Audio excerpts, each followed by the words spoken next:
Good. Oh, good. Hey. Oh, good God. It's still going. He's done it. Oh, what a shot! Beautiful ball. Need a shoulder, he might just pick the jack up. Look at this.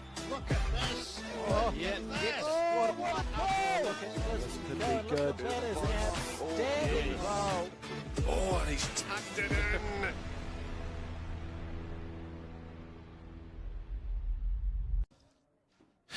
And welcome back to the World Bowls broadcast of the 2025 Champion of Champions Singles, live here from cluBarham in New South Wales, Australia.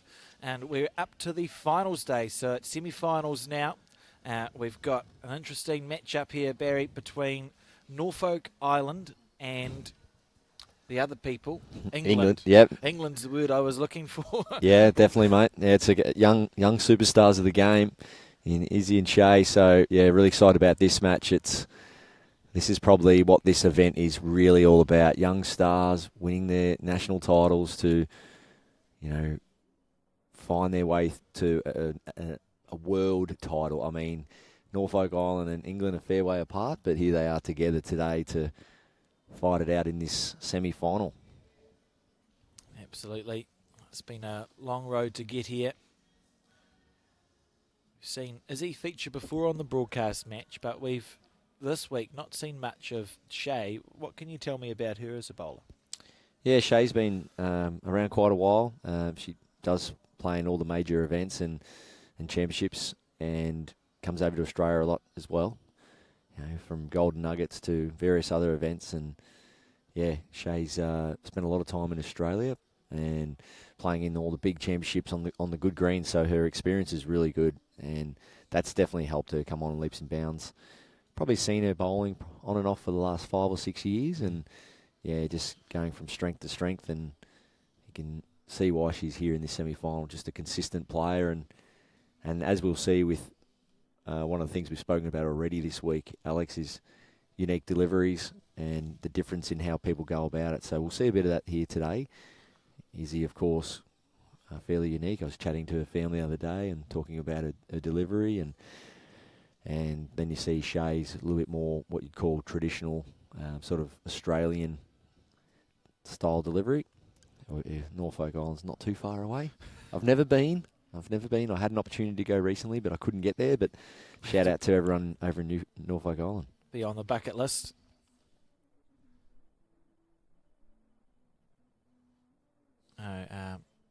I can't believe I've forgotten her name, so you'll have to help me out, Barry. But, of course, Norfolk Island's best known bowler is that very colourful woman who... Carmen Anderson? Yeah, that sounds like it might be right. I feel like she won... It is, Carmen Anderson won the Oceania Peers with one of the young ones from Norfolk Island, but I just have this enduring recollection. I think Carmen, she also won the singles in that year at the Oceania Challenge when it was hosted in Auckland. Went and found a Norfolk Island flag from somewhere. Yeah, very accomplished player. Draped it around her shoulders and was dancing around the drain. Yeah, well, Shae, quite young, only 26 years of age. And as I said, competed in all the major championships, 2018 and 2022 Commonwealth Games. She actually finished top of her group in the singles at Birmingham. And just going down in the semi-finals at Birmingham to Alan Fife. Back then, Alan Ryan. And Alan went on to win that gold medal. So Shae was beaten in the semi-final by the eventual winner at the Birmingham Commonwealth Games. So that's a bit of an insight to Shae and what she's capable of. And what a great game. I remember seeing that live and personal. And, saw how she went about it. And as I said a couple of times in the Commonwealth Games, holds up for good experience for events like this. I believe this is the first bowl of the first set now, so we've just seen the players. They're all entitled to 2 trial ends. The fact that the marker has not picked that one up would indicate that we've got underway here for the semi-final match at cluBarham. Yeah, we'll talk more about Izzy soon, but just giving you a bit of insight to these players. So in this event, 2019, Shae Wilson from Norfolk Island, first medal at World Champion of Champions, winning the bronze in the women's singles. So Shae would be definitely keen to go a bit further there. Oh, look at that. Straight into her work.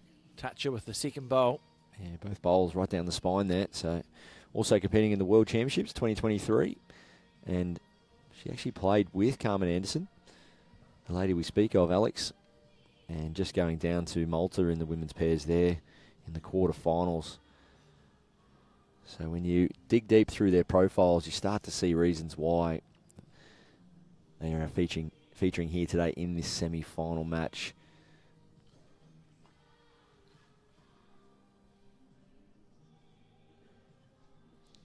Nice shot again here. So 3 bowls on the backhand.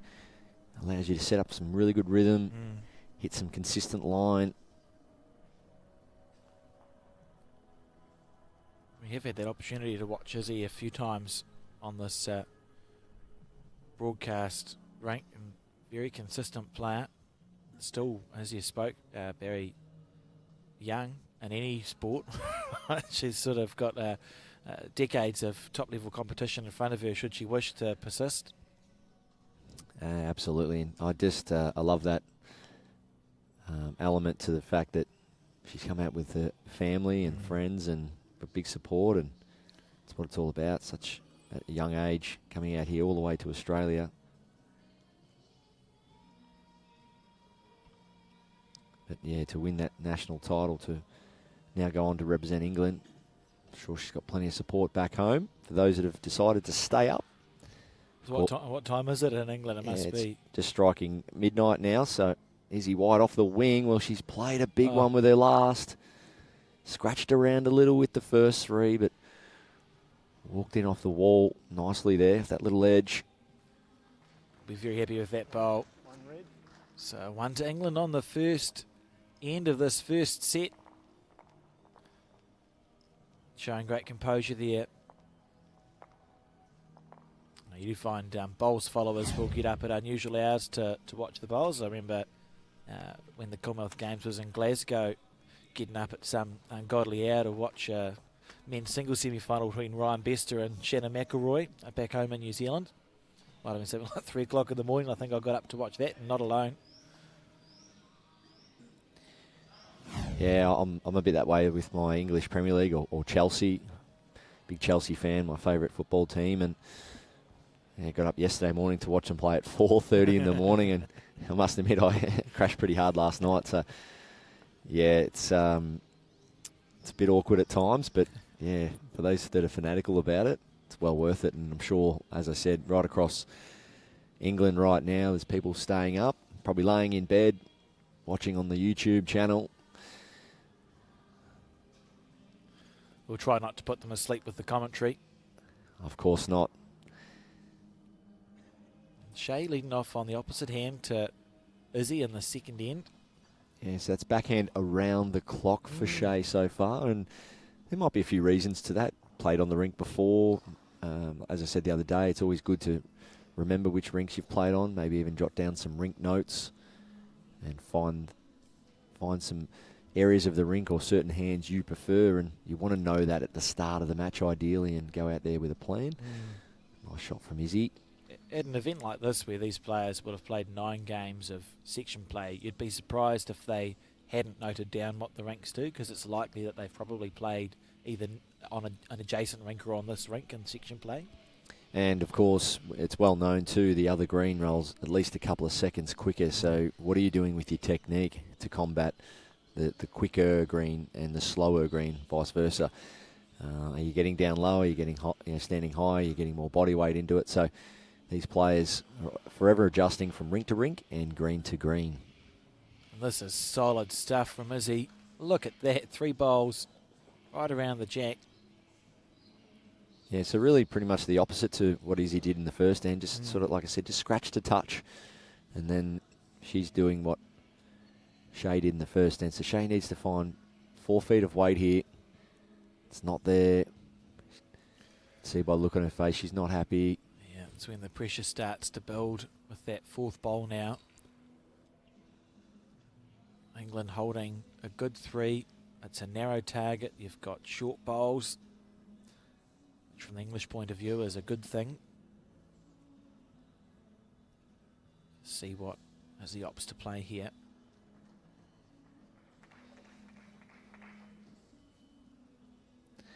Took up the game at 8 years of age, did Izzy White. Can you hold a bowl at 8? I'm sure it's a small bowl, whatever it is, yes. But she's got no dramas in holding this bowl now. Hopefully, for her sake, holding it to draw another. And she's just set up a bit of a framed head there, so... Risk and reward. So we'll see from Shae. As I said, she's played a lot of big competitions. Spent a lot of time in Australia. She'll have no drama in being aggressive here.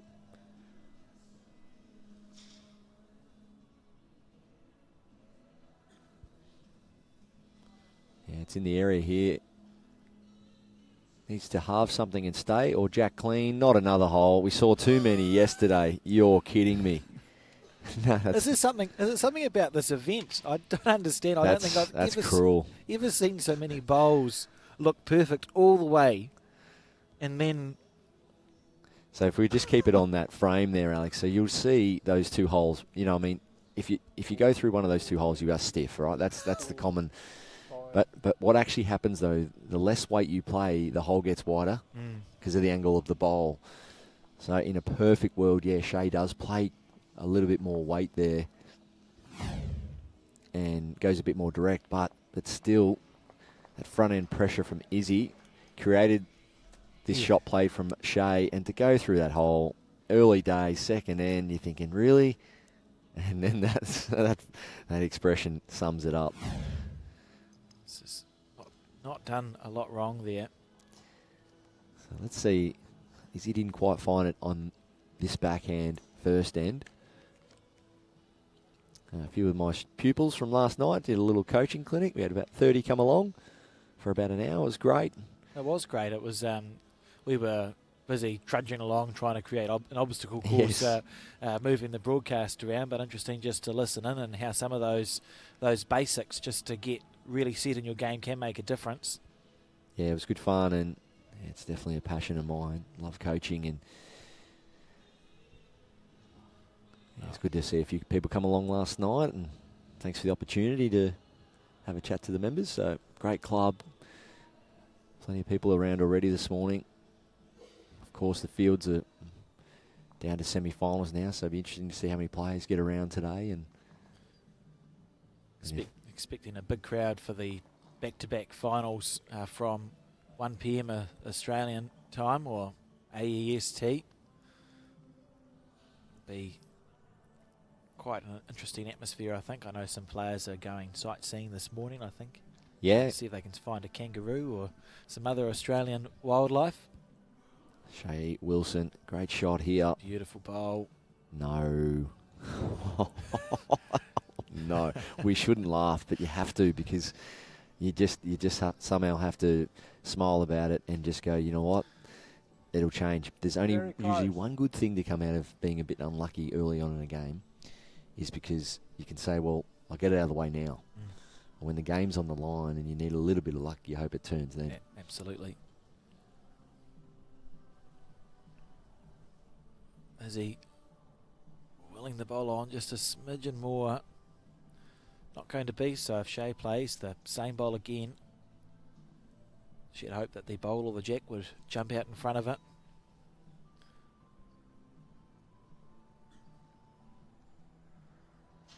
In the area. In the area. Surely this time. Oh, slice of hell. Still set up good for the next bowl. Yeah, very good shooting there from Shae. Just missing with her second attempt and picking up the jack with her third. And what I'd be keen to know, Alex, is if you went around interviewing a lot of the spectators that are former players of the event, where their allegiances are now, or who are they actually going to support, or are they just going to sit on the fence and enjoy the action? It'd be just interesting to know if you spoke to some of the players that aren't in the event and who they're cheering on, if of course none of their fellow countrymen are still in the event. So I wonder if we divide into like hemispheres. Yeah, well, I mean, there has to be something there, doesn't there? Oh, It's a short bowl. So here's an opportunity. We've seen a 4 go the way of England. Shae, if she can navigate that front bowl at 12 o'clock, surely has an opportunity for at least a 3. Just get that slightly more overhead camera angle. So I suppose the question is the weight that is going to be used here. Yeah, sit the bowl, trail the jack. That's a very common shot to play. It's just knowing where you get that extra weight from now, that 4-6 feet of weight. Is it a bit more takeaway speed, or do you step into it with a bit more body weight? You can see there, a bit of both there from Shae. Just missing high. That was the right weight, just to give her bowl a chance. You know that it was an opportunity too as a player. 3 lovely bowls from Shae, and is he able to hold on? So England now take the lead 6-0 after 3 ends. They're only 7 end sets, so you don't want to be trailing by much more than this at this stage. It's sort of as badly as you'd like the game to be going, with a chance to win. And of course, you are tuning in. Make sure you head to the World Bowls website, Facebook page, link there as well, and keep up to date with all the live scores of the other games. Obviously, we'll bring you the scores of this game, and we're quite lucky as well through Match Centre and the huge LED screen here at the venue. It's an absolute beauty. You can see all the rinks, games going on, all the scores live on the big LED screen for all the spectators, so make sure you keep up to date. Yeah, it's been great to have these volunteers for the entire week from the Barham area, filling in the live scores for every single game that has been played here.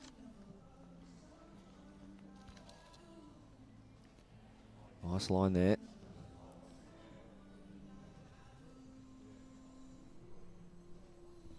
Yeah, some big games going on in the men's singles and women's singles. Ireland taking on New Zealand, the other semi-final. Scotland, Ireland in the men's semi. And then you've got Fiji versus Canada. That was a big win for Fiji, wasn't it? Because he defeated the Indian Putul, who we watched play 2 broadcast games, and you and I tipped him as someone that we sort of half expected to see in action today in either the semi or the final, but was toppled by the Fijian. Yeah, it was a good game. I caught a bit of it as we were commentating. I could see across the rinks there, and top quality heads. And oh, I was wondering what was going on there. Oh, beautiful bowl, beautiful bowl. Yeah, nice. That really shuts down the jack for that forehand that Izzy's been playing, so she'll be forced to switch here.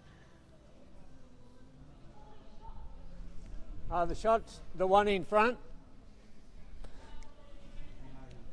Your bowler second. Very good. It's interesting, Izzy, as we've had her 7, 14, 28 ends, the bowls on the broadcast. If you notice, she closes her right eye when she lines up. Well, I haven't, so let's watch it next time. It's interesting. It's interesting. It's be like perhaps an indication that she's lining up for something on the bank. Just sneaking past the jack on that occasion. Guarantee you Izzy's about to make a liar of me, incidentally. You watch this next bowl. yeah, well, we can zoom in and check this out. No, I haven't noticed. This must be a quirk of her delivery. All right, so watch this.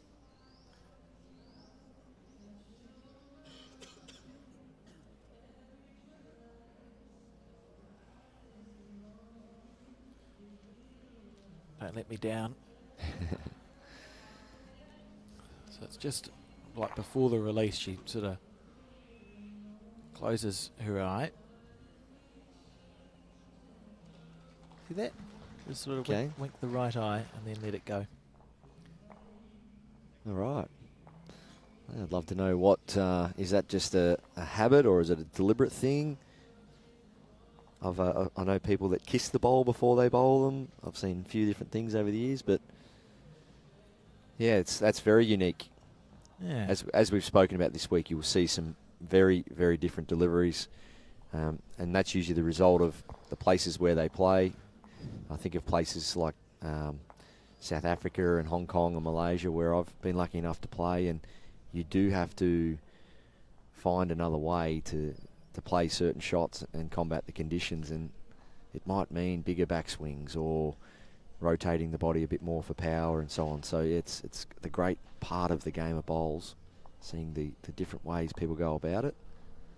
But that's a first, a wink, deliberate wink before delivering the bowl. There you go. Needs it to hold. That's trying to step out. Up and over once on the front bowl.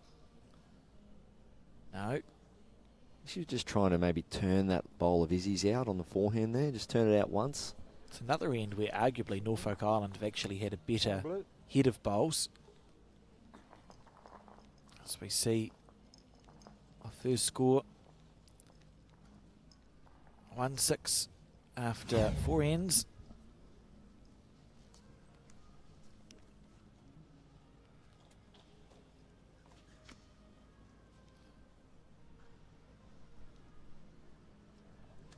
Shae with the opportunity to deliver the jack, and has delivered a short jack by the looks.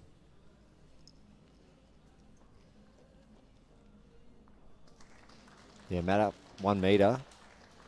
And they're going to look at that because I'm having a look at it myself. So just looking for the minimum marker, and I'm only a mat past the line. there you go. So our marker's just indicating a mat. This will be very close. It's got me out of my chair anyway. What's your instinct, Barry? Make a call. Do you reckon it's up or not? Just short. Yeah, so I sort of, once I saw that jack finishing so short, I had to have a good look at it. And our marker's indicating a mat, and I've got at least 1 metre from the tee to the front of the mat here, as we see. All right, just short. Oh, come on, Barry. You might be right. If you're not, it's only by 1 inch. Look at this. Oh, my God. Yes. Well, that's a win for the... That's fantastic. Should have just asked you. I mean, yeah, bowling for 30 years and rolling a lot of jacks. I've played a lot of front-end bowls.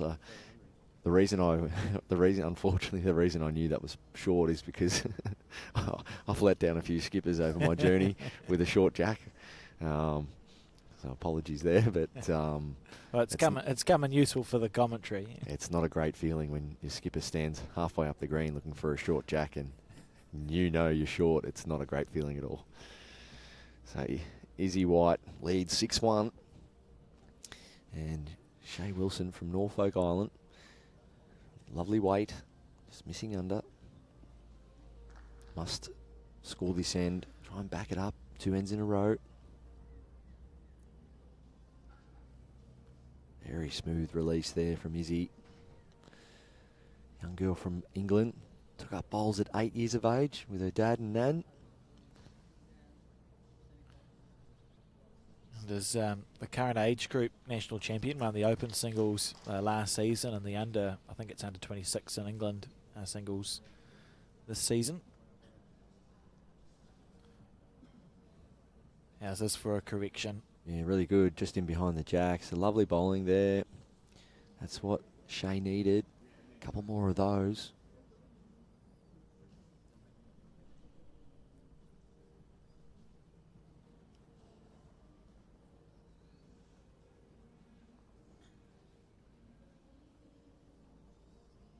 Yeah, fair reply, just sliding under from Izzy White there.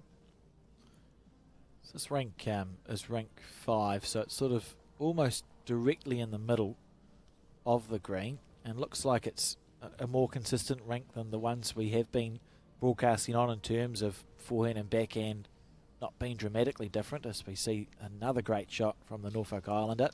Yeah, gee, that's a great response. First bowl, yard narrow, little reset there, bang, bang, hit the line twice in a row. Yeah, good signs. The last bowl is 1.5 inches behind jack high. Wouldn't say it's a juicy looking target because it's only 2 bowls, 2.5 bowls wide, but I don't think it's quite wide enough for Izzy to play strong at. Almost want to try and make the target bigger with this bowl. Something similar to her last, but fraction higher would be good. Looking for the jack. Just missing under. So Izzy now has the tee. At least 2 bowls on the tee. Shae, she's looking to obviously claw back this lead that Izzy has, but I feel that this must win the tee here, and she's short. Yeah.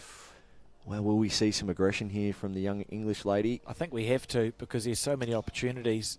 Even if the jack isn't collected, there's a real chance that those 2 red bowls could disappear and England would still hold 1.5 to 2. So with the rule, this Champion of Champions being that if the jack is killed, it's respotted, I don't see any reason not to attack this.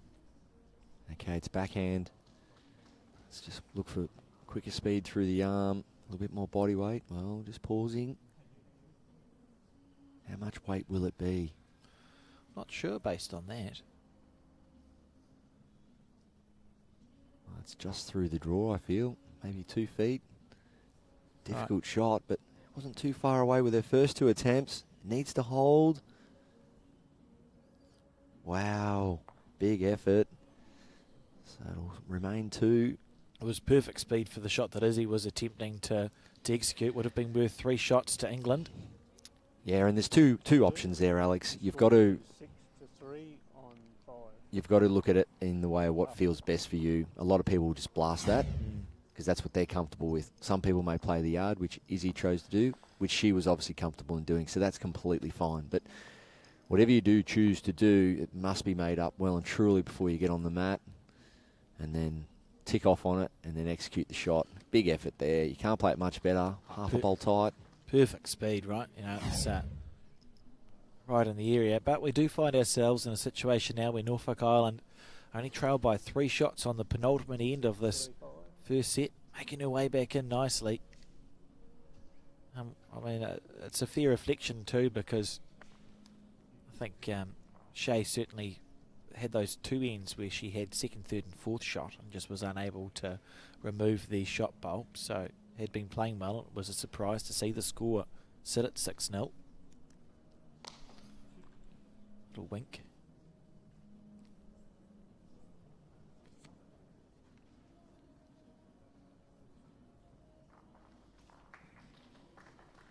That's a good bowl. That's a great bowl. What a shot. That's actually the bowl she was looking for with her last bowl on the previous end. It's amazing how that shapes up that way sometimes. We've got Josh in the background there. Operations manager. He's done a fantastic job. The staff have been brilliant. It's a nice shot coming in here from Shae. Looking for that yard of weight. Just sliding past. Very good try. And will we see Izzy stay there? I mean, she is switching. So that's compliments to the greenkeeper, as they say. When you're just switching hands with so much confidence, it means the surface or the deck is running well. Just missing past there. So both players, you can see they've really found their line.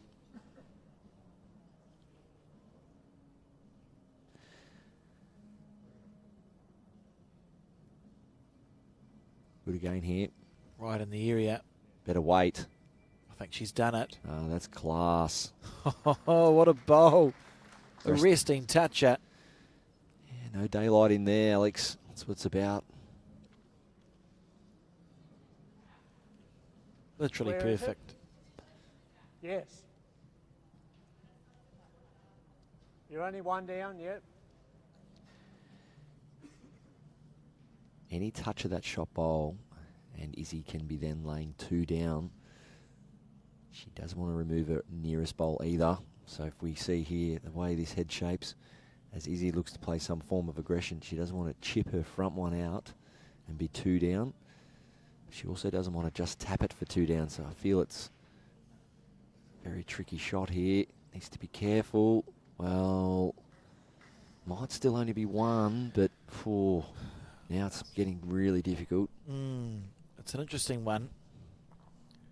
I mean, had she connected with the shot bowl square, there's an argument that with heavy jack, we can see it was going past that back red, so perhaps just trying to play perfect weight to pop the jack past so that it is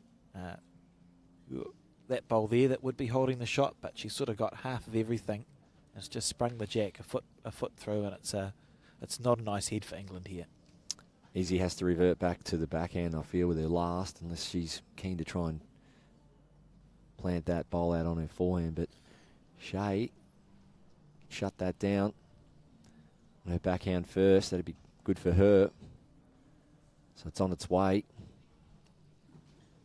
It's on a nice lane. Oh, this is a beautiful track here. How's the running? Just pulling up. Probably just a yard underweight there. So Izzy White leads 6-3, one down on the head. Does she potentially just drop the one and go 2 up? Yeah, if she's one down, I think that's probably the best thing that she could do here with the least amount of risk, because there's... Now I'm just looking at a shot option here. So forehand, there's too much danger to drop a multiple, which she doesn't want to do. So forehand, she doesn't want to get the middle of her bowl and kick that shot bowl through the jack for 2 down. She may look at backhand down through the hole, trail the jack out of there, promote hers through the shot bowl. And it is backhand, so it's either that or just a dead draw. Remembering, she will be 2 up going into the last end. And it's not there. So maybe a case of 2 minds. There was a few shot options there, and that's where it's so important to even just speak out loud, just remind yourself, tell yourself, what is the actual shot I'm playing here? Get that conviction and then play it. You could see halfway up, she was almost surprised at how short her bowl was. It's conceded 1. Shae really wants it to be 2. Would you like a wedge or you right?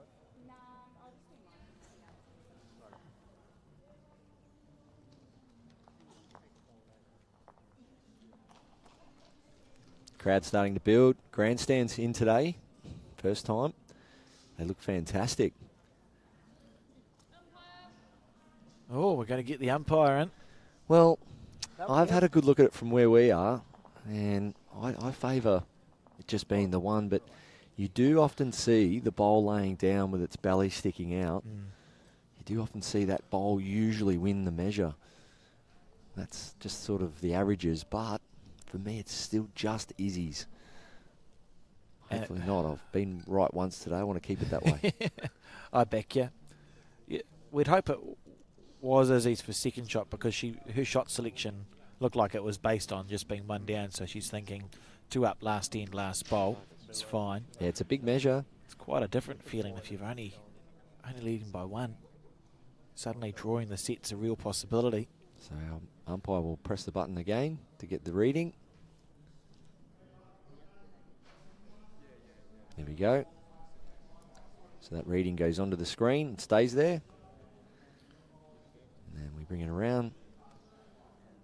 All you need to do is be able to count. Center of the bowl.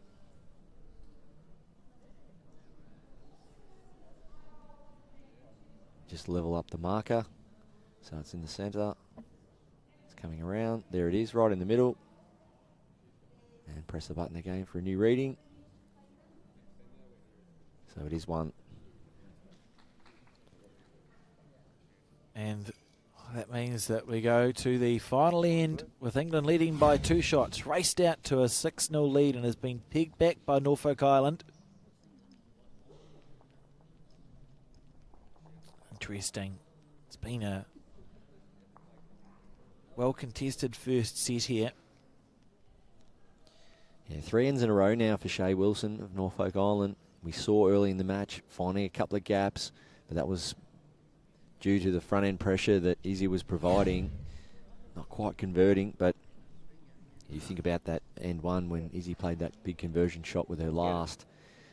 Really set her up. So England going 1-4-1 to lead 6-0, and all of a sudden Norfolk Island 1-2-1, 6-4. And we've had the umpire called again. Oh, you're testing me You're now. 2 out of 2, Barry. You may as well go for 3 out of 3. Okay, so the mat's back, closer to the tee. It's only a mat and a half. He's coming.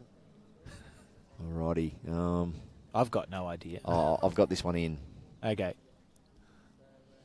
The girls having a bit of a laugh about it. Makes it quite exciting. So what we're looking for Barry to be right is that this is up. That's correct, isn't it? Oh, go easy on me.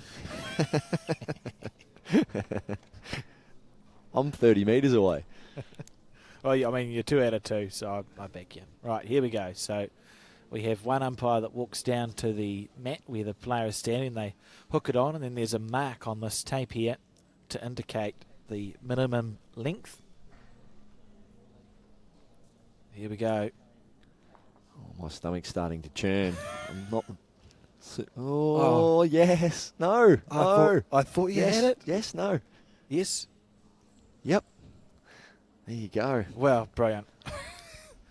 You're on fire in the commentary booth, and Well, the mat back just helps.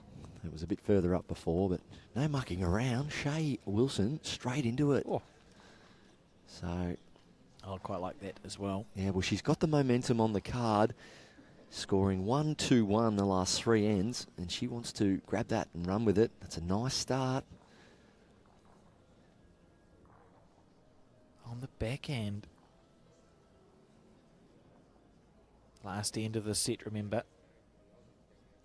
Yeah, Shae Wilson requiring 2. Anything after that's a bonus. And as I said a couple of times yesterday, it's got to be that through it, not to it mentality when you are chasing that number. Just give that bowl a little extra chance.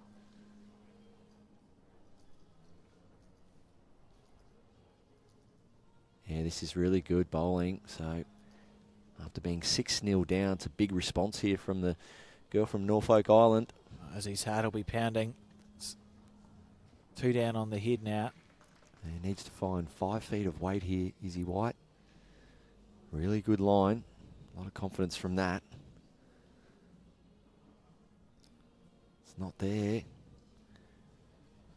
Square. All of a sudden. Signs of pressure, isn't it? Yeah. I'm pretty confident that after this bowl comes to an end, Shae Wilson will be holding first set. Yes, very good shot coming in here. It's just 3 beautiful bowls. So Izzy White, all the way from England. Young star on the rise. Wasting no time. Beautiful release. This one looks like it's carrying better momentum. Just needs clear road now. If it stops, it's amazing. Will it pull up in time? Well, it's sailed through. 6 bowls on the same line, but Norfolk Island with the 3 closest. Be enough to snatch the set here. There's only one result Shae doesn't want. She does. Oh, she's turned off that. She just didn't want to sit off the shot bowl and make it a wider target. Don't know why she was upset with that. It's working back nicely. It's actually going to finish in a pretty good home. It's hard to see the distances because it's such a short end, so there's a chance this head's more staggered than it looks, but it's quite a narrow head. It's not a fun time for England. I suppose on the positive side, as he said, the perfect green with all 3 bowls, so every chance in the world she backs herself just to try and draw a second shot on the backhand. And just confirming there with the marker that she's set down here. Our blue-faced honey eater is actually sitting on the steel right above the rink. Best seat in the house. He's back to look at the action. Definitely wants to check out this bowl. This is a big bowl. It's either draw to save or you smack it. From 6-0 up to potentially going down in this set. Izzy White needs to take 1 foot of weight off here. Let it go nicely. Or will she play some kind of arriving shot? Needs to hang around. She needs to hang around through the hole. Well, the set has slipped through Izzy's fingers. Shae made a fantastic comeback. 3 blue. And it's 3 to Norfolk Island to snatch a win there in set 1. 7 shots to 6. That's the finish of the first set. Yes.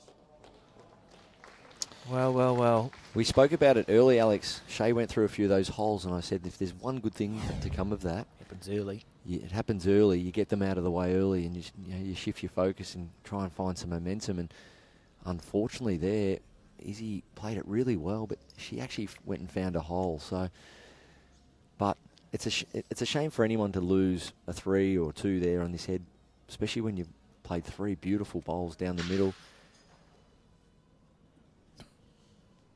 Izzy there, just going under. Just letting a bit of frustration out, but reset now.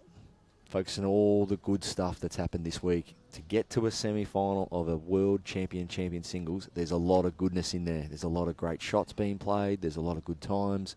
There's a lot of positive stuff in there, and you've got to grab that now. You can't dwell on that result. You've just got to say to yourself, I'm here, I'm enjoying myself, I've been playing great bowls. Think about that over the top of every bowl from now on. This is weird. Perfect weight from both these players. Is the jack on the right line?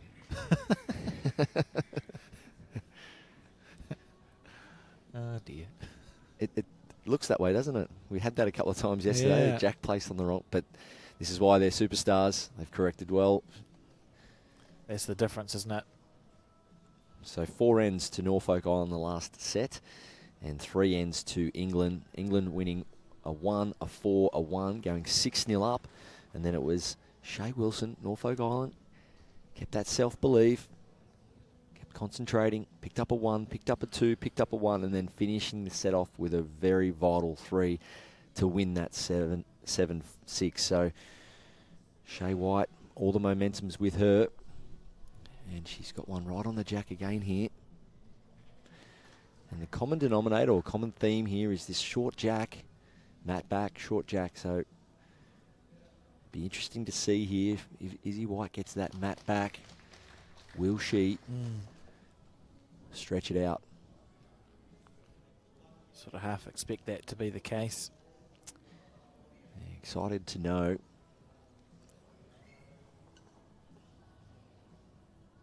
Izzy, of course, I think the English nationals has played along similar lines to the Australian ones that we spoke about in yesterday's broadcast, and that you have to win your club championship first, and then it goes on to, I think, maybe 2 regional championships, and then the national championship where it's the representatives from the different regions. In New Zealand we call them centres. So a lot of you've had to win a lot of championships to get here in the first place. No mean feat. So 3 beautiful weighted bowls on the forehand, and another one on the backhand for Shae, but just missing her line. So looking for a little toucher there for 2 or 3. A real chance. Just wanting the bowl to let go. Not quite. So don't forget, if you want to keep up to date with the other scores going on, other games, other semi-finals, men's and women's semi-finals here. World Bowls, go straight to their website or even go onto the Facebook page and look for one of the links. Click on that. And Alex, what do they do from there, mate? Yes, so what we want to go is the World Bowls Match Centre, and it will tell you, do you want to go see the women's or the men's singles? And once you've decided that, along the front you have matches, final series, etc. Final series is the button to click, and then just select the particular semi-final that you want to see. So for example, I can see here in the women's semi-final that Ireland is leading New Zealand 9-1, and that has defeated New Zealand 9-1 in that first set as we start. Oh, really? The second in the women. So a big win there for Shae. The set system hopefully going to do its job for the New Zealander Debbie White, who we saw in action yesterday afternoon. So yeah, you want to click final series and just find your match individually. Yeah, Scotland and Ireland there in the men's semi-final. Drawn set to begin proceedings there, so it's a big result.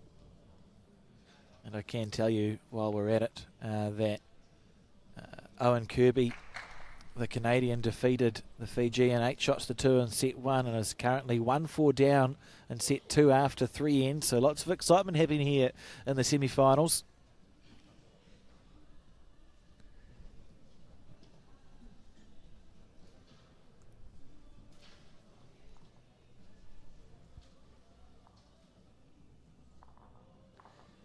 So Izzy White just missing under there.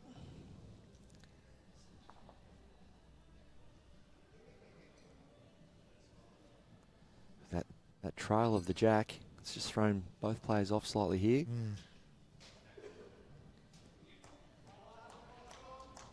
Needs a clear road. Shae Wilson, that'll be enough for shot.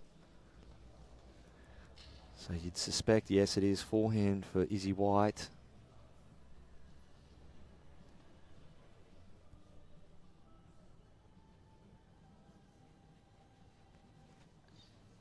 It's out on a high line.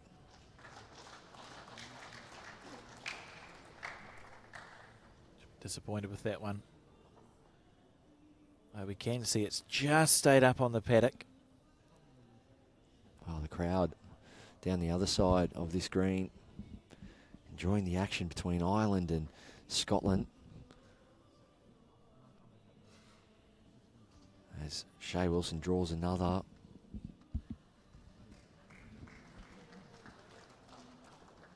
Well, things are definitely getting very exciting here. We're working our way into the second sets. Players definitely lifting. Izzy White, here it is. Big weighted shot, looking for Jack back. Can she get something off that bowl? Not quite. What you did hear was the noise of her own bowl being removed.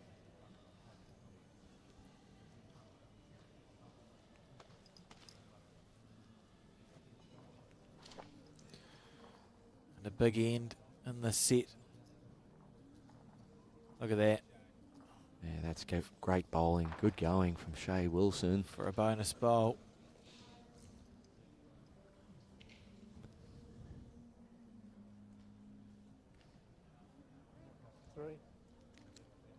Three to Norfolk Island.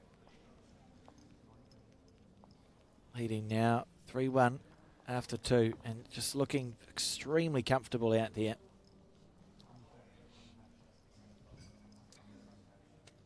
Five ends in a row. Momentum is everything in sport. When it's going your way, you want to run with it.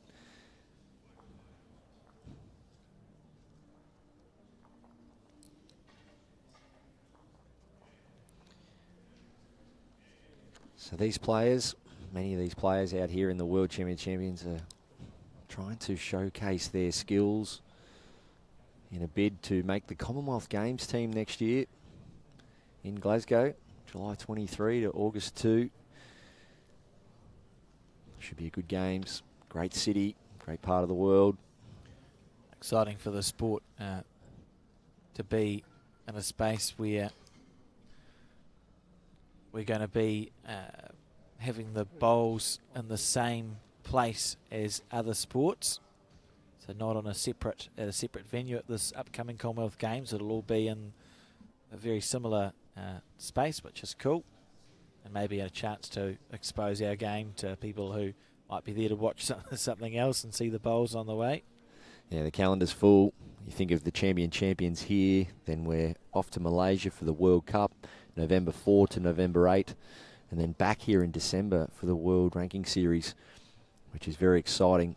The calendar is jam-packed, and these athletes are all trying to showcase their skills and their ability on the biggest stage to vie for that selection. And so much goes on. Great shot there from Izzy. So much goes on behind the scenes too. The time away from family, the preparation, the training, the time management, and juggling work and family. Mums and dads, many of these bowlers, husbands and wives. So it is a big, big commitment. Well, Shae Wilson's back cut the jack for one. It's Not sure if I'd call it a slice of hell or a slice of heaven there. foot rot flats. Geronimo. And so is he on the forehand? Beautiful line. It's down to the weight here. This could be an absolute peach of a bowl. Look at that. That's awesome. That's just the best word to describe it. Awesome. Izzy White. A few things not quite going her way. She's lost the last 5 ends in a row. Bang. Clutch shot. Stiff to fall out. Create a bit of a frame target, but Still be happy with how that's sitting. They're the type of shots. If Izzy holds onto this, grab the mat, go long, put the game back on her terms, and put the thinking and thoughts back onto Shae. A little bit of pressure back onto her. Really switch that momentum. Oh, if it holds, it's an amazing bowl. Oh, look at that. What a shot. What a shot. Shae Wilson.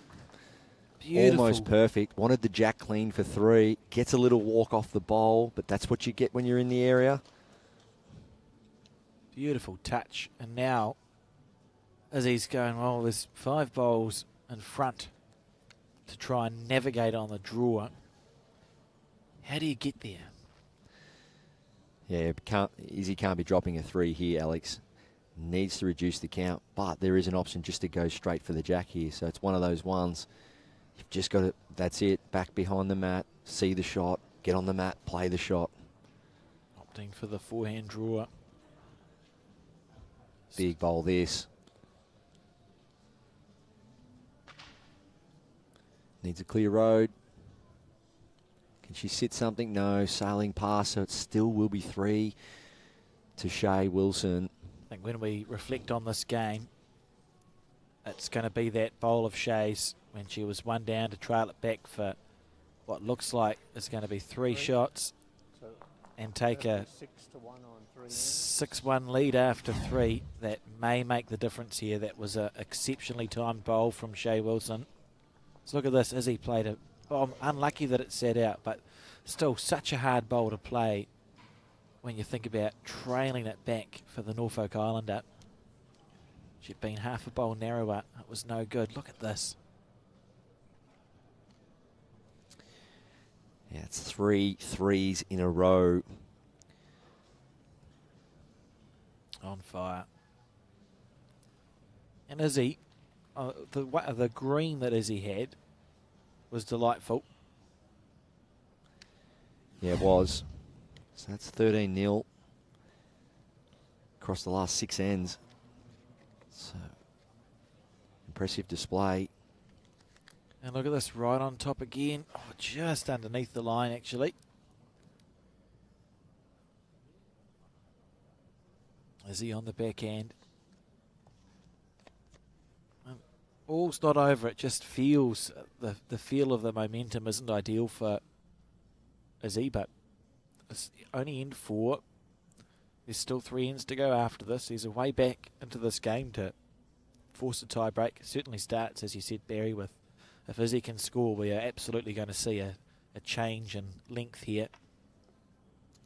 Well, the game between Fiji and Canada, Alex, they're steaming along. They're 1 set in and playing the last end. Must have had 2 or 3 coffees this morning to start their day. All square playing the last. Fiji, of course, just losing the first set. Yes, Owen Kirby from Canada winning that first set. So they're an end away from determining whether this game will be over now or head to a tie break. Yeah, a few extra shots in the latte this morning. Both players are up and about, but they are both fairly quick on the mat. We spoke a lot about Owen's delivery yesterday, how it's set up well for that fast green. Seems to be doing well on the slower green today as well. And Shae just continues to pepper the jack. Yeah, right down the spine. See a shot on the forehand here, perhaps? No. Look tempting. Yeah, big bowl here. Izzy White. Just trying to stem that momentum.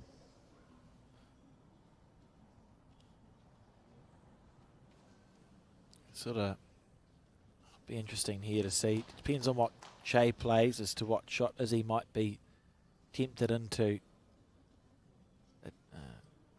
executing here. She's trailing by 5, remember. England trails by 5. There's 3 ends to go after this. Shae just absolutely on fire here. Yeah, and now the shot's gone from England. You could have trailed it back around the corner. It's disappeared. Is it trying to, is there a kill on? If you can get onto that. Yeah, crowd really enjoying that. Yeah, that's that where I'll bowl. be going. You've got to pop the jack back. The jack looks like it bounces off somewhere in that direction. I think it's all guns blazing now for Izzy White from England. I know we're still early-ish into this second set, but it's score or nothing here for the young Englishwoman. Forehand. Remembering too, if you drop a 3, 9-1, 3 ends to go, there's still 12 to score. I was about to be quite dramatic, but we'll just wait and see, because take a breath, mate. With the new with the new laws of the game, if the game can't be won, it's over. But I will take a breath. It's a good call. So scenario is, obviously we see the score there. It's at least a couple down. Does Izzy say, listen, the chances of me actually scoring the shot here are quite high, but do I maybe just consolidate, try and get second shot and stay in the fight, or potentially, like you say, don't want to drop a multiple and stare down the barrel of nearly losing the game here. I like this composure though. No hurry at all. We should, unless it's time limited, you should never be in a hurry to get to the mat. Never break the routine up. So if you need to, have a chat to your coach. Yeah, so you're right. The option is you go 6 down with 3 to go. So you need to find 6 shots and 3 ends, 7 shots and 3 ends, because you need to win it. Or you try and kill it by, and that's too wide for the kill because I've missed it on the telestrator, but you try and kill it by hitting that shot bowl as square as you can. And with a bit of luck, it should be worth at least 1 on the 2 metre. If your collision bowl follows through square, it's actually worth 2. Yeah, she actually wants half of the shot bowl, so that the shot bowl goes off to sort of 4 o'clock. In that direction. Jack spits back, and she runs through off the half, because the only way she can get a multiple here is getting that half of that and running through this gap. So come down forehand, half the shot bowl, Jack spits back, she runs through for a counter as well. If she's playing weight, that's the desired outcome. And she has the chance of also halving that shot bowl and kicking off another bowl out of the head. Or you play a 2-foot draw and look to just sit the shot bowl and stay for shot. I can't see anything else here. We've seen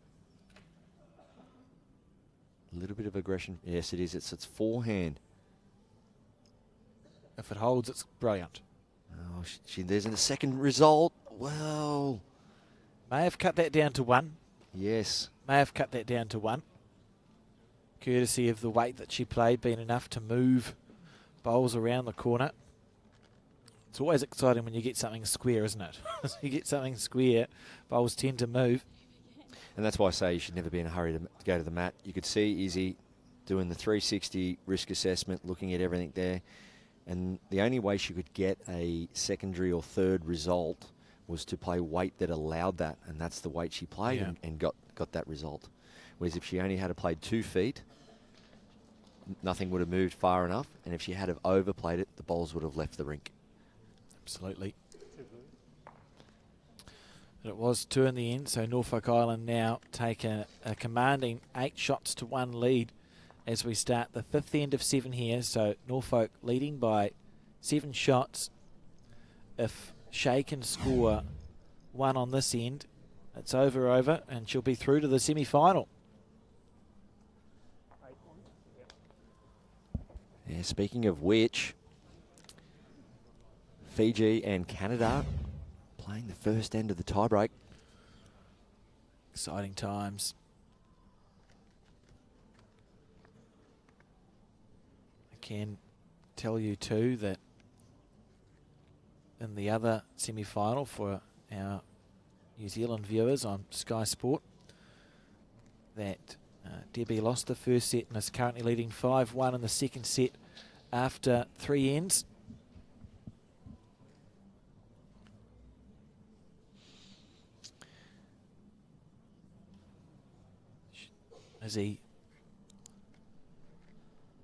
Well, one thing about bowls is it's never over until it is actually over, so there's always a chance here.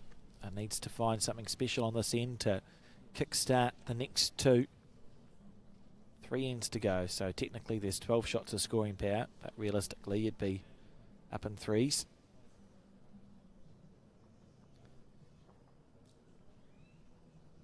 And 3 threes required.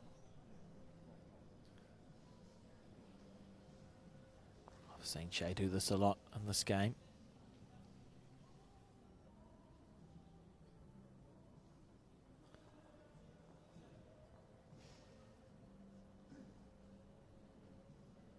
Is he on the forehand? Needs it to hold. Needs it to hold. Big effort. Great effort. That bowl now, you write that off as a counter. It's not going to be counting at the end of this end. Well, at least it stayed around.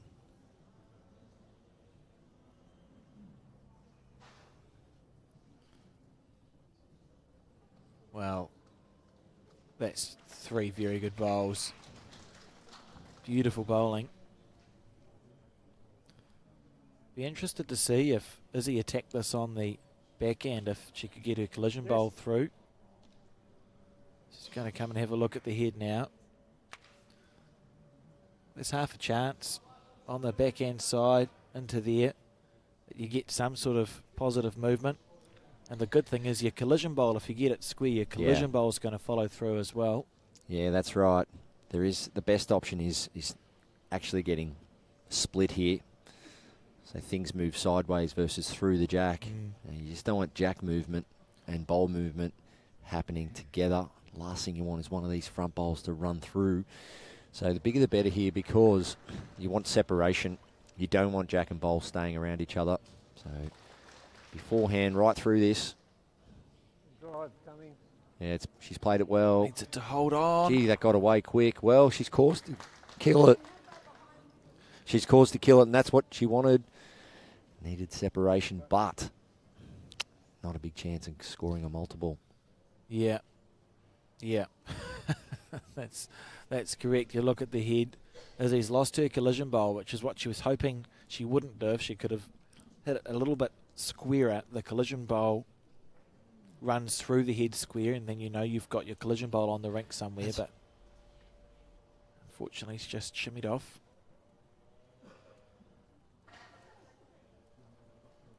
And the jack respotted.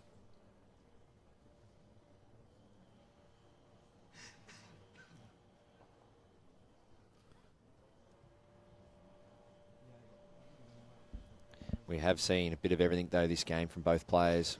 Quality draw shots, aggression, conversion.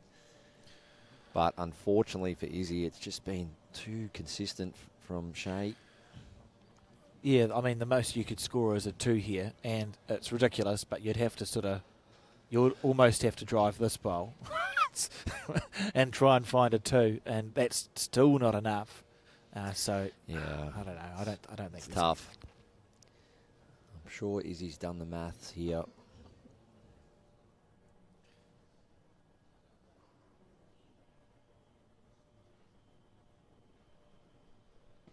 And this to stay in the match.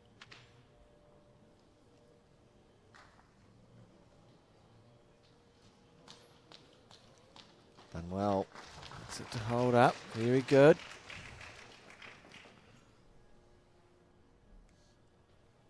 So, penultimate end. 6 shots the difference. 8 shots of scoring power for Izzy. But when you look at the multiples that have been scored in this match, it's just going to take something special. Very special, but she's got the mat. Let's see what she does with it. Takes it halfway up. Slightly more than halfway up.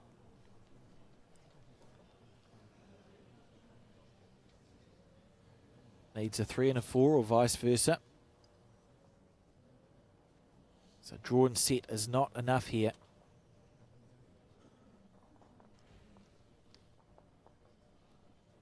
First bowl must be past the head. Quality action going on all over this venue here at cluBarham. Bowls on the border. Of course, we are in New South Wales because of the Murray River on our doorstep. You can actually see Victoria through the trees.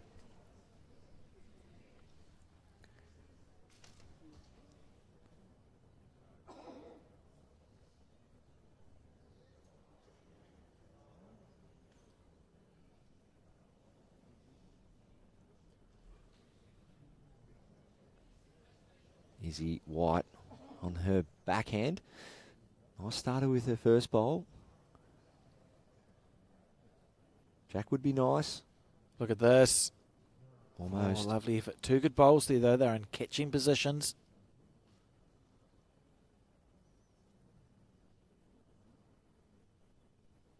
Shae Wilson also on her backhand, looking for 1 metre of weight here.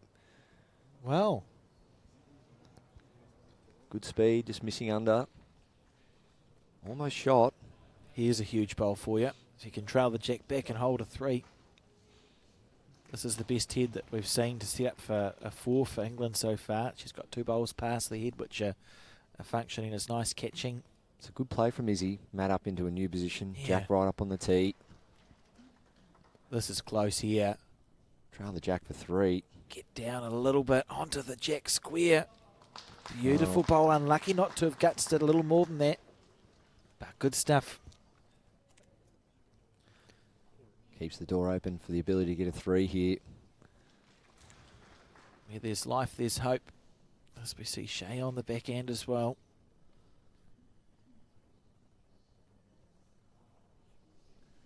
Oh, this is quite good. This is quite good. Sit and stay. What a bowl. shot. Shae What Wilson. a bowl. Put that on your highlight reel. Copy and paste that every day of the week. That is what it's all about. Really stamping her authority on this game. Where is a 3 here, Barry? Because we know that England must score a 3 or a 4 to keep the dream alive. Is it square through the jack and hope that the toucher disappears out of the head by the time the jack gets respotted? Or Yeah, is it well, something else? you've got to blast the shot bowl and kill it at the same time. And once the shot bowl and the jack leave the green and the jack's respotted, you will have 3. There is a secondary result, forehand high, rip the 2 bowls out. But I don't know if she'll make 3 out of that. Probably favour Izzy's back bowl to be 5th. But once again, risk assessment with her dad, standing on the bank, taking her time, having a good chat. Get the 2 main ingredients right. Which hand's it going to be on and how much weight will I play it with? Once you've got that conviction, sign off on it, go and play the shot. Good thing is, and you can see it from this angle, a little bit of the jack, if you are getting it as square as you can. We know the jack's going to spit off to the left or the right, but the shot bowl should go pretty square back through there and out of the way. And when it's respotted, be holding 3 shots. The bowl over there at 10 o'clock. It's a nice angle as well for the bowl. And as I said, if Izzy's bottom bowl there down there at 7 o'clock is 5th, well, both bowls all of a sudden is another option. But for me, straight at the shot bowl, kill. Keep the chances alive here, and she's close. She's close. What a shot! What a bowl! What a Izzy shot! White. Double fist pump. We've called it here in the commentary box, and Izzy White has played it. Even a clap from Shae Wilson there. I clapped in the commentary booth, but That's giving me goosebumps. that's fair. What a bowl. Absolutely outstanding. You can't. That's to keep your hopes alive in a world champion and champion singles. Oh my goodness, what a shot. Shae Wilson, which what I thought was probably nearly the match winner, Izzy said, I will go 1 better. Now we've got a bit of a highlight reel intro for this World Champions, as you'll see when you're watching the action. That has to go on next year's highlight reel. I'm adding it. It's one of the best bowls you'll ever see. How is Shae Wilson's composure? Needs to miss the front. Well, It's game on. It's game on. it's a live chance. Izzy's done what she needed to keep herself in contention here. Scored 3 shots.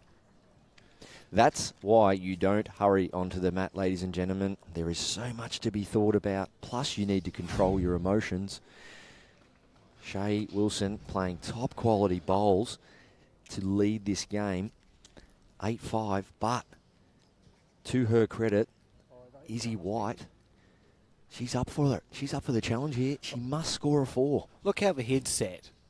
And we spoke about it, but it's a... Look at that. There's such a good bowl. That's such a good bowl. Double fist pump.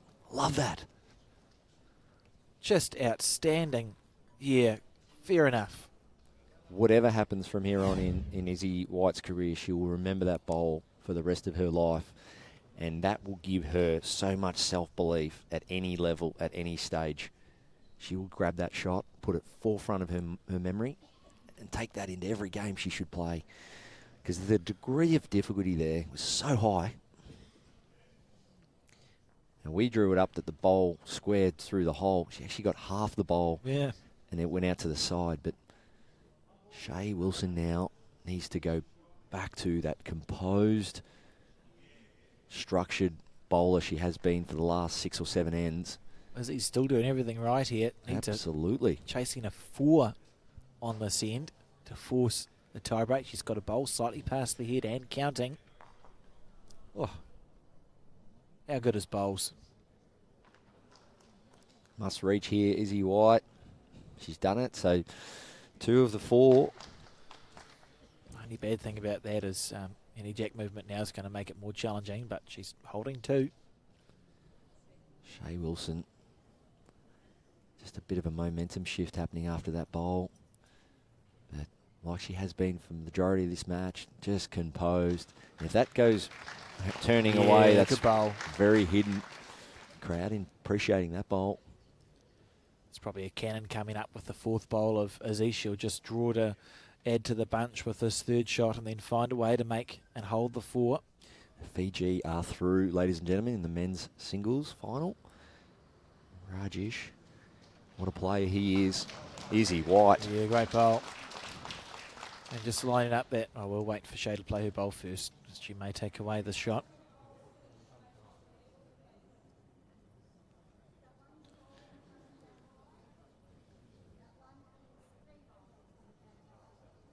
This is close. This is close. Worthy of a final, this one, ladies and gentlemen. Outstanding bowl. Before she played that, there was a reasonably simple shot onto the bowl that you see here to cannon the red bowl out, but I'm not sure if it works anymore. Can you see a 4, Barry? There's an easy 3, but that's not enough for England. There is a 4, but once again, a little bit similar to the Rebecca Rickson game last night. It's going to take a very, very tough shot. So it's red through the split, hoping that the second shot bowl leaves the rink. So front red through the second shot bowl, take its place, and then run through for 4. Boom. And you sit there for 4. Look, I mean, we saw a shot that was just as hard as that to play on the previous end from Izzy. Yeah, so it has to be first priority is just getting that front bowl solid. So front bowl solid, and it goes through the second shot bowl, and that second shot bowl kicks out. Jack spits out to the side, and she has to run through then. I know it's extreme, ladies and gentlemen, but we are here to give you some form of hope, especially if you're cheering on for England here. And it has to be a 4 because what's 3 going to achieve? So forehand run at the front one, trying to get it square.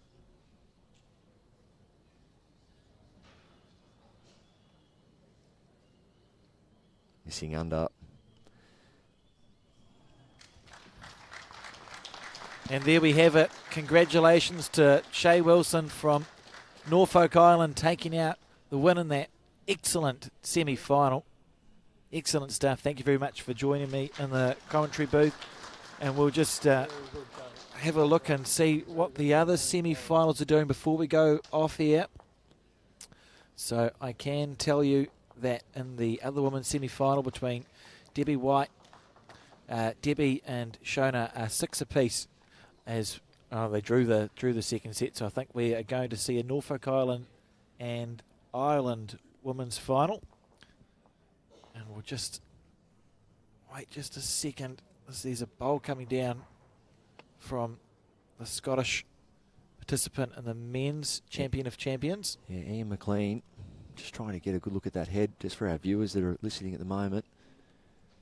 Down there on rink 8. So they drew the first set, remember, and the second set, Ian is leading 7 shots to 2 after 5 of 7.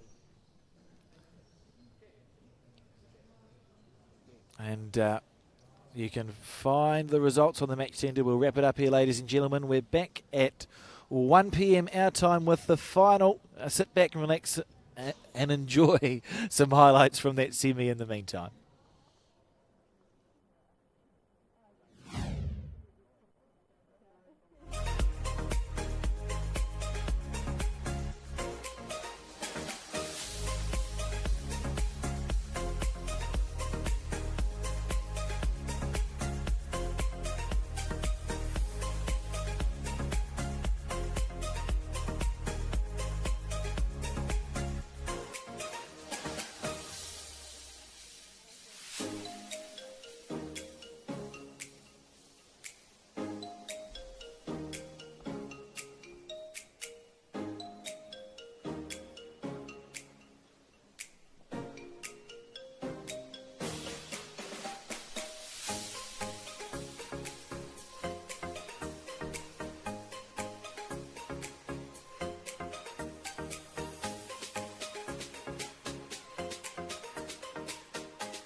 In the UK, there's a bowl for every surface for the Henselite product. But overseas, I use the Tiger 2 and I use the Dreamline XG purely because I love the grip and the arc that the bowl takes, and that's what makes me one of the best players in the world.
There's no one else who loves me like you used to.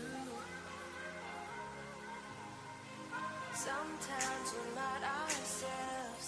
There's no one I can turn to. And I know all the feelings that we shared are in the past. And I know your relationships are never meant to last. And I'll take some time, but I'll be alright. We're moving on.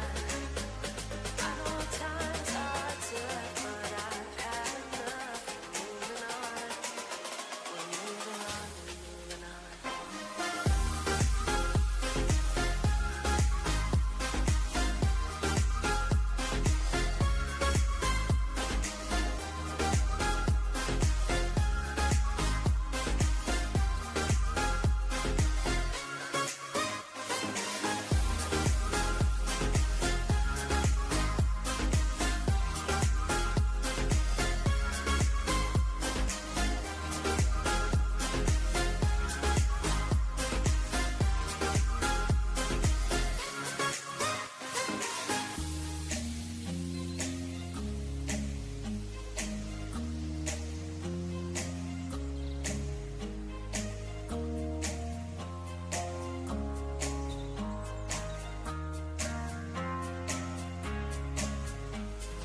someone else who loves me like you used to. Sometimes we're not ourselves. There's no one I can turn to. And I know all the feelings that we shared are in the past. And I know your relationships are never meant to last. And I'll take some time, but I'll be alright. We're moving on. We're moving on.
Oh, good goal.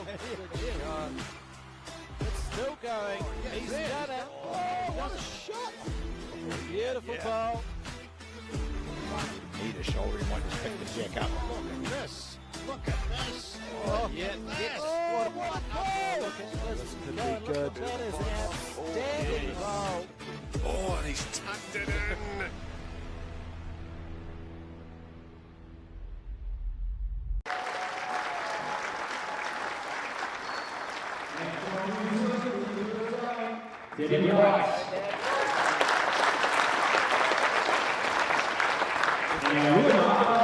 Sharon and Stella. We'll now toss the coin to find out who wins the match. Shae's calling the heads. Tails is. What are we doing, ladies? Debbie, good luck. All the best. Enjoy the game.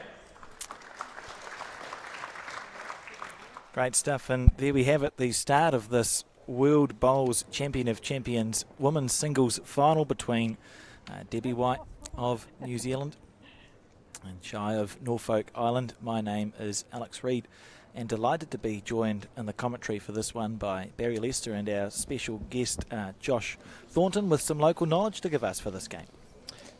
Yeah, thanks very much, Alex. Yeah, it's a pleasure to have Josh here. Josh, welcome. Mate, how are you feeling about being here, a venue you know well, being in the commentary box to talk about a big final here? Afternoon, everybody. Yeah, Barry, look, it's fantastic to see for cluBarham. Obviously, I live 45 minutes away in Swan Hill and lucky enough to play for cluBarham in their VBL franchise. So great to see such a big event in a local area like it is here. And I think, you know, based off the crowd and everyone that's getting around, it just looks like everyone's enjoying themselves and we should set up for a cracking final.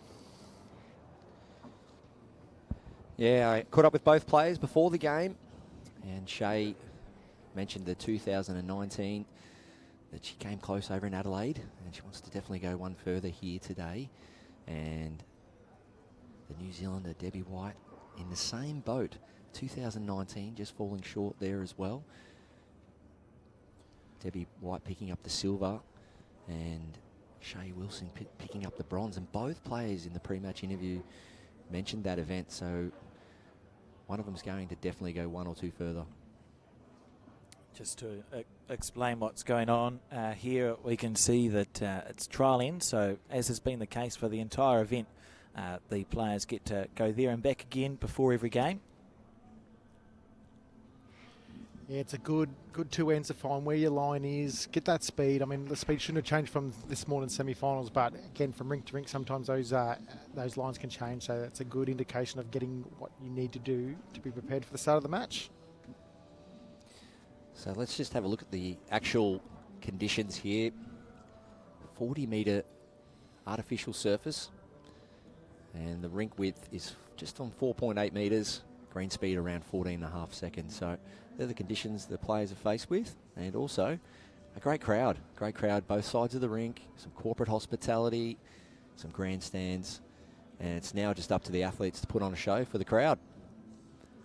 Now, Barry, historically, the hand that Shae just played, that's normally the wider side on this green. Now, again, sometimes when you move from a half a rink to a rink across, they can change, but that's generally the wider side out of the two. And of course, Alex, as we've commentated the last couple of days, the other green just a fraction quicker, some people would say in feet, or some people would say in seconds, but it definitely come across to be about 8 feet quicker, a couple of seconds quicker. Debbie forgetting she didn't have last bowl on the trial end there. Can't imagine what these players must be feeling, having won their national title and then played all week to find themselves here in this final. And their semi-finals were two different routes too, where Shae won in straight sets and Debbie had to go to an extra end of a tiebreaker too to get into the final. So just the tournament, the way it's obviously formatted, you can get there in different ways, and still they're one match to win a world champion of champion. Certainly as a New Zealander, I watched all four ends of Debbie's tiebreaker actually, because we'd finished the broadcast and my blood pressure was up. Yeah, some cracking bowls played in the death there in the tiebreak, and that's how it has to be done sometimes. So Sharon Lister is our marker, just straightening up the jack there. What a great view that is, looking to the north direction at cluBarham. So the Murray River is just behind these players, past the caravan park there, and that's another, I guess, great part of this venue, Josh, is there's plenty of accommodation around and it's a great place to visit. Yeah, cluBarham is obviously very fortunate. The caravan park to the south of us there, as you said, and we've got all the accommodation to the east of us as well, which cluBarham own. You know, so for an event like this, it's perfect to have all that to facilitate your event. I love that big LED scoreboard in the background. It's been great all week for not only the players but the friends, the families, the supporters to be able to scan the rinks, look around and see all the partners and sponsors and obviously the scores. Oh, if you can't read the scoreboard, maybe it's a trip to Specsavers required for this final. So Shae Wilson, 26 years of age, obviously coming out of Norfolk Island. Absolutely loves her bowls, and she's an early childhood educator. And I got caught up with her before the game and just spoke about preparation, because we are in the winter months. And she said she's been able to get out, put in a fair bit of time back home, but still juggling her hours around work. And she has her dad that plays bowls. Her father got her into bowls, and she said she's trying to get that big gold medal at a major. So if you look through her profile, she's won a lot of things, but the big worldwide or Commonwealth Games level gold medal is the one missing. She has got a gold in the Oceania Challenge, but just a couple of silvers and bronze through multi-nations events, World Champions bronze we spoke about in 2019, but this is the one that she's been looking for, and obviously Commonwealth Games selection coming up. Josh, you know all about Commonwealth Games. It's a pretty hard team to make, isn't it? Either para or open. Absolutely, and I remember first seeing her at the 2018 Commonwealth Games. She was like a 19-year-old kid still, you know, and making her presence felt there, and she's kept building on it. And obviously if she can win this, it'll definitely go towards that.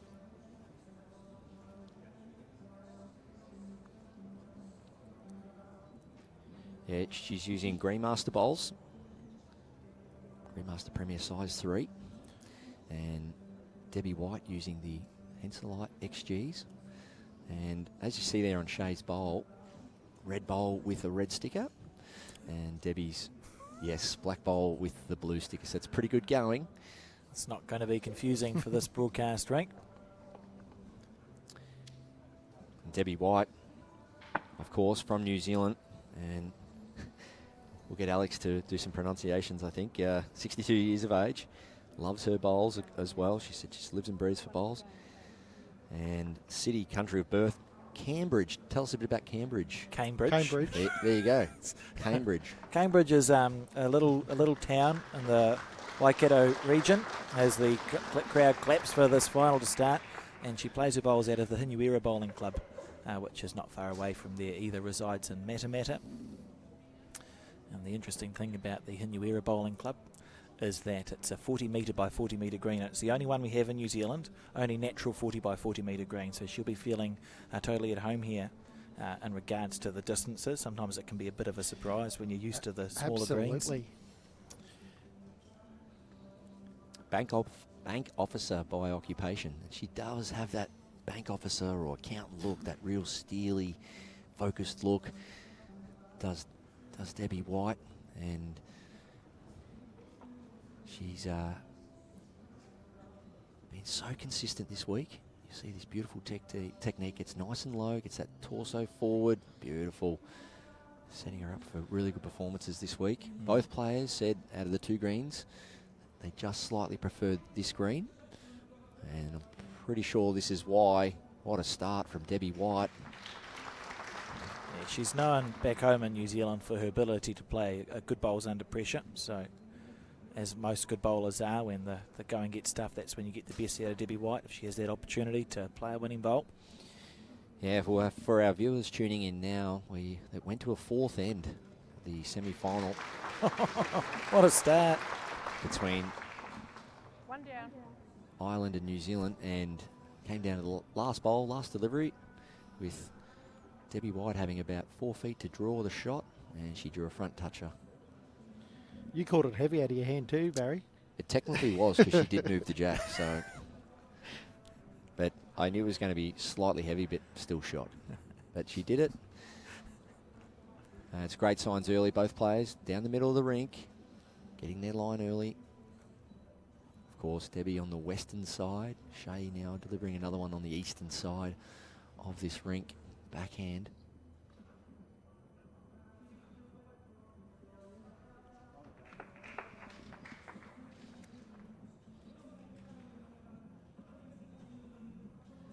Debbie White staying on the forehand.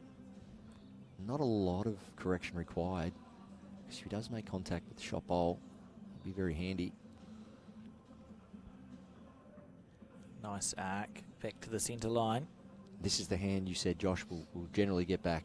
It's a hand that turns a fraction more than the other side. So it's for the locals, it's a hand they go up to if you're leading or playing second and got that free hit to the jack. And you would have been coming to Barham for many, many years, Josh. It's fantastic to see, in country and rural areas, clubs like this getting an opportunity to host worldwide events. Yeah, look, obviously I live 45 minutes away, so I'm lucky enough to come over a bit. And they're just, in the last 2 or 3 years, they've built on the facility. Obviously, they've got 2 undercover greens. They've just done major renos there inside the clubhouse, and they just want to bring world-class events here. So, by all reports, they've been the perfect host this week, and it obviously goes towards them actually getting more events going forward. So Shae Wilson just nudging that bowl up of Debbie White's. Let's just open that head up slightly for a little gap to come down on the forehand, promote her own or draw the shot. Half and jack. She needs to stick with it. That was exciting. Not quite. It's going to be close. Sharon Lister, our marker indicating 1 red.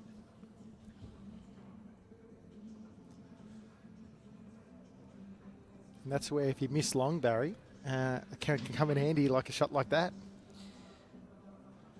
How's this bonus bowl here from Shae on the backhand? Perfect green, but just short of a gallop. And so on this first end of the final, looking like Norfolk Island might be the first to score.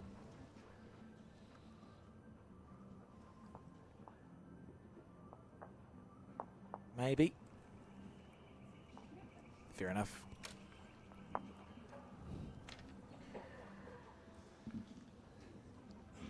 Yeah, 1 conceded there, so 1 to Shae on end 1 of the 7-end set. And if the standard of that end is anything to go by, the rest of the game's going to be fantastic. Yep, for sure. Yeah, it's that bowl down there at 5 o'clock that end up being shot. So getting those bowls passed early, giving them a chance, often do get rewarded.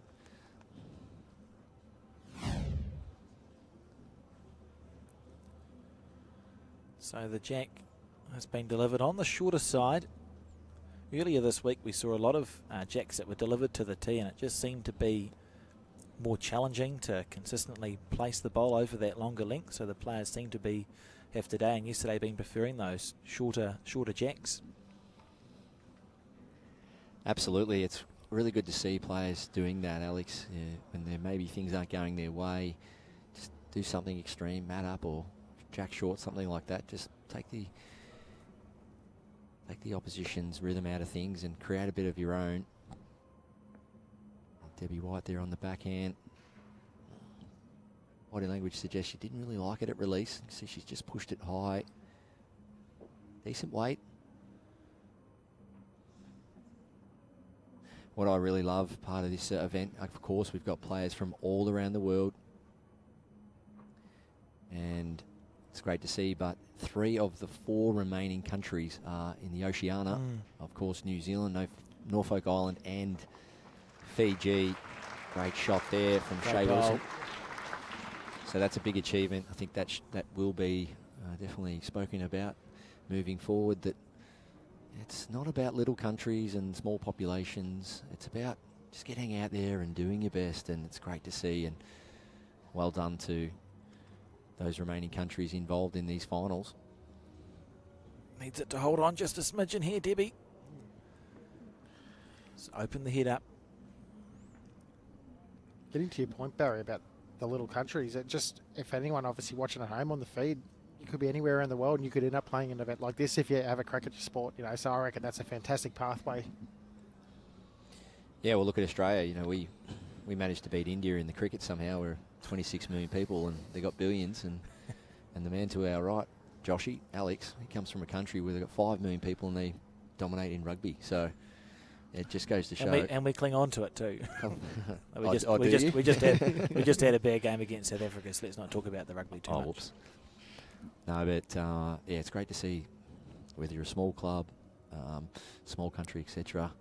You can see how these athletes just got that self-belief, that drive to do their best, and there's plenty of reward in it. So on the probe here, Debbie White. This is close. This is close. What a bowl! That's perfection. You can see there the heavy jacks run away from the bowls when you try and trail them. A lovely shot. Still 2 or 3 feet of distance here to get shot for Shae. She's pushed that high. Definitely didn't love it out of the hand. Look down at her foot. Well. These are the bowls that you really hope you don't miss as a bonus. Debbie's played an absolute bomb with her third and has room here to add. Sometimes they look so easy. On this surface and on this pace, these are probably the ones you shouldn't miss though, Alex. No? Not to put any pressure on her. That's my point. No. Or not to jinx her, at the very least.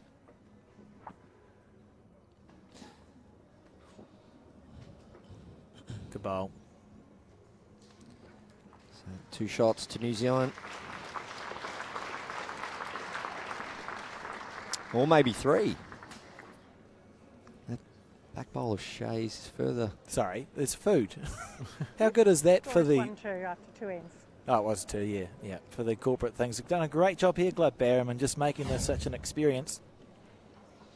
Yeah, Debbie White, that's a shot that we've seen her play a lot of the last few days. Just over the draw, give your bowler a chance, nice and controlled. The key to that shot was if she halved something or middled something, she stayed around the head, switching to the forehand, adds another. You think about the first time she played the same shot, it was just a bit stiff not to get the shot. So it's definitely a weapon of hers.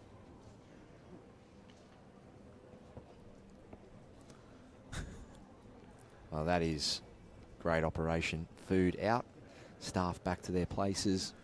Boom. That's amazing. Well-oiled machine here at cluBarham. So Debbie now leading off on the forehand.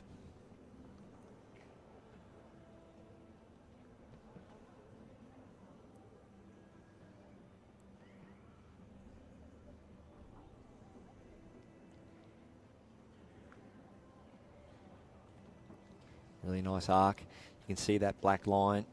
The way this rink's drawing really well. You want to be outside that. And that's a nice open up.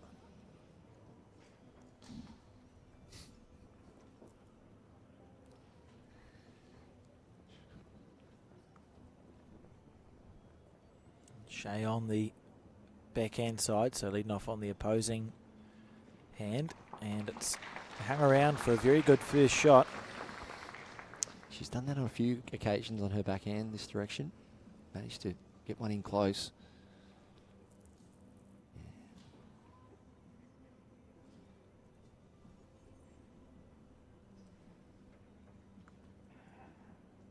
Slightly under this one from Debbie White. Needs to hang around. Holding for the jack. Just missing. Should be pleased that at least it's missed past. Ideally here for Shae. She doesn't make this a wide target. Doesn't want to sit one on the other side of the jack here. Oh, if she can just slide in behind and in front of Debbie White's first 2, that's perfect. Crowd's happy with that. Nice cheer from the crowd there. We did a little crowd meter, just a little applause meter before the game. And it was strongly in favour of Norfolk Island. Someone- Sorry, Alex. Someone said, why is that? And they said, because it's Australia. I don't know if that's a controversial thing to hear from the crowd or not. Yeah, so maybe they're just being very trans-Tasman rivalry-ish. I'm not going to begrudge them.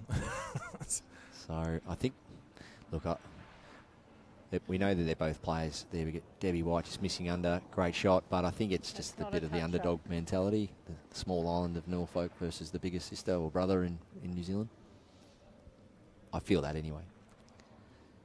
So Shae Wilson on the backhand, 2019 bronze medalist of this event in Adelaide, looking to go 2 steps better. Oh, good weight, but just slightly on the high side and still 2 down, Debbie White. Okay, interesting switch here. Yes. Thought she might have persisted on the forehand.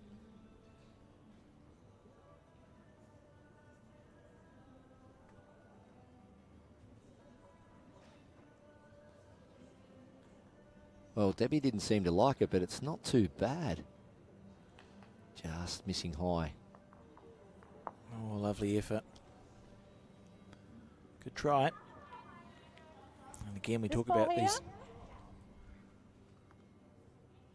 bonus bowl opportunities. Here's another one, a more challenging bonus bowl than the one we saw from Debbie on the previous end. Less margin for error. You can be positive though. There's no danger if you happen to move the jack 6 inches. So good full draw, and you're a chance of adding. She's played it well. Shae Wilson from Norfolk Island. What a shot. 3. Score is 4-2. Outstanding bowl. Yeah, backhand on a string. It's like a yo-yo at the moment. 3 out of 4.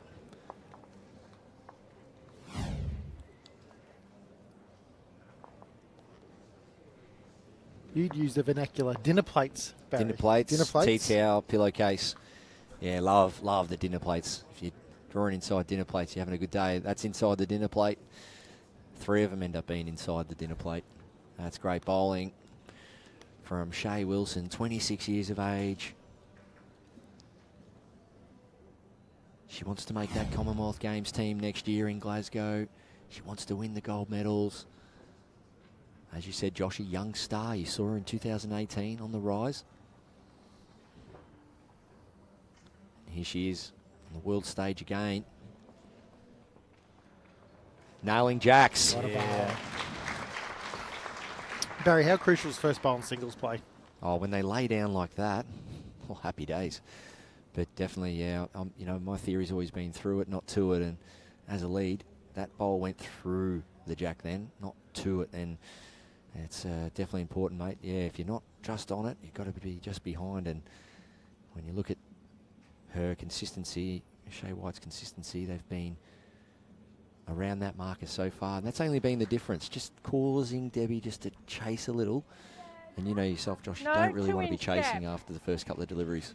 Definitely not. Try and build that head first and then capitalise with your last couple.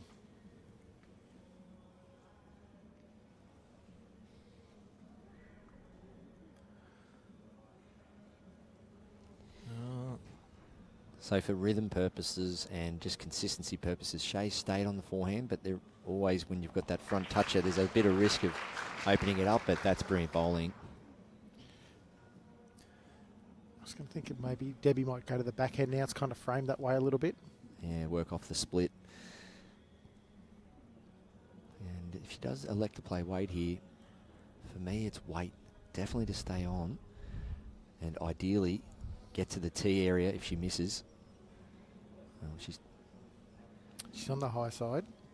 Yeah, she's going to nudge that bowl back right onto the tee. It's actually gone really well. She was going to the tee anyway, but as it's worked out. So now Shae's got big decisions. 4-2 up, holding 2, but 1 down on the tee, no back bowls.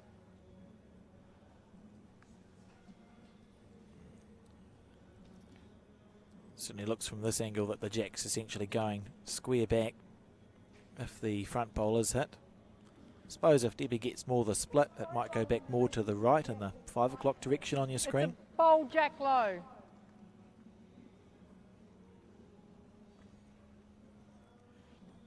You can understand why Shae didn't want to go near that head and widen it up, but I think it was a bit of a missed opportunity not getting to the back. I was thinking the same, Barry. So controlled weight, backhand, spring the jack back, or at least get another one behind. Alrighty, dropping the weight away. Surely Shae splits the difference between all three of Debbie's bowls there and try to finish in the middle so that she can't drop a number. Yeah. One down at the back's not the worst case. Well, it's pretty much a triangle, really, of black bowls. One on the tee and the 2 ones there. So, yeah, Spot somewhere on. around there. Yep. Needs to add 5 feet, 6 feet of weight. And what that does, make Debbie then play perfect weight with her last bowl. And if you had left that there, it's exactly where that bowl is. Pretty much where the circle was. Lovely bowl. And Debbie's going to come and have a look at this head now. Probably more to decide the speed that she wants to play this bowl with. I was going to say, if she's got third shot, to me, quicker is better. You could probably get them both on the right angles, and then obviously does go to the back. You've got the tee still.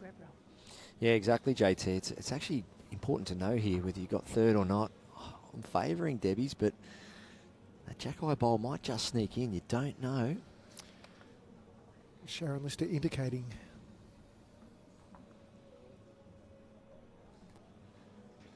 But either way, it has to be firm weight, contact, whether you get the ultimate result, jack back, or you split and stay. Feels like a big moment. And with this particular head, it comes down to your favourite hand and favourite weight. Don't feel like you're forced into doing anything else. Make sure you stay comfortable and confident with the shot you're playing.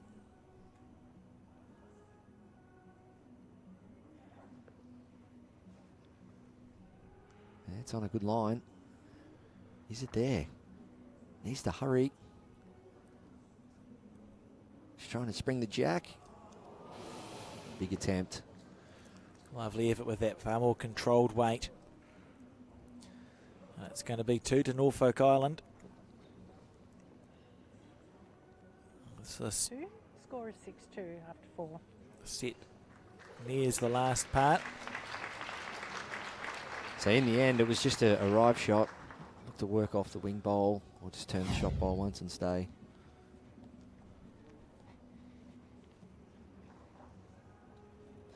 There we go in the foreground there with the gentleman with the glasses.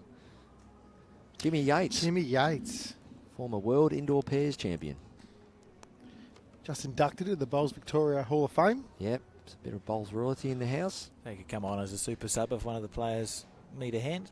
Yeah, well, I mean, we've got Josh here, but now we've got proper royalty here, so it's good.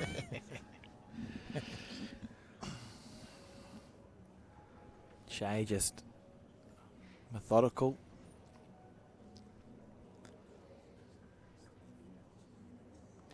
Nice conditions, great temperature for bowls.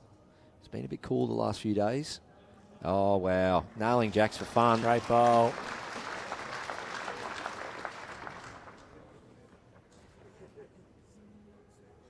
Sets up nicely for Debbie. Just she needs an early response. Got to get that shot back early. Don't leave it to the last 2 or 3 deliveries. Just trail it a foot or two. Get something in behind.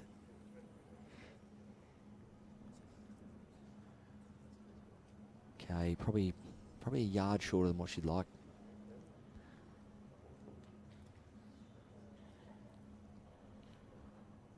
Shae could turn the jack out already. It would make it very hard for Debbie to win this end. Something like this.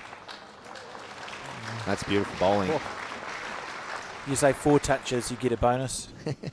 A bonus shot. Yeah, I was chatting to the crowd, just trying to get them pumped up before the game, and I said, do you think you should get a bonus point if you get 4 touches? They absolutely love the idea. Going to be some aggression here from Debbie White on the forehand. Looking for both bowls. 1-2.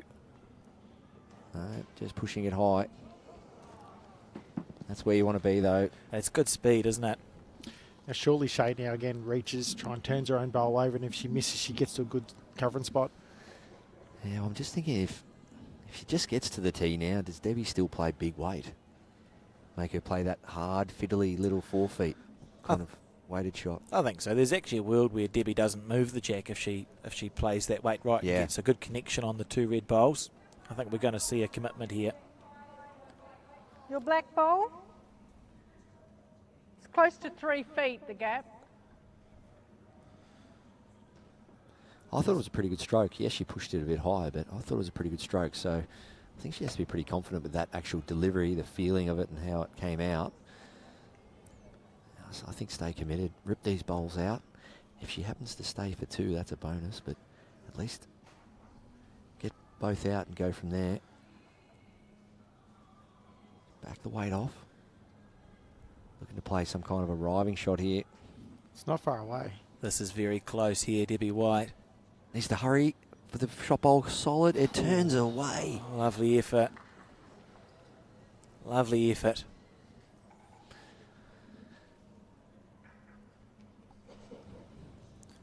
Be interesting to see after this bowl of Shae's if it changes the head or not, because she needs another one in there, Shae White. Sorry, Shae Wilson. Needs another one in there. Well, she's done it. So that's a huge bowl, because as the head sat, those 2 bowls of Shae's were very vulnerable. Now it's more, I think, jack movement for Debbie White. Well, we're going to play a more perfect bowl now too, Barry. so are we thinking, well, what hand we'll try draw on the screen, so we'll start at the beginning. What hand do we think Debbie will play? Still got to be forehand, surely.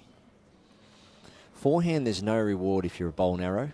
So if you're going for the angle off the burgundy here, if you're a bowl narrow of what you're going for and you miss everything, whereas if she plays backhand looking for the shot bowl through jack, at least if she's a bowl or 2 tight, she can clean a couple out. So that's the residual result. So it is 50-50, but I think she might give up on that forehand runner. Just depends on whether you want shot or you want to cut it back. You know, Yeah. At the stage of the match, 6-2 down. 2 ends to go. Shot's probably pretty important right now.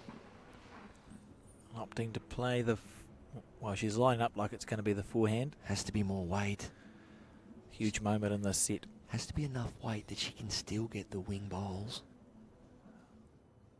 Big shot here.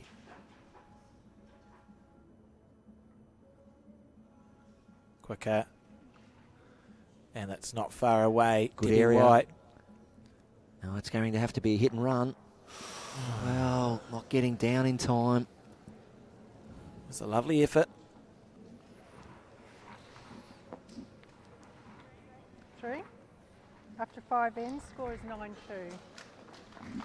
5 ends. So on the penultimate end, and 7 shots the difference. So we'll move on to the second set if Debbie is unable to score 3 shots. Yeah, must score 3 shots. Not an easy task the way Shae is bowling. Hands on the hips. It was 3 well-played bowls, but Shae is just playing so exceptionally that you actually can't afford to miss by that much. There's another head where you might miss by that much and get a good result, but it's not been the case. So when athletes, sports stars, golfers, whatever, are at the top of their game, they make everything look easy. And when you just look at Shae's delivery at the moment, it's definitely in time, it's in rhythm. You can see she's nailed her weight there, not quite got the line, and there's a sense of extreme confidence over her at the moment. But one thing we know about this lady here on screen, she's a fighter. Absolutely she is. This event means so much to her. And she knows she won't go down without a fight. The first New Zealand singles title that Debbie won was race to 21 back home, and she was something like 19-6 or 19-7 down in that final. So she knows how to knuckle down and find a way. And let's face it, with sets played, you can lose the first set, don't go your way, and you can just get it all back, and you can still win this match very easily. Be great for the broadcaster if we had a tie break, wouldn't it?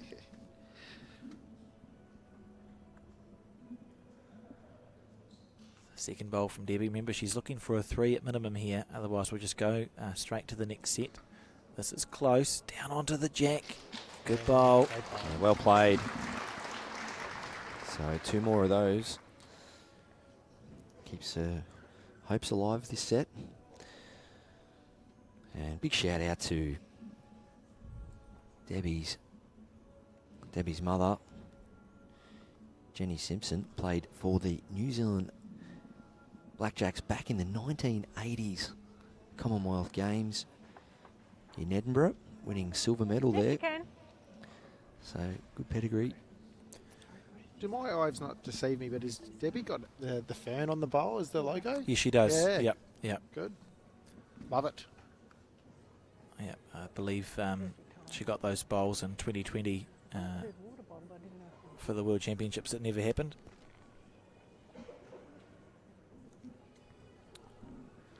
Anyway. So Is that a sore point for you, Barry? Back to the bowls. back to the bowls.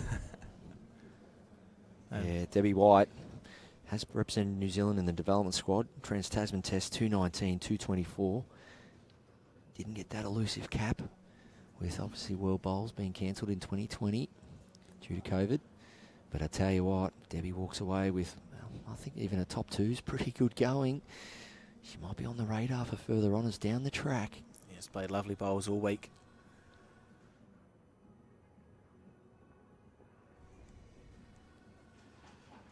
Now this has to pass no matter what. If it doesn't count, it must pass the jack. Wow, that's turning in sharp. That took off. It's made it harder now. These 2 or 3 bowls to move to find a 3. There's half a chance, I suppose, through one of the front bowls. Shae goes and draws a shot, or at least another good second. It's probably increases the difficulty level. Yeah, turn into an 8th or a 16th of a chance then.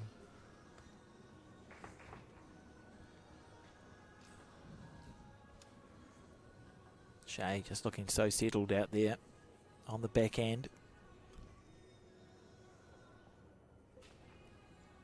Yeah, look at that. Nice release. Definitely on the tight side. Doesn't want to turn anything of Debbie's up.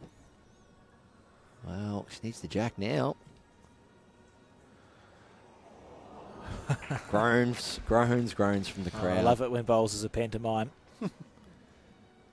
So has to make a 3 out of this. Be pushing through the front bowls on the back end. Yeah, so it's going to be backhand for me. Down under the half of that black bowl. It cannons through the wing bowl there at 10, 11 o'clock. And then she gets the one up the front on the exit. But no, she's trying to draw the shot for 2 here. It's a great shot though. Just needs to hold. Maybe just settling in for the next set. Surely you give it a crack. Yep, that's the first set gone. Score was 9-3. Norfolk Matt. So 9-3 was the score on the first set. As we start set 2 now. Appreciative crowd.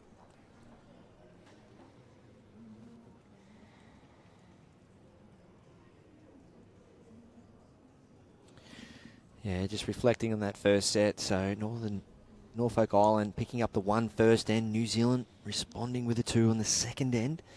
And then we knew it was game on, but then after that, Shae Wilson went 3-2-3. And then Debbie White picking up the 1 to finish off the set. 4 ends to 2.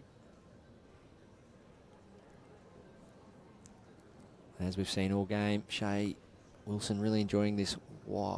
Well, you would call it a wide drawing hand, even though the other hands, they're actually both drawing quite nice. Yeah, I was going to call it the wide hand, but they're both drawing very nice. So you can see Shae's enjoying it, getting some really nice touch and rhythm on that wide side.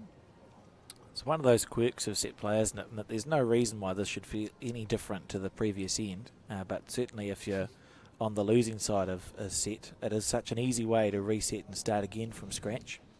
Shouldn't be, but it is. And on the flip side, for Shae, her luxury advantage is she can draw this set and she knows she's going to win, so she can even be a little bit defensive if required.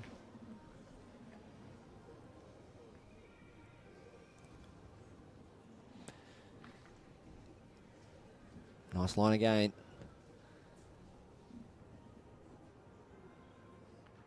In it goes. It's this rhythm from Shae. It's hard to play against when your opposition is just plotting bowls in there like that. Yeah, she was super relaxed. I had a chat to her before the game. 8 inches gap.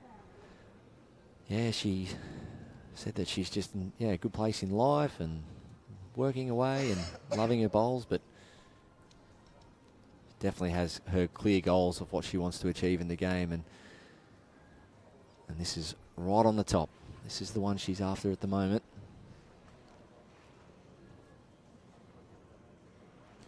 Beautiful track, just a smidgen short.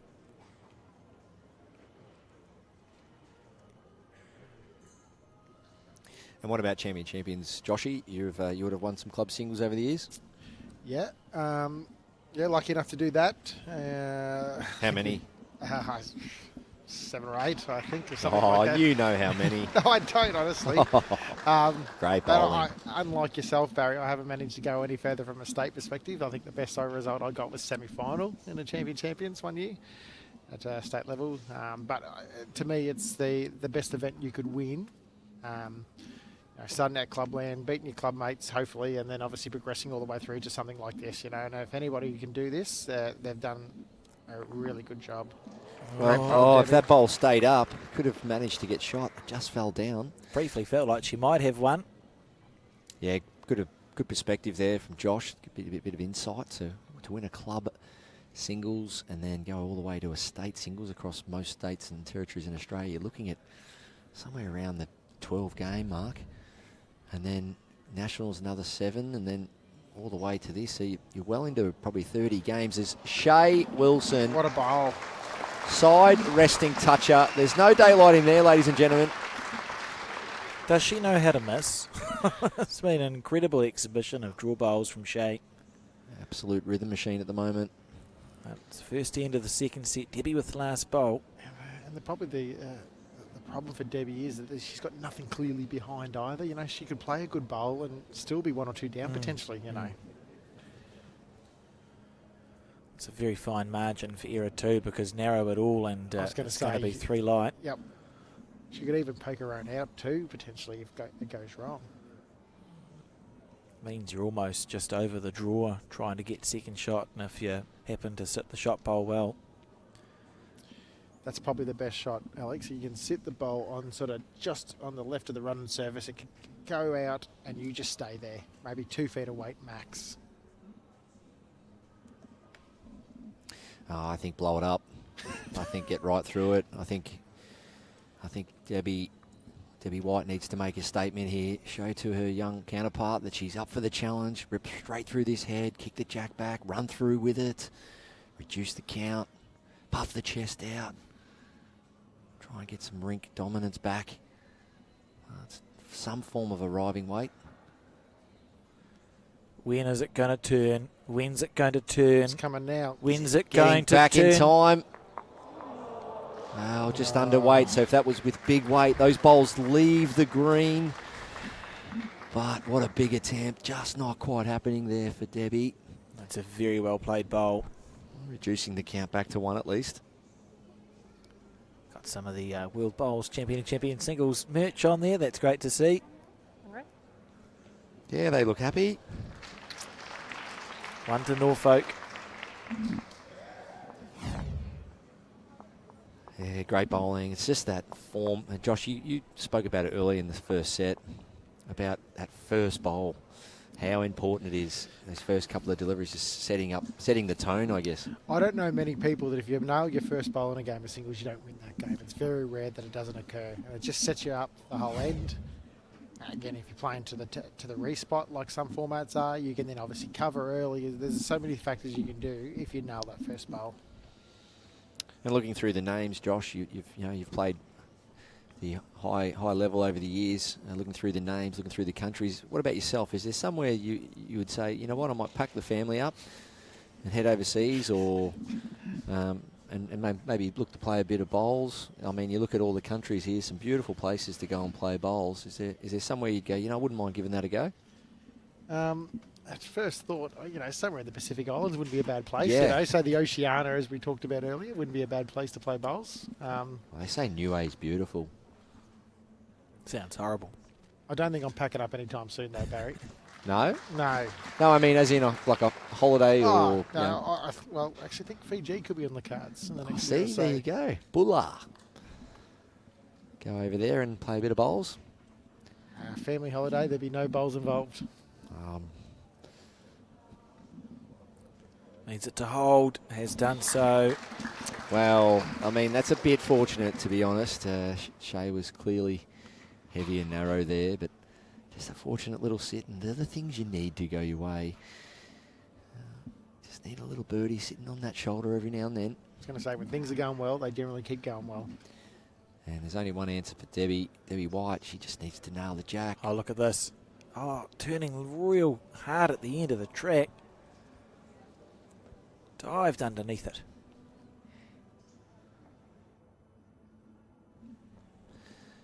Oh, it's a packed house. It is a packed house here at cluBarham. Great organising skills shown by all the major players here. World Bowls. You've got Josh, the operations manager, Jason Wallace, walking around. Always getting stuff done. Even in the lead-up meetings, all the Zoom meetings and that, just so much work goes in behind the scenes. So well done to everyone involved.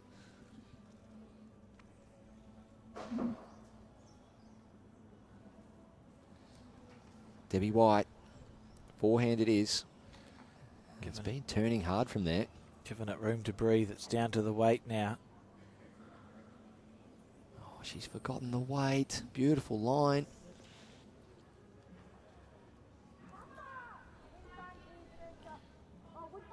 This is shot bowl here.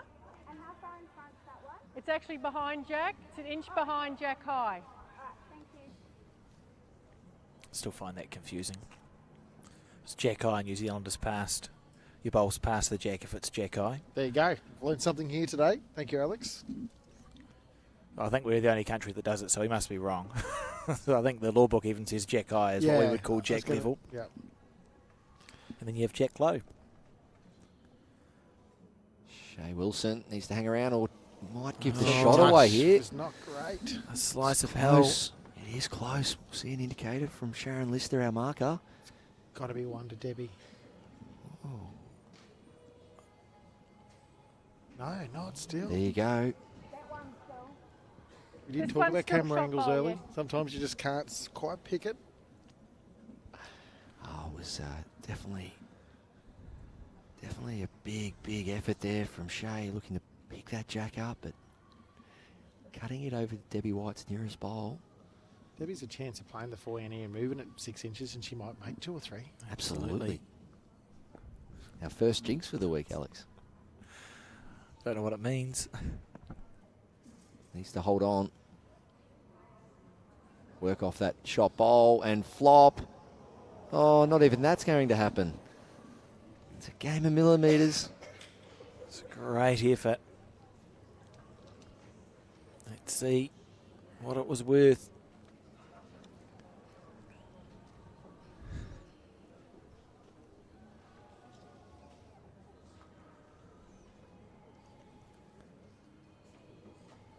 Crowd absolutely enthralled here at cluBarham.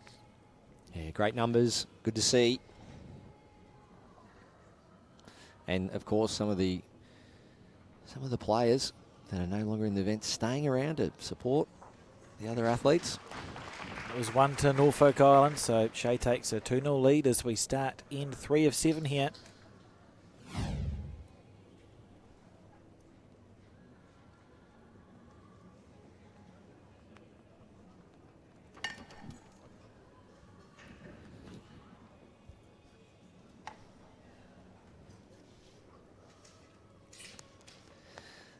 Okay, Jack's on its way. Jack length 26 metres.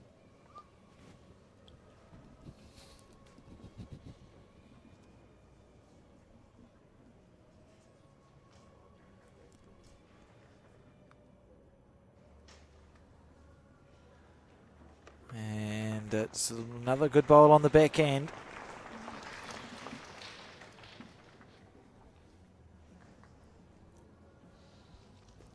Josh, you've been bowling, what, 30 years? Yes.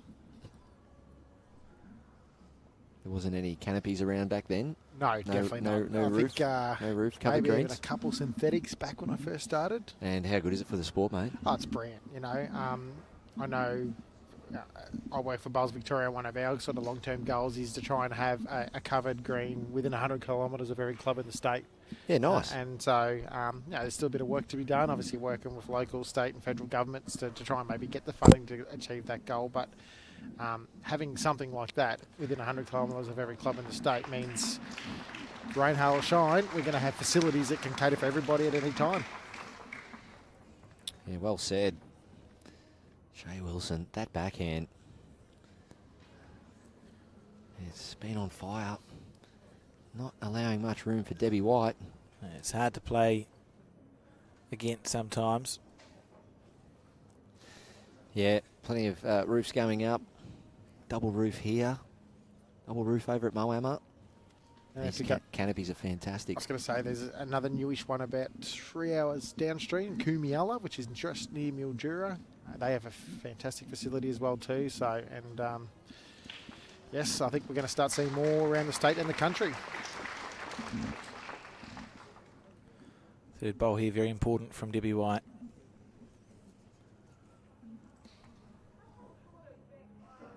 Just asking some questions about where her bowl is in relation to the jack.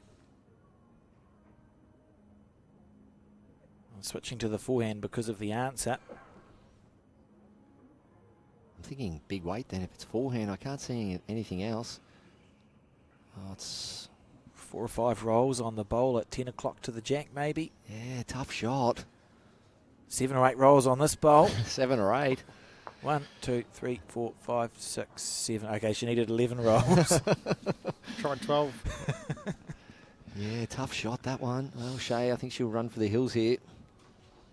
Out the back. Cover any jack movement. Debbie White, she'll be charging up there on the forehand, looking to trail that jack out of there. Oh, Shae Wilson. What a bowl. That's perfect. I don't reckon you could walk down and place it in a better spot. No way, it's the backest bowl, and it's not made that a bigger target. Don't lose hope, though, Debbie. You've got to stay strong here. You've got to stay committed. One bowl away from changing this game. Got to play bigger weight.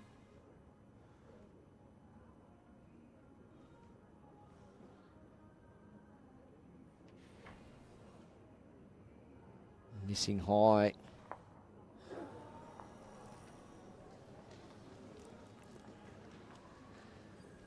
So it's going to be at least 3.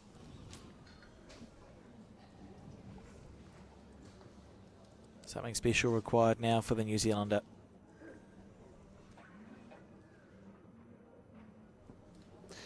Yeah, no risk, no reward, I think, for Debbie White moving forward now. I think when something sets up like that again, I think it's a full count. Grab the moment. Grab an opportunity. You see a head like that, it's quite a wide 3 to 4 bowl target. And Alex, the last few days we've seen that from Debbie. Yeah, she's got that shot in her locker, absolutely. Just missing high, of course. Well, that does happen. But I think a little bit more aggression wouldn't hurt there. Clean a few out. Obviously restrict the count. Shae's made it really challenging because she's been playing so well. It is perfect bowls required from Debbie. It's been, I can think of 3 bowls Debbie's played that have been within. A bowl or 2 have been very accurate, but she's had to be perfect because of how well Shae's gone. Correct. Yeah, spot on. So I still think, though, Debbie's only one end away. You know, she can pick up a 3 or something just to reinvigorate her a little bit, just to give her that sort of feeling of hope. And then look for something different tactically. Absolutely, yeah, mat up. Pit to pit, mat up, whatever it is, something different. I think for me it would be mat up. Put the jack around the tee, bring in the length nerves for Shae. Make those draw shots vulnerable around the tee. Not a bad start here from Debbie. Just needs to work its way back now. So that's a nice opener. Yeah, lovely bowl. It's quite a long length, this one too. As you can see there, the jack's only 2 metres up.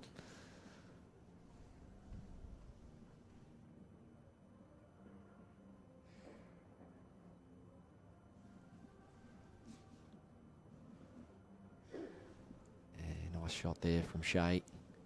Will it be enough? Oh, We'll find out. the crowd's clapping like it was. Maybe they're easily pleased. So the 2025 World Champion of Champions Singles Ladies Final. Both these competitors in 2019 went over to Adelaide in South Australia, came home with medals, not the colour they were after. As your memory, who won it that year in the ladies, Barry? Kylie Lavis, Was Kylie Whitehead back then? Yeah. my old teammate. Yes. From my old neck of the woods where I'm originally from. Shout out to Kylie. So, Shae Wilson on the backhand here, looking to find a yard of weight. And she's definitely done that. Has it stayed for shot? Not quite. So 1-2 New Zealand.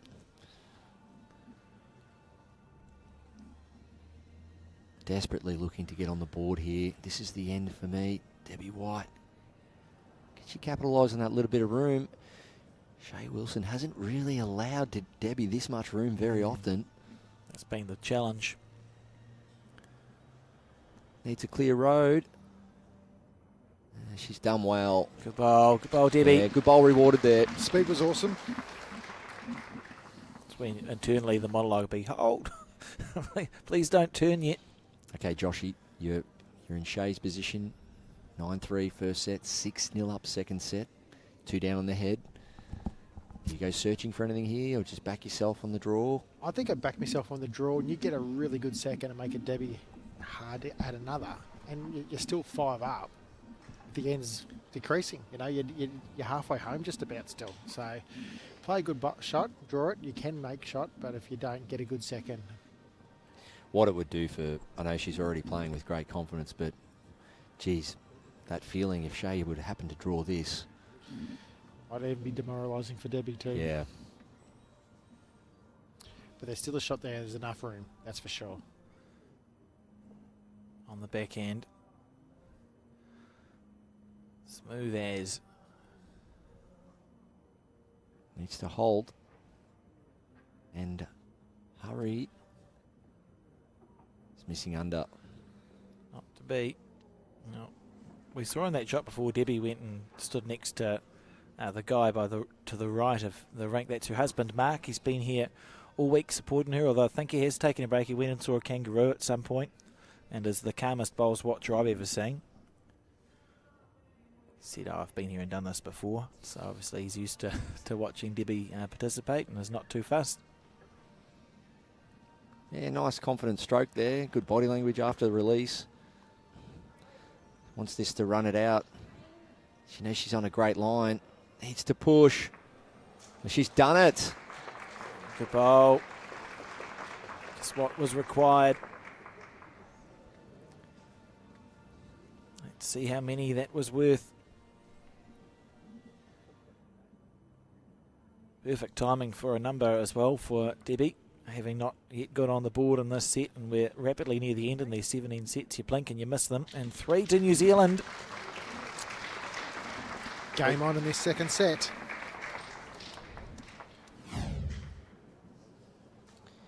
Yeah, didn't have to play any fancy shots this end, did Debbie White. Most of the match she's been forced to play some form of runner, sit something, conversion shot, trail shot.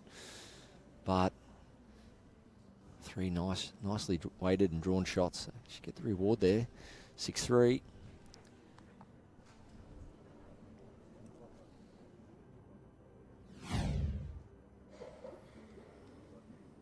And Debbie has opted for a full-length jack, or near enough to it. Near enough. That's good game management, isn't it? Going right. Well, it's not necessarily been working so well with the shorter ends. I actually put an asterisk next to this end number when the jack came to rest. It was a really long, uncharacteristic jack roll from Shae. Been usually around that 26 to 27 metre mark, and that jack roll was 33 metres. And that 6 metres maybe of difference just might have thrown Shae slightly off. And I think Debbie said, well, I feel comfortable over that length. I'm rolling that again.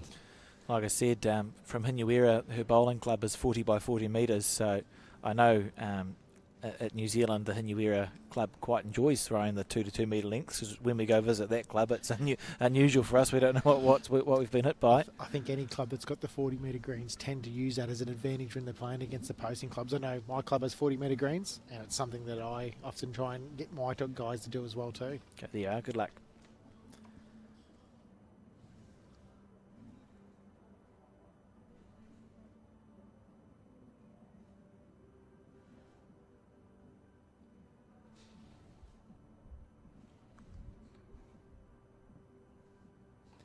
Right down the middle, as we see there. Both bowls right on the spine of the rink. Very good bowl from Debbie White. Well, there you go. Just a small, tiny little mistake from Shae. Previous end with that jack roll. It's brought Debbie into the game. And she's trying to make the most of it here. So Shae's going to have to really find some more takeaway speed. Really step into this. Make the correction early. When's it going to turn? She's done very well. What a shot. Correction. Great bowl. Is it the boss? Is it the boss? I was going to say, if that jack's put on the right spot like it should be on the tee, it looks like it'd have to be a red ball. And it is. I'm not saying it's not, but I'm just saying. Should be behind the tee. Yeah. I'd rather it was the other side of the tee as a New Zealander. So Debbie's going to stay on that forehand. It's a similar bowl to the second bowl she played.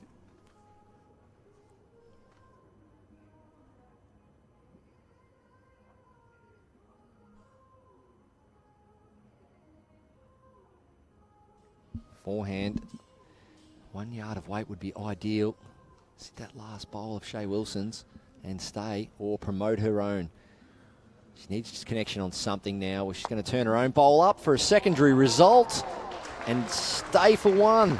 So things are slightly changing here at cluBarham. Bowls on the border. That went well. The old cannon, 4 foot apart cannon. Easy shot. If you say so, Barry. Well, there you go. Half an hour ago, there's no chance Debbie White would have got that result. Is the game shifting? A fickle game we play.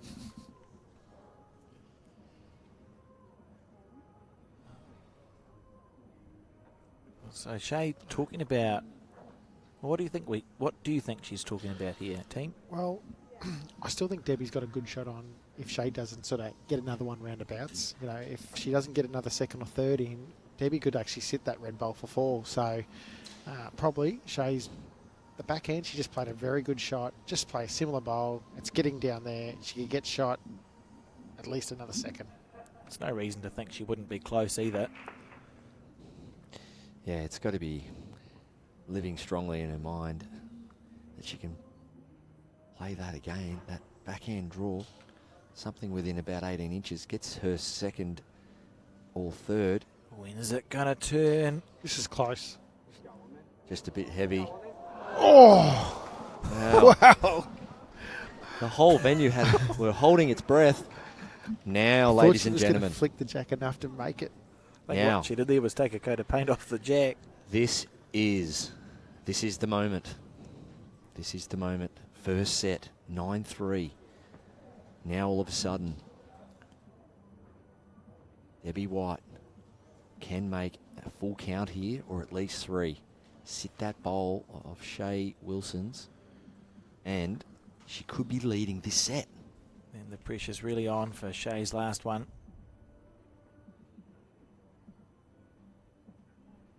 So, taking her time on the forehand.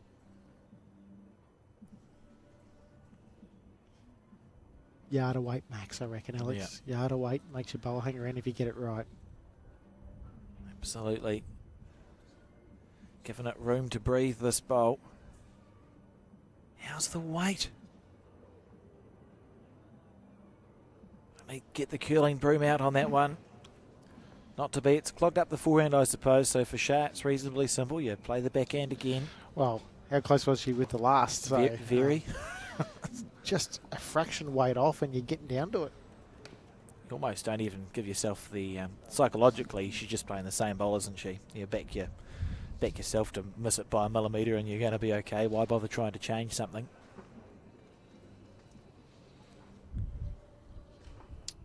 Well, missed opportunity there from Debbie. So this would really hurt if Shae Wilson happened to draw the shot or trail this jack for 2. Looks to be on a tight line. Well, hasn't quite managed it, and so we're going to see this slow and steady comeback continue from Debbie White. 1 to New Zealand. 4-6 the score on the penultimate end. Just thinking, like, again, Shae's in that position, winning the first set. She can play defensive here. She says to herself, if I drop one at worst for the next 2 ends, I'm still winning the World Champions. There we saw all the bowls rolling through. And look how close that was from Shae. Yeah, that's fair. That's fair. I might have been a little bit more animated than that if I'd missed by a millimetre.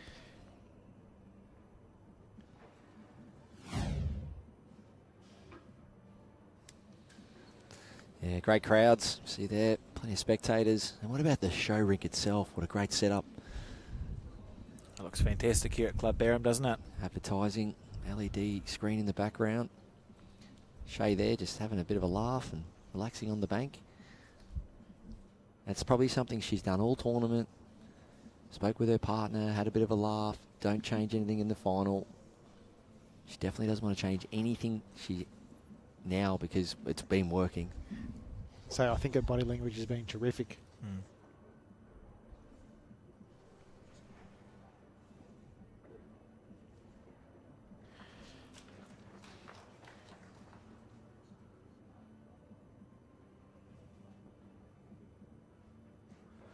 Shae on the forehand.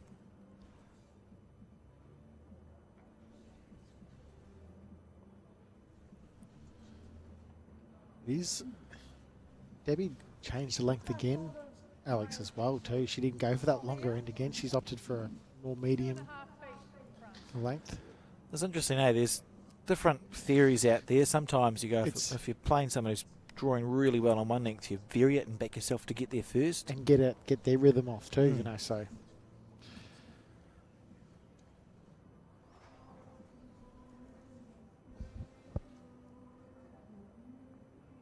6-4. New Zealand versus Norfolk Island for a world title. Battle of the Pacific.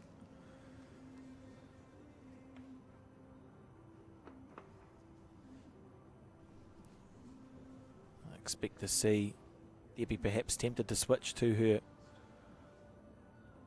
forehand shortly as we see the jack snick back a little bit. Well played.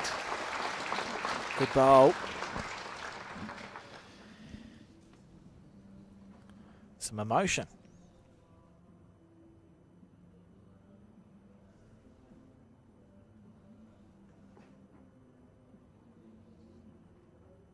Of course, if Shae picks up a 2 here, we won't have to play the last end.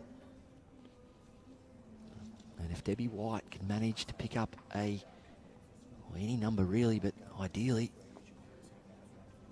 a multiple would be perfect for her. So Shae's obviously probably going to get another one close, hopefully. Another one roundabouts. Take the 1 bowl shot out for Debbie. That would still be on, obviously, Barry. Back cut the jack is even better here for Shae. Good bowl.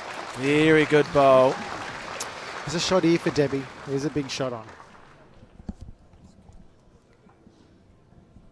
Yeah, so both bowls, shot bowl first, getting the second shot bowl on the exit, staying for a number.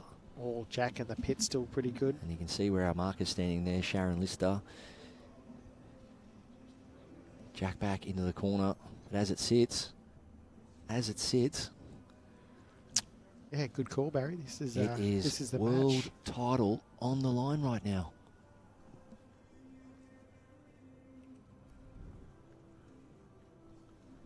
Forehand, solid weight. Needs to hold. Needs something. Debbie White from New Zealand. Oh, dear. There we have it. I'm not sure if the crowd's done the mathematics yet.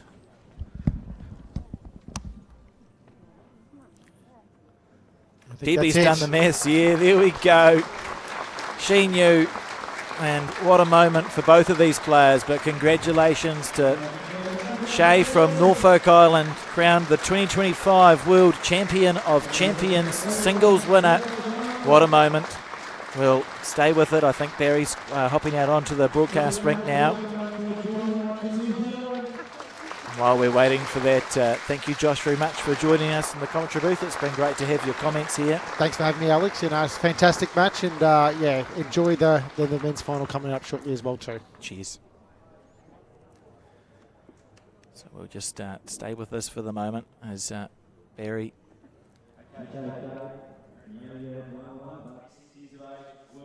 First world title. How do you feel? How's it feel doing such a fantastic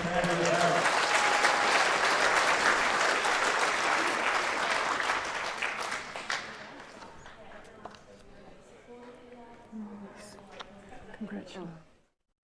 We spoke before the Number 2. you've done in this sport and what it means to you, the great game of bowls, and it's hard to juggle with family and work and so on, but you were after that world title goal.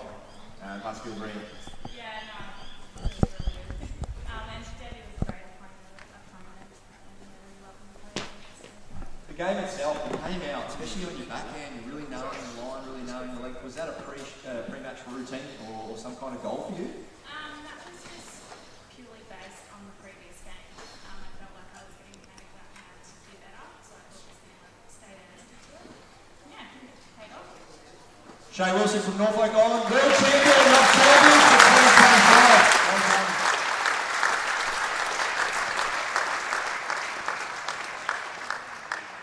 And that's us for the moment. Back at 3:45 for the men's final. As you heard, join us at 3:45 AS time for the men's final. Until then, we'll see you.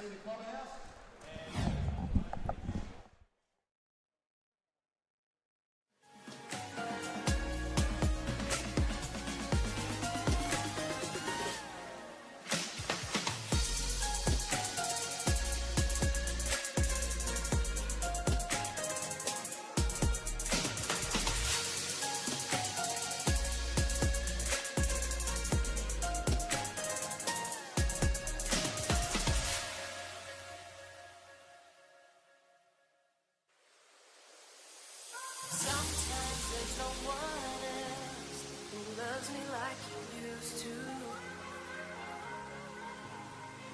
Sometimes we're not ourselves. There's no one I can turn to. And I know all the feelings that we shared out in the past. And I know your relationships are never meant to last. And I'll take some time, but I'll be alright. Moving on, moving on. I know times I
In the UK, there's a bowl for every surface for the Henselite product. Here overseas, I use the Tiger 2 and I use the Dreamline XG purely because I love the grip and the arc that the bowl takes, and that's what makes me one of the best players in the world.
There's no one else who loves me like you used to.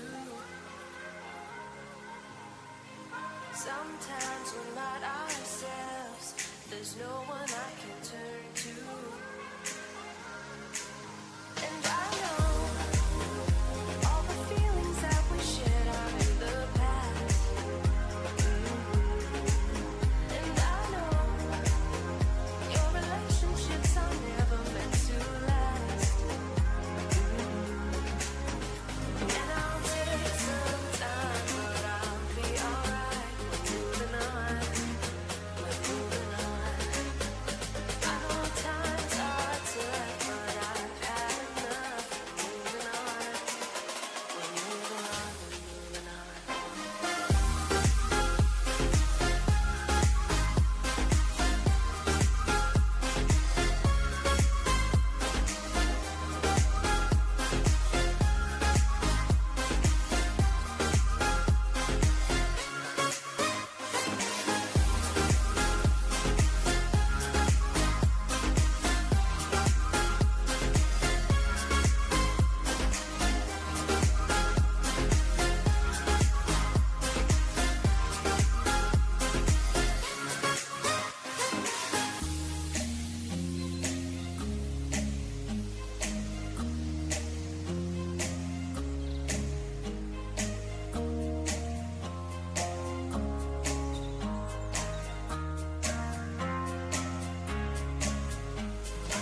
Good ball. Good shot.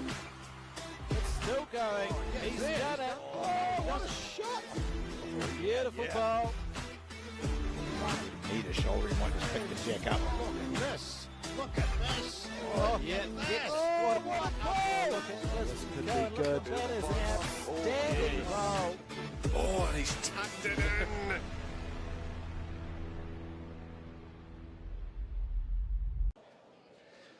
Ladies and gentlemen, welcome to cluBarham for the World Champion of Champions Men's Singles Final for 2025. Please allow me to call out our first player from Fiji, Raj Prasad.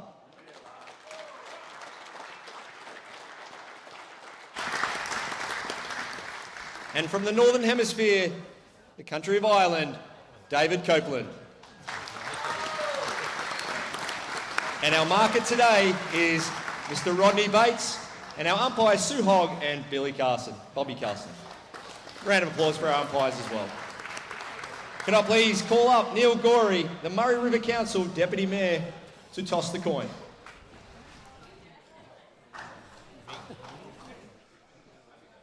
Watch your foot.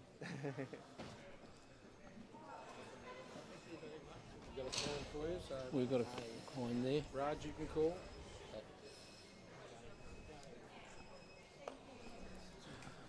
Fiji is called head. Tail it is. David, take the mat. Yep. And David's taking the mat. Enjoy the game. Reminder, please, phones off or on silent. Good luck to both players. Good game. Great stuff, and there you have it. The final of the men's champion of champion singles is about to take place between Fiji and Ireland here at cluBarham for the 2025 World Champion of Champions singles, and we're going to see two trial ends before the players get into it. The ITO there just talking to the two players to discuss various bits and pieces. My name is Alex Reid, joined in commentary for this one by Barry Lester, and we've got a special guest. You've been in before, Troy, one of the competitors at this event. How do you think we're going to see these players go in this final? I think it's going to be a very tightly fought game. Both players have been in excellent form all week, and their form showed through this morning. They played some key bowls at key moments in their matches, and I'm looking forward to a great match. Were either of these players in your section of play? Yes, I played against Raj, and he was absolutely on fire the day I played him, and he's continued that form right to the final. Absolutely, and so we saw it with the women's final, and we see it now where we're going to have two trial ends before play. What are players looking for with these trial ends? Looking to get a feel for the speed of the green, and looking at the grass that they need to take on each hand, whether it varies from one hand to the next. So, yeah. And can you talk to us a little bit about this green? 'Cause we've most of the broadcast has actually been a bit further to the right as you see it on your screen. So this is rank 5, rank 4. How does it play? From my experience, I practiced on rank 4. I didn't get to play a game on here, but the hands come in nicely. There's a good arc on each side. Traditionally, the river side of the green is the wider side of the green on this rink. It's so to the left of your screen as you see it. Yes, and so we'll see how that plays out today. David here from Ireland defeated the pre-tournament favourite Ian from Scotland in the core semi-final earlier this morning. That was a great game. As we welcome Barry Lester back into the commentary booth, moving at great speed, having done your MC duties. Yeah, good fun. Great to see the mayor here, Neil Gorey, and toss the coin. Plenty of rotations in the toss, and Raj called. I think he called heads and lost the toss, and we're going to see the Irishman lead us off today. Obviously, a couple of ends to warm up. Troy, welcome, mate. And, Thanks, mate, just Barry. question straight off the bat, mate. How important is the roll-up, just getting the feel for the rink, especially in a big final like this, mate? It's crucial to get a feel for the speed of the green and the amount of grass you need to take on each hand. When you feel confident in your roll-up, it can help you get off to a good start in the game, which, as you know, in these short set format matches, it's really important. Yeah, sometimes in a roll-up, a couple can come out a bit rough.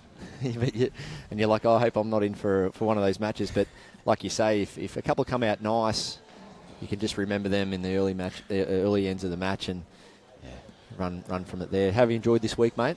I've absolutely loved it.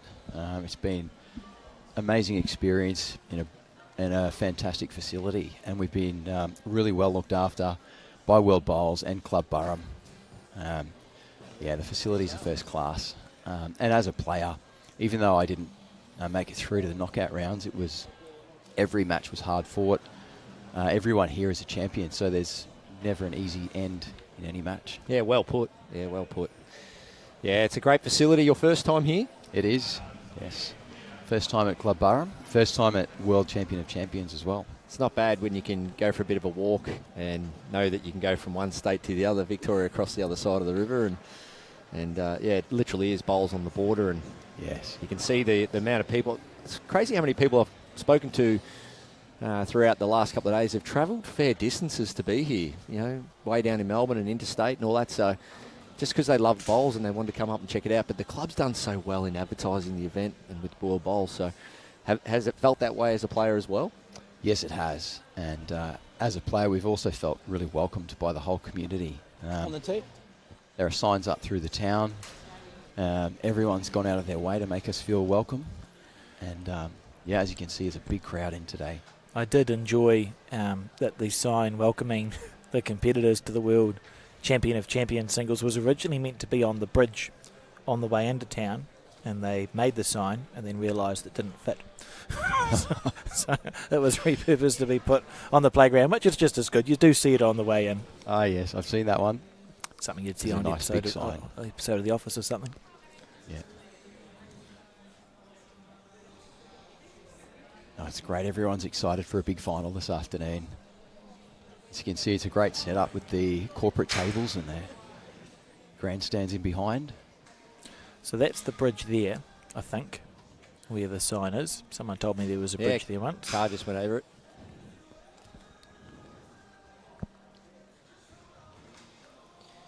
Just interested there, Raj asking the marker to put the jack right back onto the tee. So we're just talking about the importance of the roll-up. Just wanted to experience pretty much a full length end here. Just playing back in this direction. So ideally across your two ends of your roll-up, if you can play a couple of different lengths, that's perfect. And try different hands.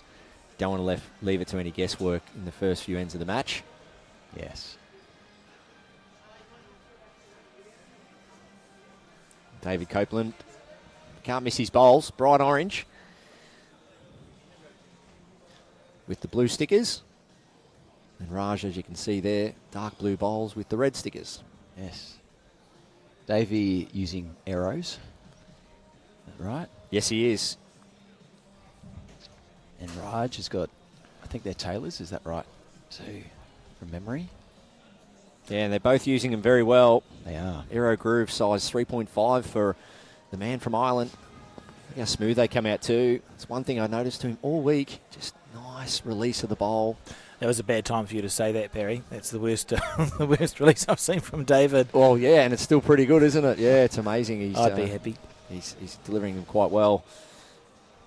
Yes, he is. And what David gets up into his spare time back in Ireland, he's a returnable asset administrator. Loves watching his Gaelic football and soccer. Season ticket holder at Manchester United. They beat Chelsea the other day, so we won't be talking about football to each other. But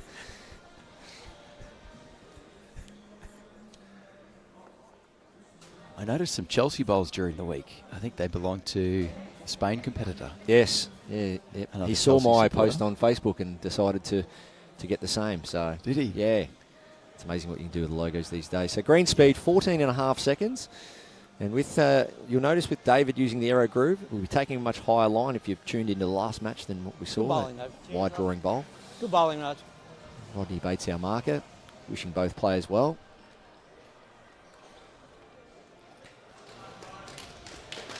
Crowd giving the players a round of applause. And we are off and running. Can be a crucial toss to win at the start of a final. If you get the jack, roll it to your preferred length. and find that rhythm straight away, it can be a big advantage getting off to a good start.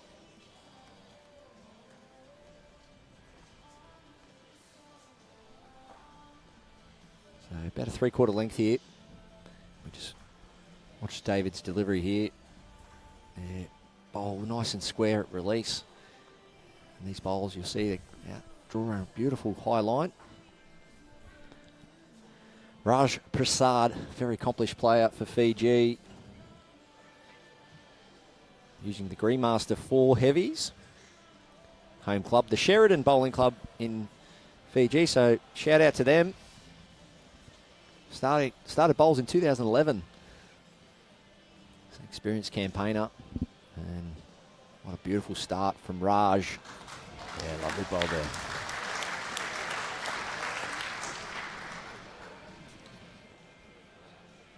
So Raj Prasad, if you're not familiar with him, he's competed in the last 2 Commonwealth Games for Fiji, Birmingham 2022, Gold Coast 2018. So this is what David's up against, a Commonwealth Games, a dual Commonwealth Games athlete. He's won medals at Asia Pacific's, South Pacific Games, so great player, has been for a long time.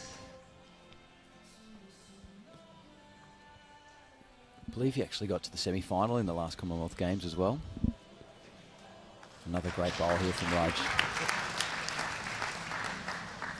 Beautiful place to visit, Fiji. Only been the once.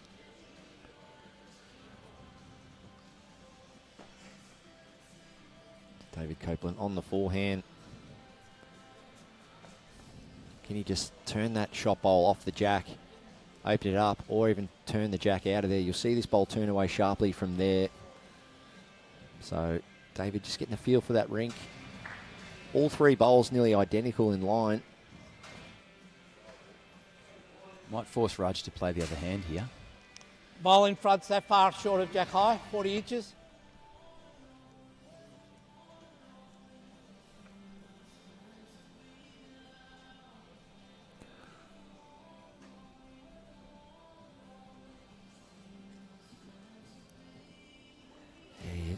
Important switch here, especially get something past jack for Raj. Doesn't want to turn this into a target for David.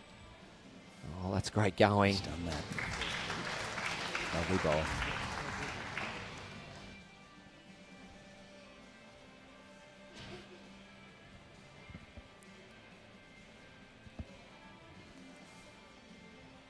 At least one down here, David Copeland. Just needs to find a little bit more.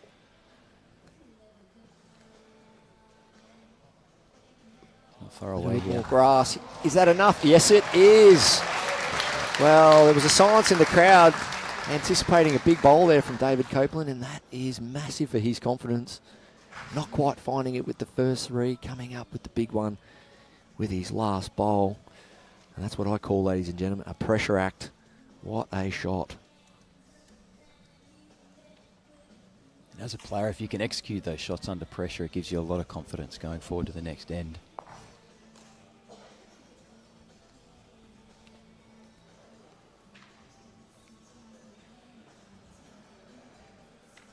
One to Ireland to start the match.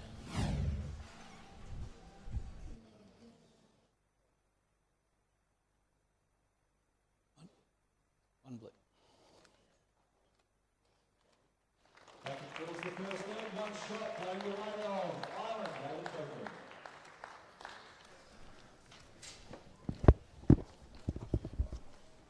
I suppose I should put that on the scoreboard.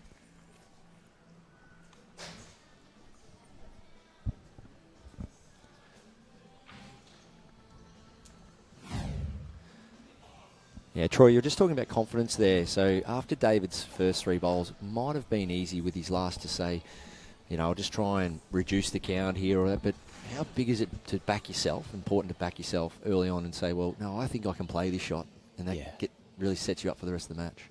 It's crucial. If you can back yourself and you actually execute the shot you're intending, the next set, the next end, you're ready to go right from your first bowl, as we can see here. Beautiful start. first ball pressure is huge in singles, and David's done that.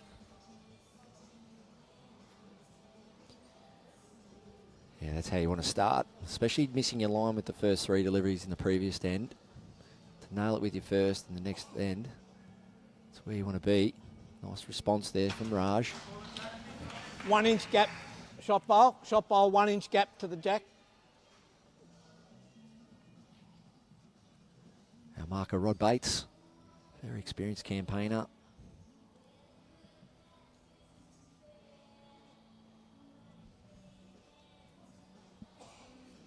And the surface, Troy, you know, you've been out there playing all week for Malta, and has the surface given you confidence to play all these kind of shots as well? It has. It's a lovely surface. You can trust each hand on every rink you play on this green. And as a bowler, it gives you confidence. You need to place a weight. You can pick your line and, execute a shot with a lot of accuracy.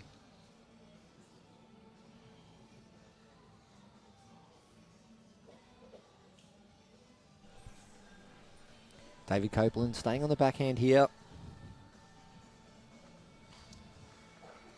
Home club, the Dunbarton Bowling Club in Guildford. So shout out to the Dunbarton Bowling Club.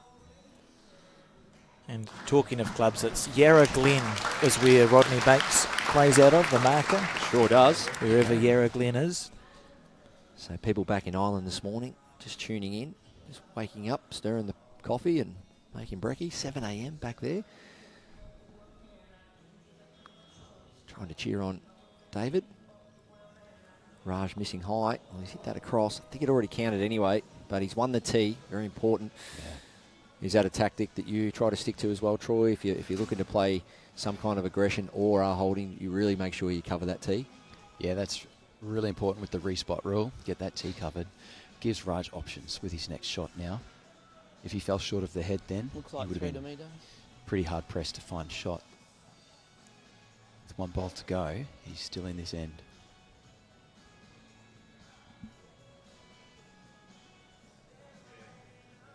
Both players in their previous matches have had terrific weight control, I've noticed. As you can see here with Davey's first 3 bowls. Imagine he'd be coming behind the head, trying to match Raj's back bowl. Yeah, you could see him there doing a really good risk assessment, walking around the head.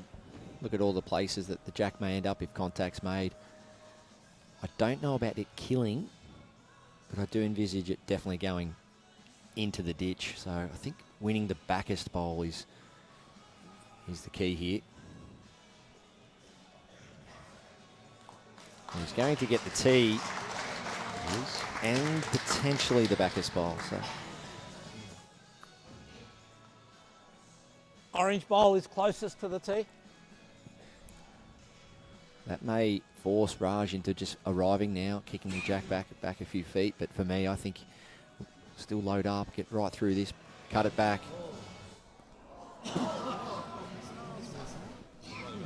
Raj is well known for being an aggressive player. Just missed that one. Yeah, he won't be happy with that. Great.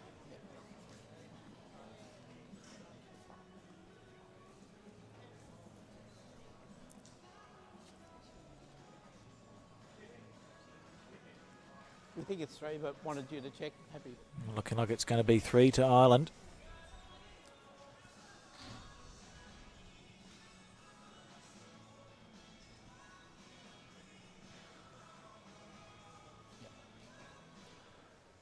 That's back-to-back hands for Ireland.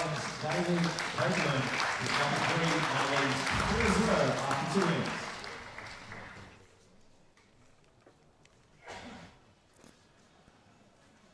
So we relive some moments from that end. Beautiful delivery from David. First ball pressure really set David up for that end. Crucial in singles to do that as often as you can.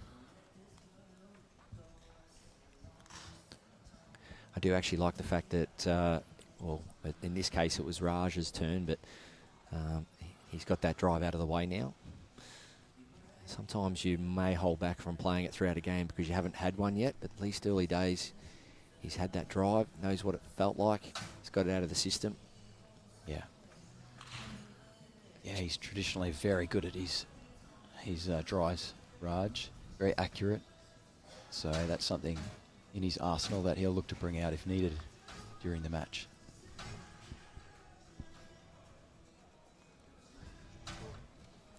Both players just missing their weight by about a yard. One under, one over.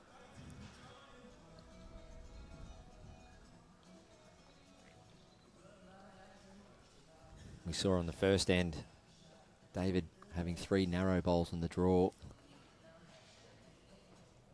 Looks to have found his line here. Yeah, he's done well.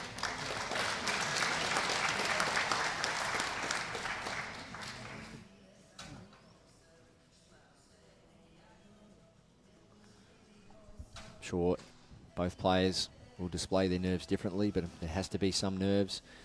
It's not always a common environment for most bowlers to come out with corporate hospitality, TVs, grandstands. A player that can just embrace the environment first, can really look around and say, this is where I belong. Watch me put on a show. Definitely helps early days. That's for sure, Barry. As you said before, that self-confidence and self-belief plays a big part in getting off to a good start in these matches, as we see David draw another one. It's a matter of just trying to reduce now, I feel, for Raj. Add a yard, try and get up to the shot bowl.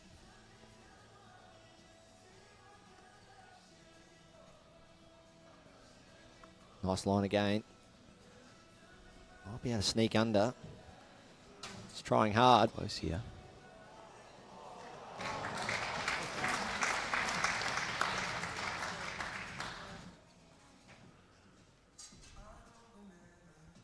Good second shot. Yeah. Still a bit of room for David to add another on his forehand. Talk about some of his achievements. Irish Outdoor Singles 2024. David Copeland. Irish Outdoor Triples Champion 2013. Shot bowl. Some Shot bowl titles. gap is 2.5 inch. That one there, 18 inches to jack high. So the titles just keep coming. Northern Ireland Private Greens 4s. So he's done everything, 4s and pairs and triples. Irish Indoor Pairs Champion.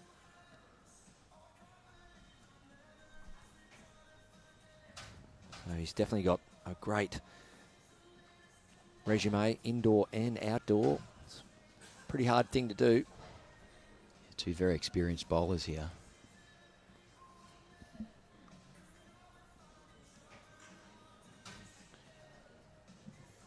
So you've got a combination of 20 Irish caps at under 25 level over the years. Both indoor and outdoor, so that's a fair effort from David. But We'll make it 5 after 3.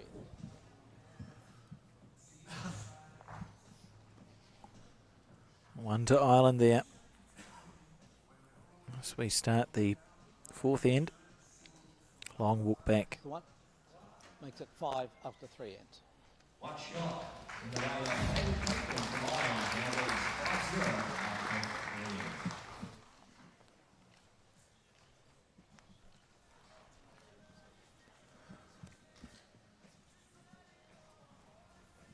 Sometimes when there is close bowls from your opponent, the best you can do is get second shot. And that was Raj's probably his best option in that end. How good does that look for lunch? they don't look like they're stressed out about anything, do they? So, Troy, just going back to those first 2 bowls of Raj, of course, no one wants to put them there, but at this level, it just doesn't set you up in a good position, does it? That's right. Ideally, you want to be on the jack or just behind with your first bowls. Gives you options later in the set, in the end. I'm sure Raj will make a correction at this end. Another good start here by David. Yeah, beautiful bowl. You can see the full face of that bowl as it came into rest. He's really enjoying that wide side there. Both players very quiet, not making any noise.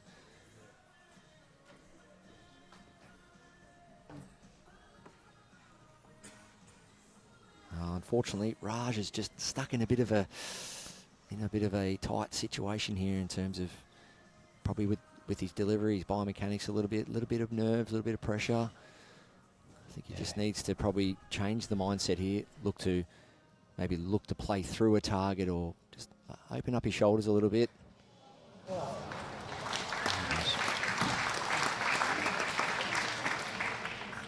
Another nice ball by David. Backhand it is.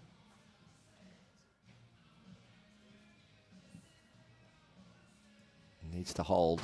Didn't look happy after releasing that ball. He's just pulled the line a little bit. And he's managed to get third shot there. I feel though David can't keep this head the way it looks at the moment. Just change the angles up. Second best result would be just to get something in behind those two orange bowls. He's just flirting with that front bowl again. Can he miss it 2 times in a row? A little slide, but he's made it a slightly bigger target. Probably a little bit better. The bowl fell over. But at this level, you expect Raj to connect with something down here. So he's on his way. Needs to hold on. Just underneath. Just under. So he wins the tee. Troy, you're in this situation. You're holding a good 3. You're 5-0 up. Obviously, world title on the line. Big match. How important is it to do something like David's doing here? Just even though you know it's probably just going to be a back bowl or just add another one, to walk down and just keep things on your terms. It is. You go at your pace. That's really important. And have a good look at the head. As you can see, David's doing that now. Shot. Yep. You can get a better look at the angles of the bowls when you're up at the head, where the jack might go if it's hit. Gives David a good picture in his mind, so he walks back to the mat with confidence, knowing what shot he's going to play. Yeah, well said. So asking the marker, Rodney Bates, just to move to the side. He's heading over there. So on the forehand it will be.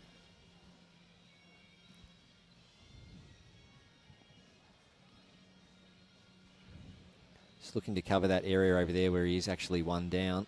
I think he would want to be around that bowl plus win the tee. Not quite, so I think we see pretty decent weight here from Raj. Trail the jack out the back for 2, kill it for 1, or at least clean a couple of bowls out. I think you've seen him step into this a bit more. He has.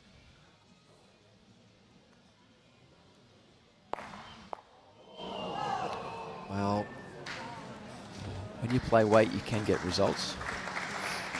He's cut one out. Not quite sure. It's either, I believe it's 1 or 2. Just wait and see what is decided there.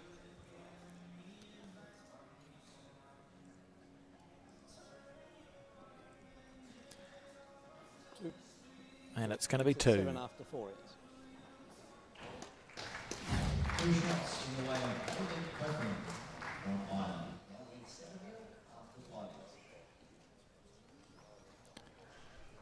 2 ends to go, and Ireland leading by 7 shots. He'll be feeling like he's just in a nice space here, David. He's looking very calm and comfortable out there.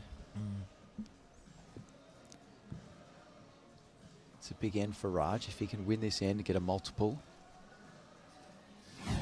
Need at least 3, of course, to stay in the hunt to draw the set. What I really like, he's not having to play too many other different shots, David, so far. And we've seen with Raj, forehand, backhand, big weight, little weight, whereas David's been able to really settle into that nice routine. Outside the first end, really, he hasn't had to do anything other than just pack them in there. So, yeah. And that's great to see there. Just same thing, just hitting that line, feel the weight. For David, it probably feels like, you know, any other day when he goes to his indoor outdoor club and is practicing his just grouping of the bowls and has been allowed to do that. He is. It's important for Raj. He can win the end to get hold of the mat, change this length. get David out of his rhythm. I think someone just fell over somewhere. That's okay.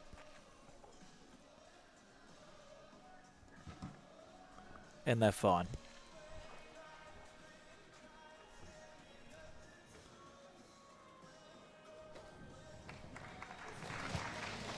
Nice reply. Shot bowl there. That is one bowl past Jack height.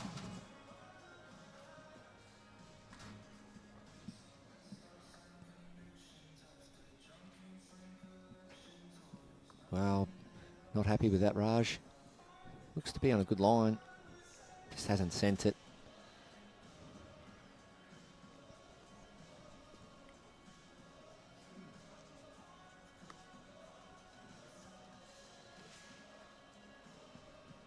David Copeland from Ireland. Very accomplished indoor and outdoor player, so he'd be feeling super comfortable out there. Yeah, as you said, Barry, he's been able to dictate terms with his length of bowls and length of jack. He's been packing the heads, making it very hard for Raj to score a multiple here. I think it's forehand for Raj. Yes, it is. Tuck that jack around the corner for 2.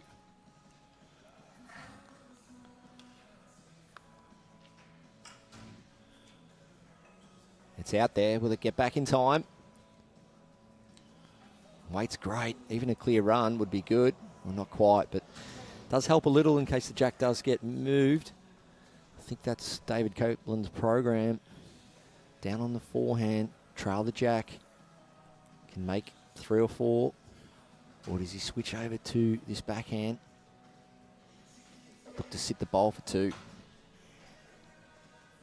So I like forehand. 2 options looking for the jack. If you're a bowl tight, you sit the bowl for 2, or at least the shot. And if you get the jack right, you can make 3 shots. Yeah. He's played this hand so well, the forehand. He must be confident playing this shot. Yeah, be looking to shut down this first set here. He played one early in the match on the forehand, trailing the jack, but this time he's looking backhand. I think he likes the bowl jack option. I'm actually a bit surprised with that shot selection. He's hardly played any bowls in that backhand. And as you know, Troy, and you can enlighten us a bit more, we haven't been out on as many rinks as you have, but most rinks generally on indoor surfaces are a bit different, rink to rink. They are, they can be. And as we were talking earlier, most rinks here have a nice arc to the jack. If you can find your line early in that roll-up, like you said, if you have to change hands all of a sudden, you've got that memory, you've got that idea of how much your bowl's going to turn. And when you see David there, it can be a case of if you get finding one hand really nice, when you switch to a new hand that you're not really that familiar with, it can be a little bit hard to find it straight away. Yeah, it can be.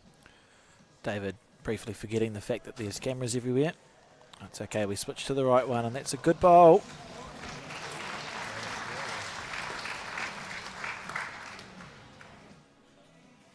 Maybe made it in for 2.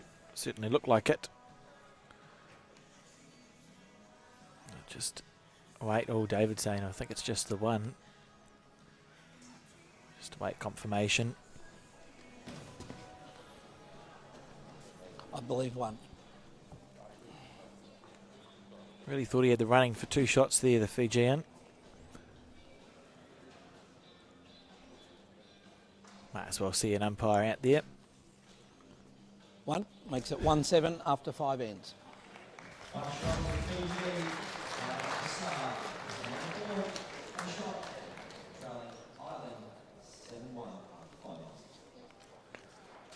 So the equation is you've got 2 ends to do it in. That's either 6 shots or 7 that the Fijian needs to score. And remembering if he can't get within 4, so if Ireland score this end, we'll move straight on to the second set of this final.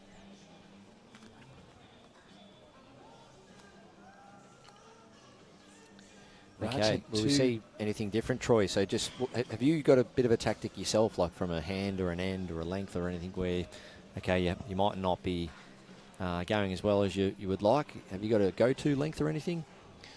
I personally like to bring the mat up and go minimum, roll the jack to the tee. I find if that usually gets my confidence up. I usually can find the rhythm, and if my opponent's bowling well at a longer length, that can disrupt his rhythm a little bit. I like it. So it's just that sort of cosmetic look, that different look in the eye where the jack's placed, and just the thought of that mat being up. Yeah. Is it something you'll practice a fair bit? I do.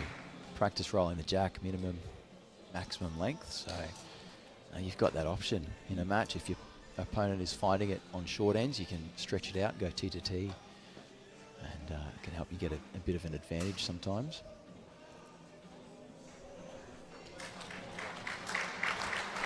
Raj is starting to find his weight here. Yeah, he needs it. I think for me, he needs at least a 2 here to be some hope at trying to either draw or win the set. Dave Copeland on the backhand. Get down to that last bowl of Raj. Here it comes. Just laid out for 2. Oh, just missing under. It's a great shot. He liked that all the way.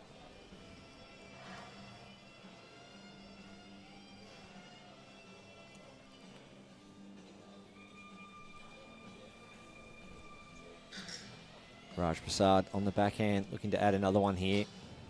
2 shots is what he needs. Ball's coming home. Just, it's close. I believe it's a measure. Well, that woke me up. Well, it's good when your marker can project their voice, isn't it, down Last the ring? bowl, 2 bowls in front of Jack High. Yes, please. Quite like that, David saying, can I have a look? And the marker going, yes, please. That would be great. Fair enough.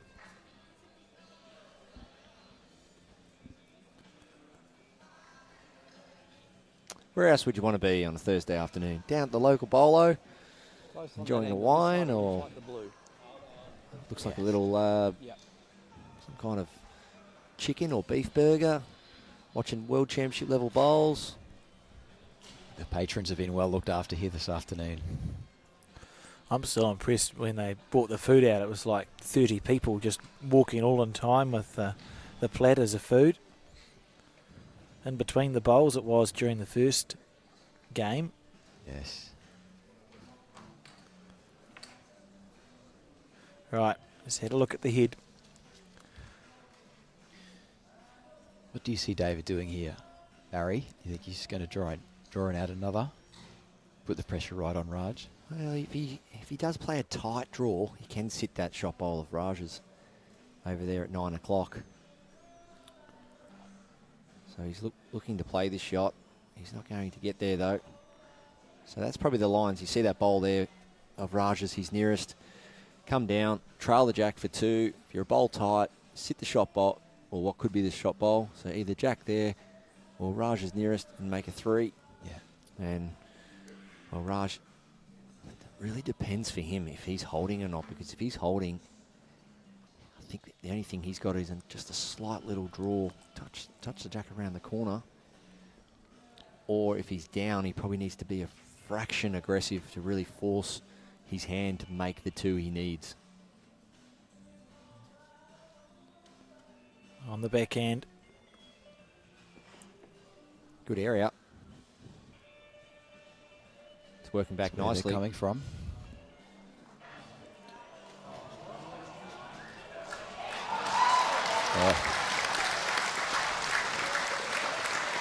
It'll be a disappointing one, wouldn't it, if he's not quite ticked it off there, because 1's great, but it's not going to be enough to keep the set alive. Yeah, it's a tough angle. It's actually closer than I think. You see there, David Copeland's not really sold on it. If he walks up to play this bowl, he hasn't got a winner there. Must be two down. We'll wait for our marker now. So the marker goes in once the player's left the head. Has a look. Come on. I think we'll see a measure. 1 and a measure. Be brave. Tell us it's 2. There it is. We'll claim it's 2. Makes it more interesting.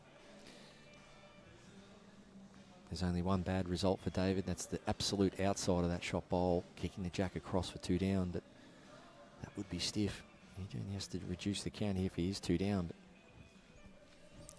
If he's 2 down anyway, it's from 2 to 2, isn't it? So it's not the end of the world. Yeah.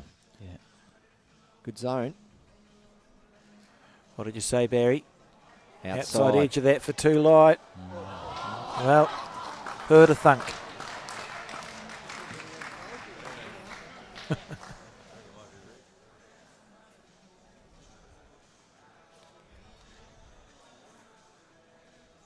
And if it is 2, the set stays alive. If it's 1, we go on to the second set. One umpire. Umpire. We're going to see 1.5.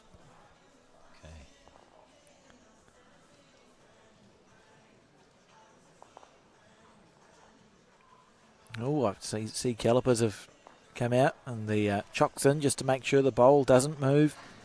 Seeing the full variety of umpiring equipment during this week. We've got laser measures, chocks. I've seen a feeler gauge come out once on the rink adjacent to the broadcast rink. Yeah, I've even seen the old string measure come out. Yeah. Bob Carlson, one of our brilliant ITOs. Those engineers' calipers. Twiddle the thing. Recently inducted in the Bowls Victoria Life Membership category. So we're looking for, if it's an orange, we're going to go to set 2. If it's a blue, we continue. So it's perfect form. Knuckles on the floor. Look at that. Bobby, he's the man. Like he's done it before. Orange for a set win to Ireland. And there we have it. It is. One shot goes the way of BG. It's the end of the first set. And at the end of the first 7-2, start of the second set. Copeland from Ireland winning the first set. 7 shots.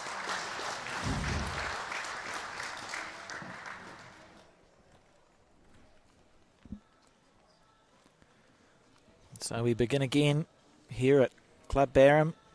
The beauty of sets play, it allows you to make a restart. So Raj, even though he lost that first set, the last few ends he started to really find his weight. Darren's mat because he won the first set.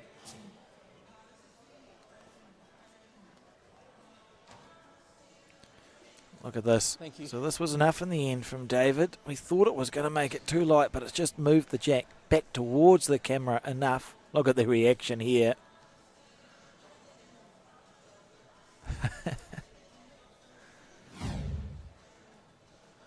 Yeah, millimetres in it in the end. So he must have really thought he was 2 down.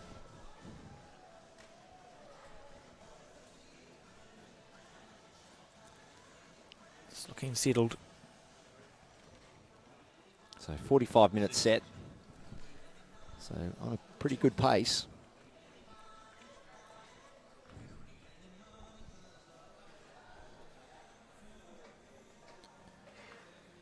I believe this morning Raj lost the first set against Canada before coming home strong. So it'll be interesting to see if he does that here. And those are the performances as a player that you lock away in the memory banks, aren't they? When you can find a way back into a game, you think, right, I know I've done it before, I can do it again. Yeah, that's right. So David stuck to a similar length of jack. Raj will be looking to get on top early.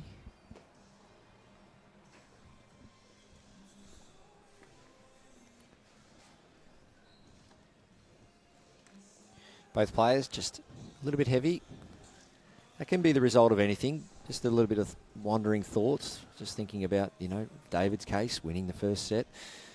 Raj, you know, making sure now he has to start maybe with a new plan, give those bowls a chance, and there's a sense of a bit of adrenaline there as well. And, you know, things can be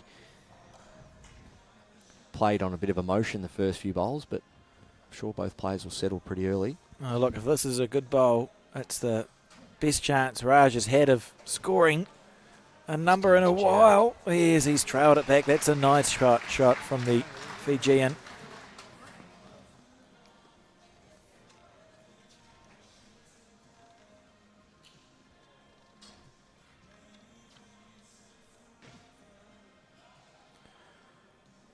Do we even have to cut to the camera?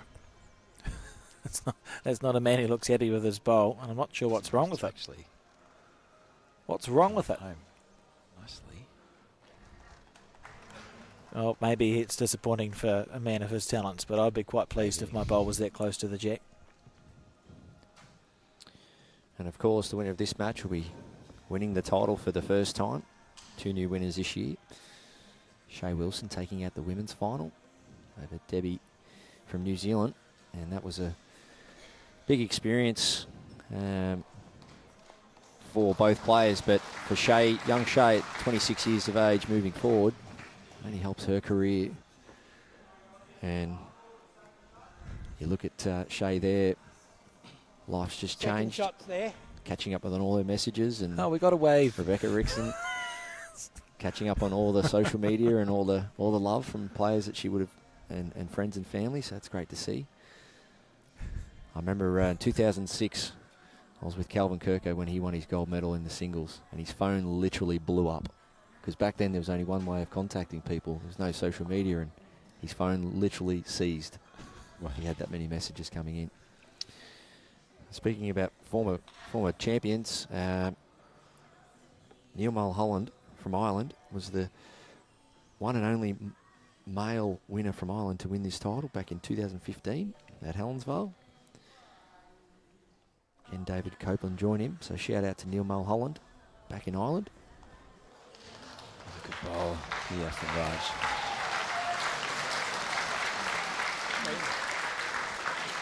Starting the second set positively.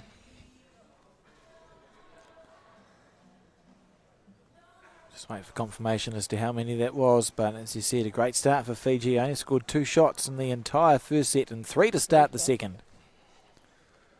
I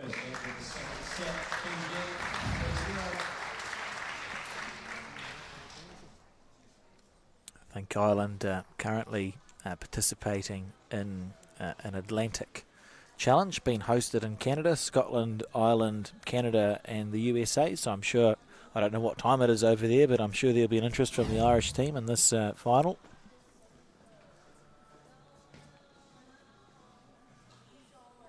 Sure would be. If anyone's interested in watching some coverage from that, the Bowls Canada YouTube channel is broadcasting. They've hired some professionals in, so it's a well put together production from Canada. I had a look out of interest because I wasn't really sure what the bowl screens were like in Canada, and they're quite nice. A little bit slow, but they're quite nice. It's worthwhile having a nosy. Very good. I haven't seen enough bowls this week, obviously. Raj looks to have done another nice first bowl. bowl here. He's back. As we can see, he's stretched the jack length out a little bit. You mentioned Troy. He did win lose the first set this morning, in his semi, he's trending towards what he did this morning. Yes.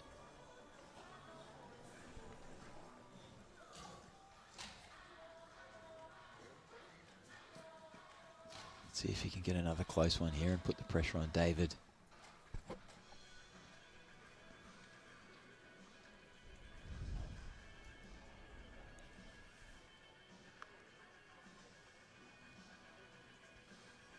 They have just pushed this one a little bit wide. Yeah, nice weight there. Just missing it high. It'll be interesting to see if David stays on that backhand. 90% of his bowls this game have been backhand. Needs to promote his own or get a clear run. Nice weight, just missing under. So 2010, Norfolk Island actually was the host of this event. So finally, wow, one of their athletes picking up the title to go with hosting it back in 2010. And we're back next year, back to cluBarham. As you said earlier, Barry, it's pretty amazing that 3 athletes from the Oceania region are in the final 4 of men's women's singles. Yeah, that's correct. Norfolk Island, New Zealand and Fiji. Oceana.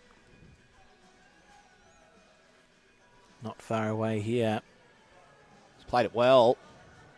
David Copeland. What a bowl. Jack in the bin. Yeah, sit the bowl for 2. I like the sit and stay the bowl for 2 or jack back. If he gets the jack on the right angle, he can. Well, that bowl's fallen over now. That changes things, but jack's what he really wants now. Coming onto your screen very shortly. Needs to hold. He's gone through the hole. Well, he stays. So that's pretty good going. He's locked that shot bowl in, but hasn't given much room to his opposition. Yeah, he's going to come and have a look. He knows here he can play a good shot, David Copeland, on his forehand. Any touch of the jack, he can drop a 2. What would you play here, Barry? Would you take high line on the forehand? Well, the score this set, even though it's only the second end, does suggest, you've got to play a bit of catch-up. But, yeah, if you're feeling really confident and in great touch, you will just play a high draw on your forehand. But, as you know, this carpet turns so lovely. You're slightly narrow here. You kick that jack across onto the line and you drop a 2. Yeah. So what we're saying is miss wide. Yeah, high draw. That's it.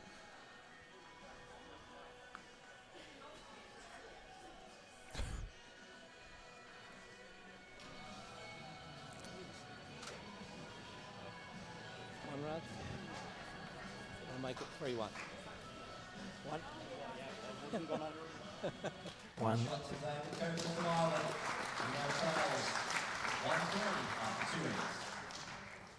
On the board in this first set, David, as he heads towards potentially winning a World Champion of Champions men's singles title for his country. Oh, it's a beautiful bowl he played there to sit for 1.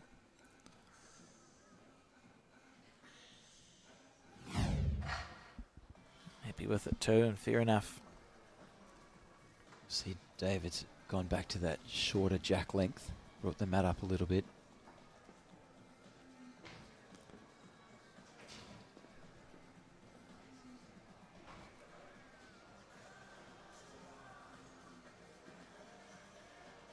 How's this for a first bowl? One more revolution. Oh, great try. Beautiful green.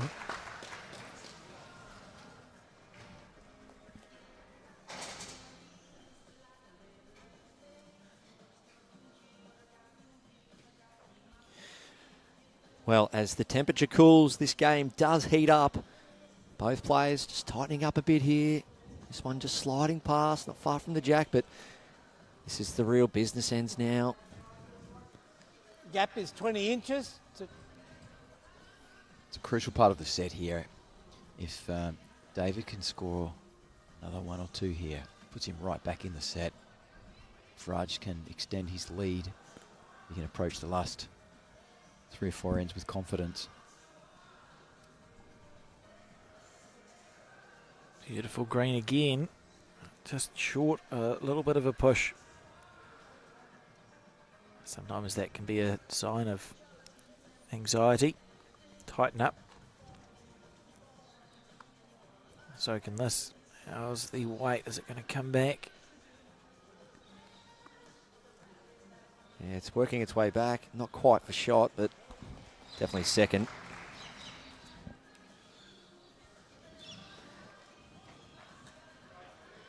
So the final day here of the 2025 World Champions. Men's singles. Shae Wilson from Norfolk Island taking out the women's title. Who will be the winner here in the men's title? As we get to the time of day, it's just starting to cool down.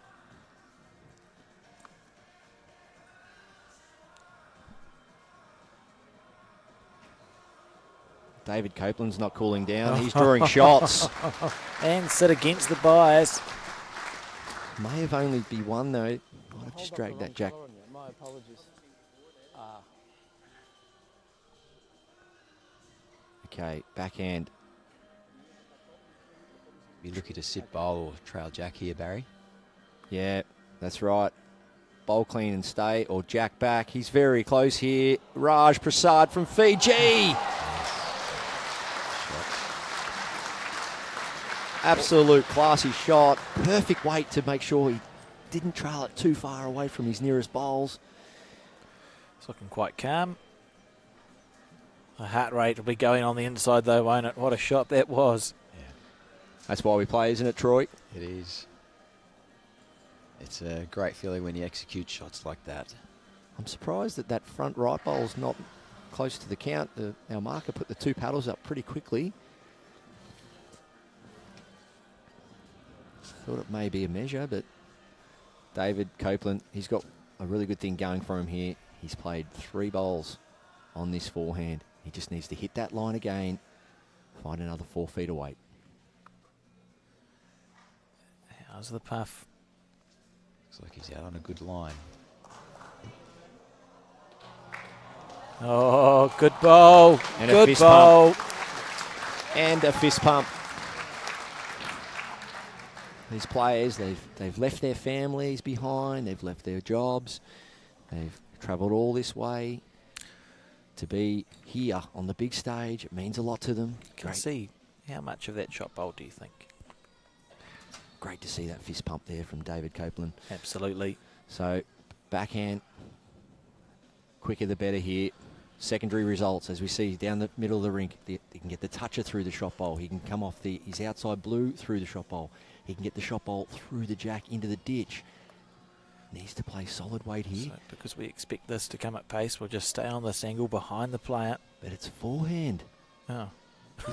It's forehand. Okay, stand by. It must be just a dead draw. Yeah. I didn't pick that. I thought I'd run the bowl out, but... Yeah. Oh. Very surprised at that shot selection. Surprised as well, right? Just been playing very aggressive all week. Accepting of. It's going to be 1 to Ireland. 2-3 as we start the 4th end.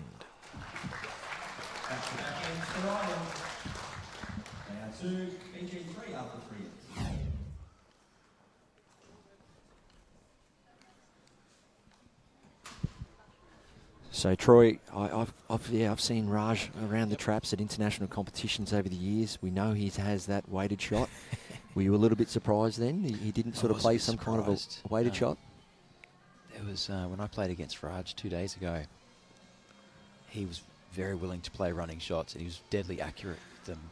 So I was very surprised he didn't go for that option there. Is it potentially the occasion? You're on a world champion singles final. There's hundreds of people watching. Don't want to play a shot. Try to understand why that might not have been played. Perhaps it looked different from his end. Yeah, and that's the only thing you can think. But the other one is too, David did draw it on the open hand. Did come down and draw it and put one a foot away. So Raj may have said, well, I am leading. I'm only going to be 3-2 up. 3-2 up. And why don't I just try and draw it? What's the worst thing can happen? I'll be still leading the set. So, yeah, that could be his thinking. Just keep steady, maybe just stay on the draw. And plus that weighted shot earlier that didn't quite hit the mark might be playing on his mind a little bit. Oh, great good ball.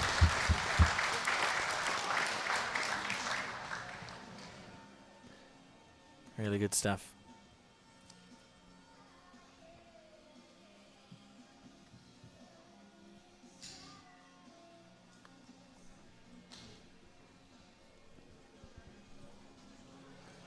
David's close again here. Oh.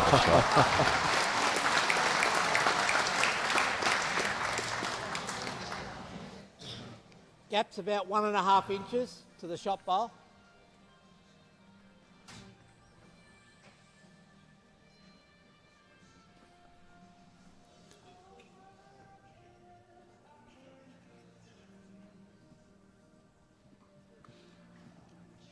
Raj out on the backhand, needs to hold, as we've seen earlier in this match and the previous game.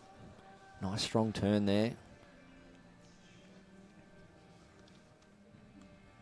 Being past the head, it gives Raj options for his third and fourth bowl. Well, David Copeland on the backhand. Can he repeat the dose? Or will he look to cover any jack movement? He's done pretty well here. It's a good area.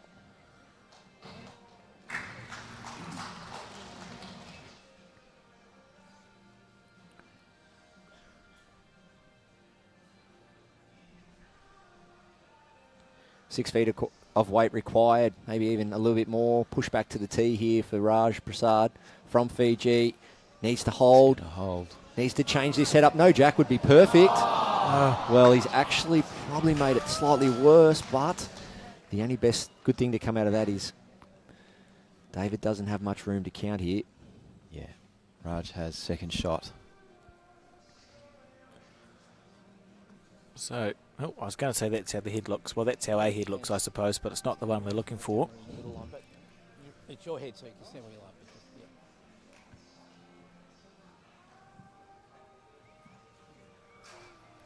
Yeah. Raj, I'm just asking us if we can stay wide of the camera on the centre line, if you can possibly. So the jack looks like it's not quite touching When it's your head, stand wherever you like. It's your the jack. It's just, yeah. Maybe a cigarette paper or two between it. Now I'm just watching David's body language, just trying to get indication for what he will play here. Maybe backhand, try and get back to about 5 o'clock under his previous delivery. Backhand, get into here somewhere. Not only could potentially count, and so I think it's either forehand or backhand, get to 5 o'clock or 7 o'clock. Well, it's on its way. It's forehand. So somewhere where he can catch the jack if Raj gets a bit aggressive. So he's gone deeper than I would have thought, but that's a great home now. So that really makes Raj think about his weight control. If the jack's not touching the shot bowl, there's a world where there's sort of a wriggle in through that gap that might end up with Raj holding a 2 or a 3, depending on how stuff moves. Because it's not touching, the orange bowl can move to the right as we see it. Yeah, so this should only be 6 feet away because Raj can't play too big at this. If he gets his one on the centre line and flicks off and then gets his other bowl, the one to the left of that. Oh, it's even worse, yeah. Then he's 3 down. So if he gets half of his one on the centre line and then gets the one with chalk on the exit, he can be 3 down. So 6 feet away, work off the wing, sit the bowl, trail the jack. Pray for a good rattle. Needs to hold. Pray for a good rattle. Right weight. What a great effort. Great effort, Raj. It's not to be, though, and it'll be Ireland scoring 1 shot to level the set at 3-all after 4 ends. It'll be 3-all on 4. After 4.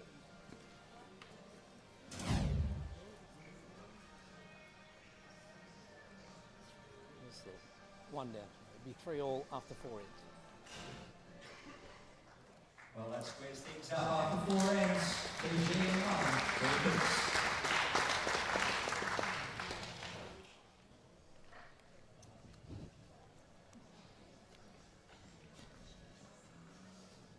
So we can see the players are really finding their weight and line now. The last few heads have been really consistent.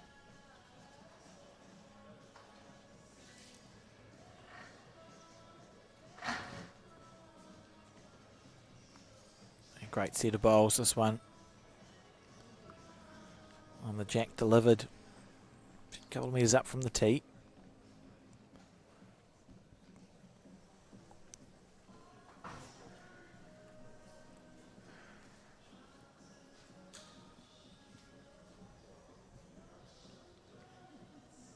A nice line, just running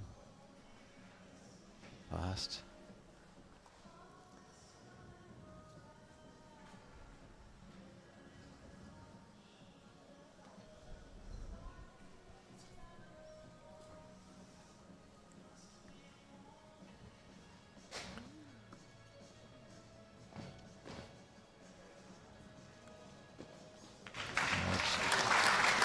That'll do. Early.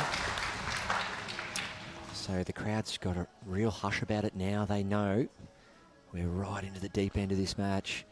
3-3, with Raj Prasad needing to win this set to take it to a tiebreak. Or David Copeland, he can afford to draw this set. And shots like that will determine the winner. 2 bowls in front of Jack Level. Just little things like that. So Raj has played a decent bowl on his backhand, but just where David's bowl's finished has actually forced Raj to switch to the forehand. Just when you're looking to get some rhythm up. Yes, like you said before, it's just under the line here. David has been able to stick to the same hand for most of his deliveries, which has helped his consistency. Because of the pressure he's putting on Raj, Raj has had to change hands quite often. And Troy, what about yourself, mate? What's coming up next, mate? Obviously, Com Games high on the radar for next year. What's the prep look like for that? We have our national camp trials and a tournament against Norfolk Island in February at Tweed Heads. That is where our Com Games team will be selected, and where we'll find out who our national champion is, who will be coming back here next year to represent Malta. Oh, well, good luck, mate. Thanks, Barry. Raj Prasad from Fiji. Well, that's a great effort. That's on a beautiful home now. It really sets him up for a good shot with his last. Sit the bowl for 3. Edge the bowl out clean for 2. Trail the jack for 2 or 3. And David's, he's aware of that. Just the hand. It's like the thinker, isn't there? A famous statue called the thinker, the hand on the chin. Just figuring out where his next bowl is best to be placed. That's how the head sits. Island holding one on the head, all square on the card. Interesting to see if he just looks to touch Jack, draw and touch Jack, tuck it in behind his shot bowl, or whether he looks to cover. Yeah, you're right. Trailing that Jack around the corner would be perfect. He just doesn't want to catch his own shot bowl, flop off it, widen this target. Or does he just go to the tee? Decisions here. Does not want to make this bigger than a 1-bowl target.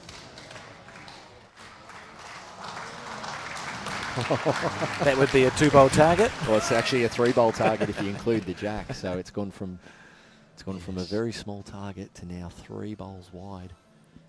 Raj Prasad, Jack in the ditch.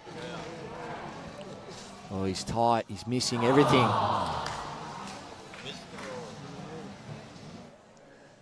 Very disappointed with that bowl, Raj, and it's going to be 2 to Ireland. It's into the penultimate end. 5-3 after 5.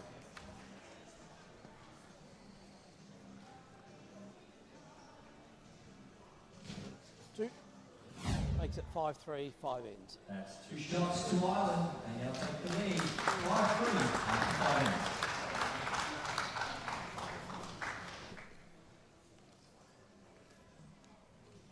Lovely effort.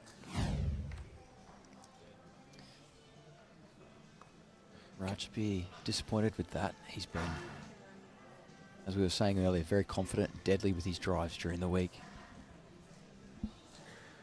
Can't overstate how important this penultimate end is. If Ireland can score even a 1, David will back himself to defend that 3-shot lead. He could drop a 3, draw the set and still win a world title. Yes, puts all the pressure back on to Raj. It's like a match-winning opportunity.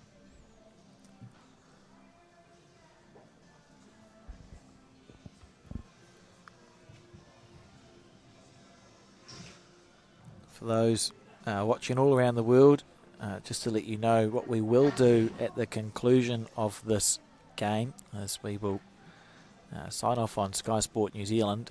But if you're watching on there, go across to the YouTube channel, the World Bowls YouTube channel, and we will broadcast the prize giving, the medal ceremony from this World Champion of Champions singles, which is going to take place maybe 5 minutes, 6 minutes after the conclusion of this game. It'll be pretty quick after.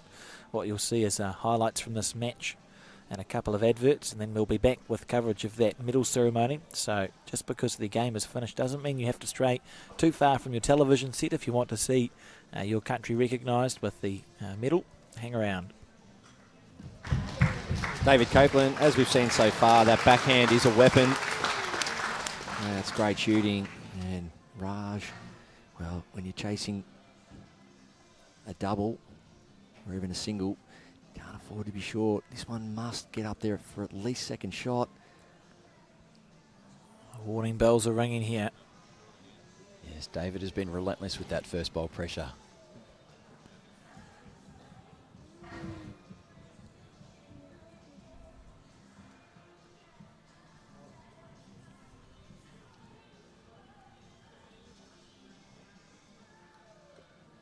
Backhand it is. Sending those arrow grooves out there and on a wide line. Turning back nicely. He's just been missing under with this one. Well, that probably takes it back to one. We'll soon find out from our marker. One shot. Oh, I went from holding a world championship in his hands to not then. Raj Prasad needs to play a big bowl here.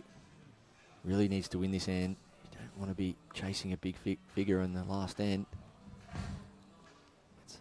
Just needs to finish around jack high. His line's going to be good enough. He's just sailing through. So David Copeland, if he draws this, he will be holding the world title. You'd chase it down, wouldn't you? Yeah, he'll chase this no matter what. Well, maybe not. That doesn't sell me.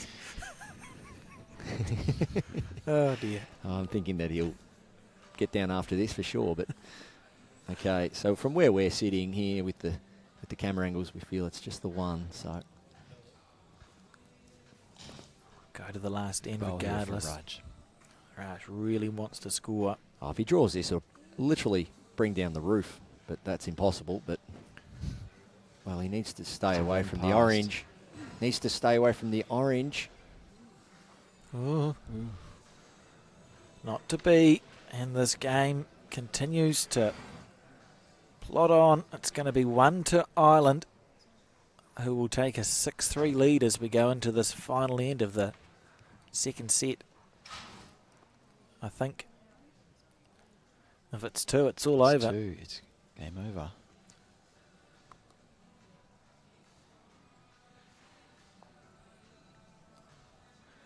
Let's just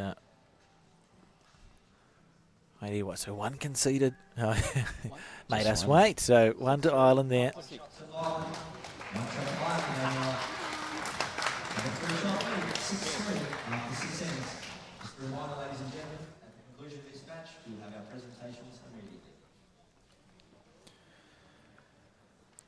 Dave. David will be trying to control the adrenaline at the moment. He's going into this last end with the box seat. How many times have we seen that special moment in bowls where a player needs to find a magic moment and does so? Wouldn't that be great to see Fiji force a tie break? B.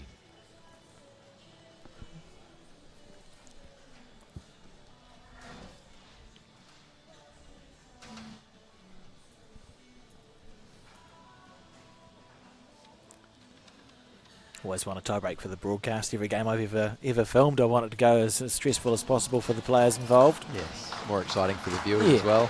Another great start from David. Don't care about the players' feelings or their friends and family. I want it to be maximum stress. And, well, I've got a moment just as we near what could be the end of this final. I'd just like to thank cluBarham and also the broadcast crew, Barry, all the players who've helped us out as well. Wow, good. I'll just wait, I'll wait until the end. Great shot. Well, it's actually probably one of Raj's best shots for the match, and he knows he needs a 4 to stay in this match. Yeah. There's one. How's that though? A couple of touches to finish, Troy. It's not bad, is it? Yeah. So we need Bringing 4. that high standard right to the end. 4 from one player for a bonus point. David's not there. Raj, no matter where this finishes, it must be jack high or beyond. Can he double up? Can he play two the same?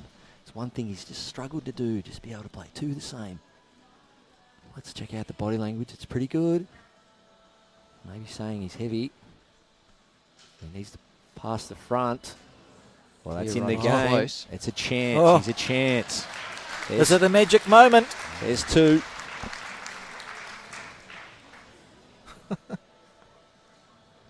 How good is bowls?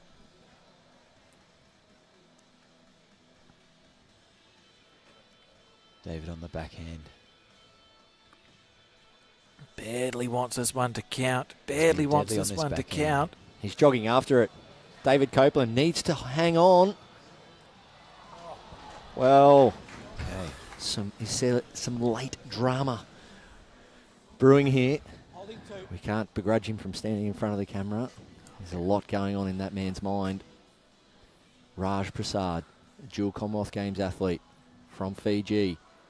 Can he draw to hold 3 shots? He's let it go well again, I tell you.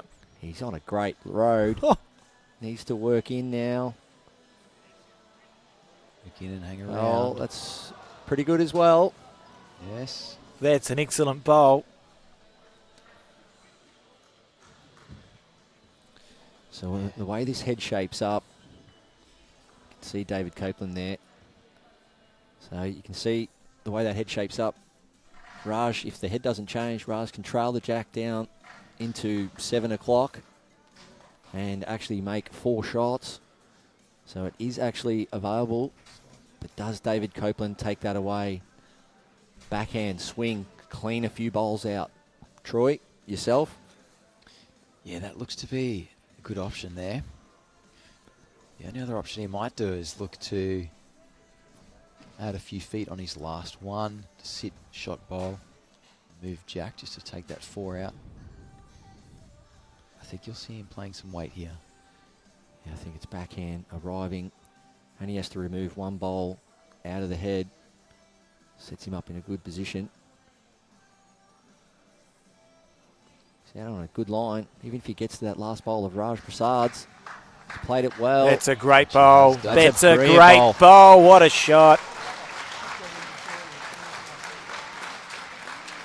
So it's still on the 4. He's just going to have to do it a little bit differently here. So it's going to have to be centre of the bowl, push the orange out, and then trickle the jack in to the corner there for 4.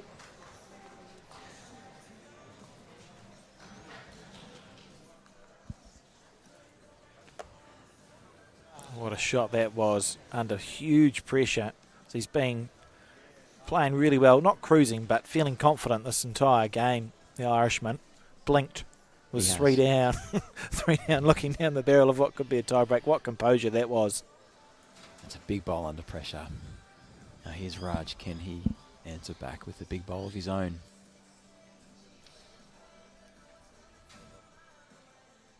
It's on its way. Currently down world title. Needs to sit the blue, kick the orange back, then get jack. He's missing high. And that is the world title to David from Ireland. Congratulations to the Irishman. What a win that was.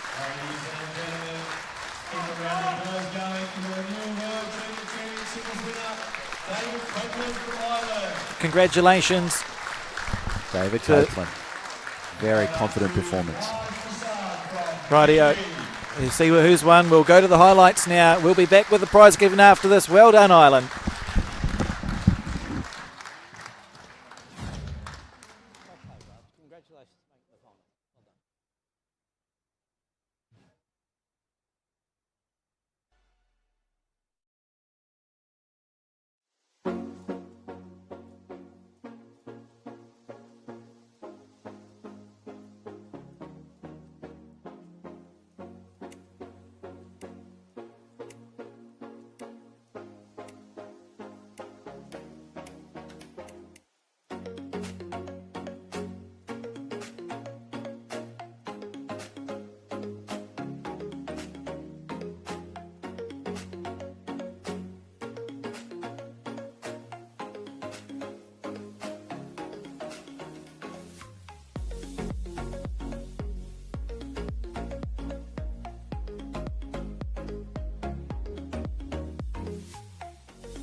In the UK, there's a bowl for every surface for the Henseley product. Here overseas, I use the Tiger 2 and I use the Dreamline XG purely because I love the grip and the arc that the bowl takes, and that's what makes me one of the best players in the world.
Ladies and gentlemen, that concludes the 2025 World Champion to Champion Singles for the men and women. Big round of applause for all our athletes to start proceedings.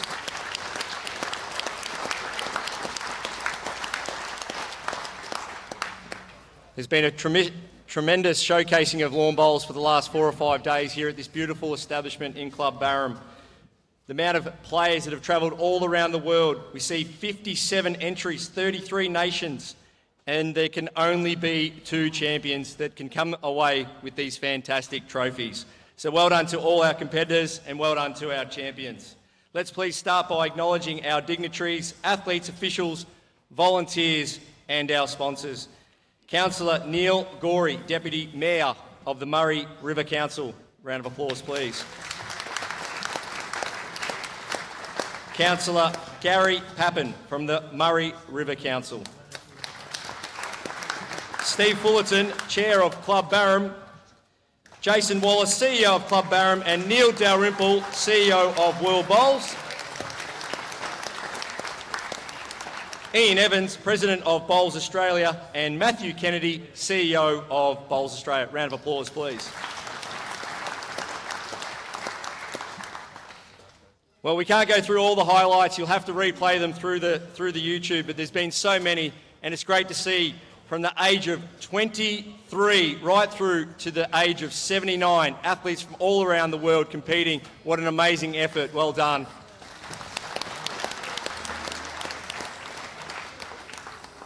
To top things off, our friends over in the Pacific, 3 Oceania countries out of the 4 grand finalists. Round of applause for our little countries. and of course our bigger ones in New Zealand and Ireland. Let's start our medal presentations. Women's singles to be presented by Neil Dalrymple and Jason Wallace.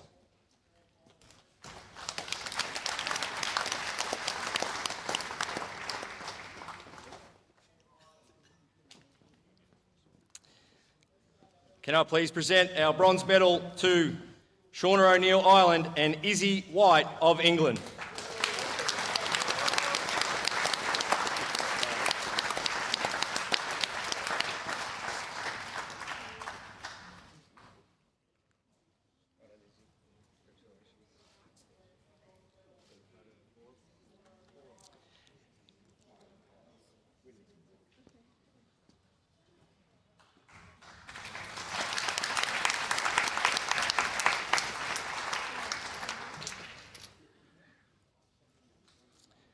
Our silver medalist from New Zealand, Debbie White.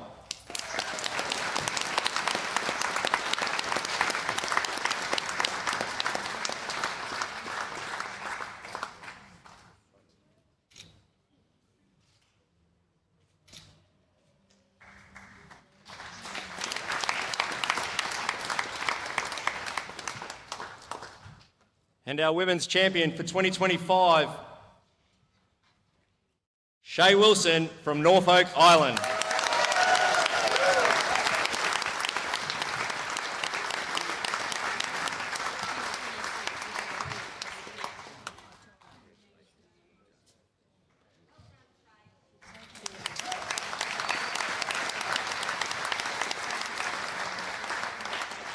Could I ask everyone may stand please for the national anthem of Norfolk Island.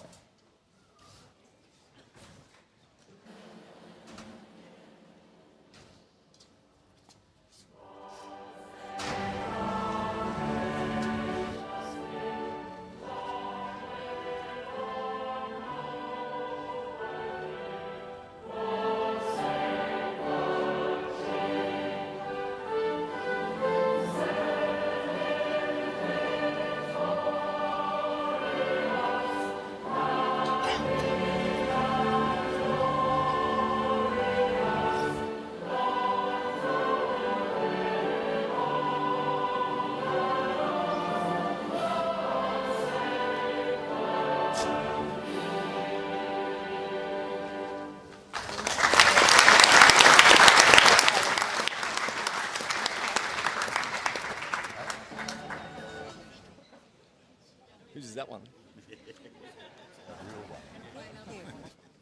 Hey, you want to stay?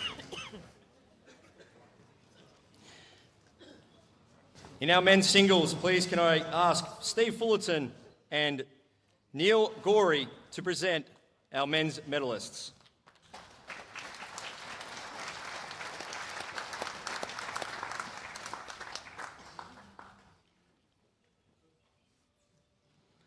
Our bronze medalists, Ian McLean from Scotland and Owen Kirby from Canada.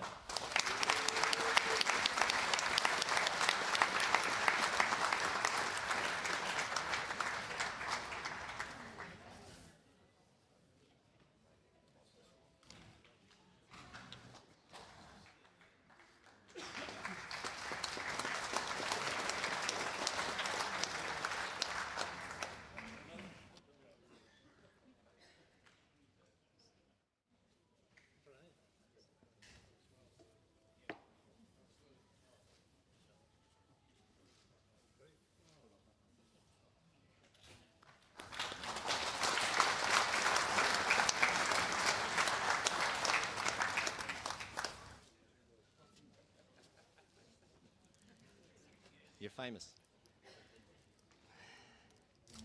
And our silver medalist from Fiji, Raj Prasad.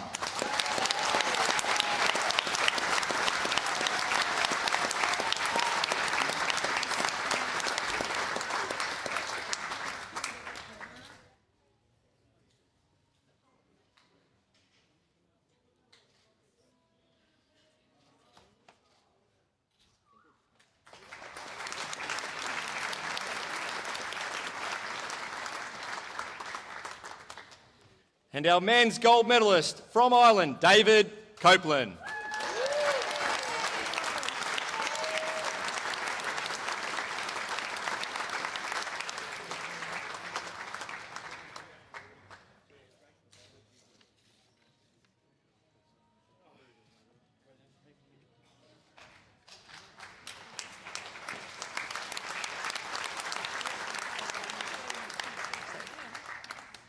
And can I ask you please be upstanding for the national anthem of Ireland?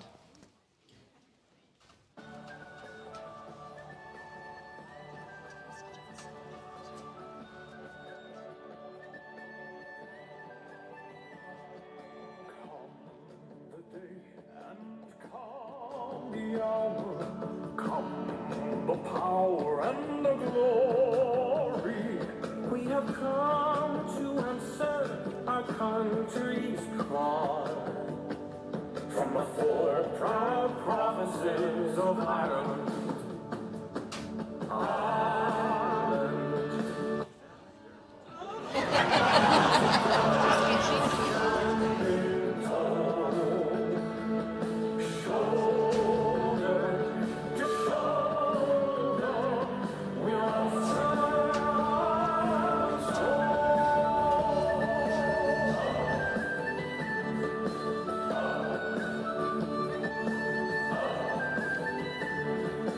From the mighty glens of Antrim, from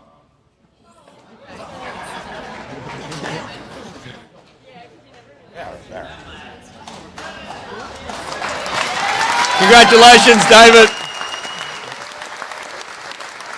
I'm sure that's not the last time it's being sung.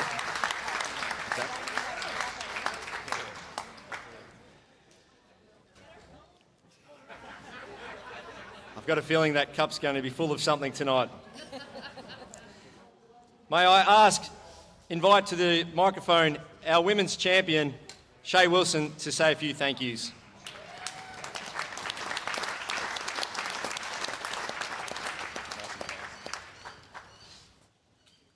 I'm not really a girl for public speaking, but I just want to thank everyone from the club here. The support that you've given me all week has been pretty amazing, and it's probably helped me get to where I am. And also thank my partner for being here all week, Jet, as the coach, and everyone at home that's been following along and supporting me. So thank you.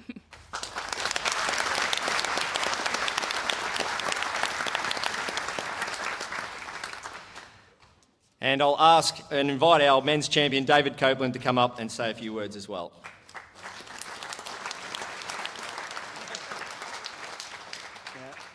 Thanks, Barry.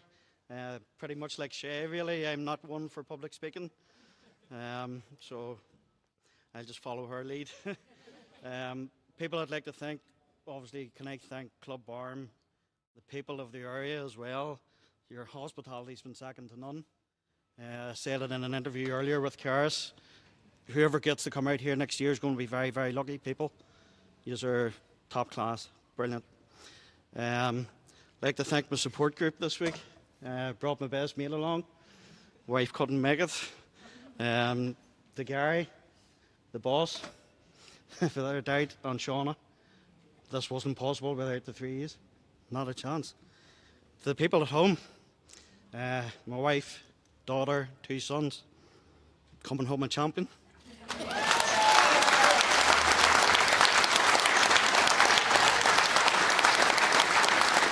Well done, David Copeland. You hear the emotion in the voice. That's what it's all about. They've travelled from miles away to be here. And once again, cluBarham, when you hear it straight from the athletes themselves, great job. Give yourselves another round of applause. Well done.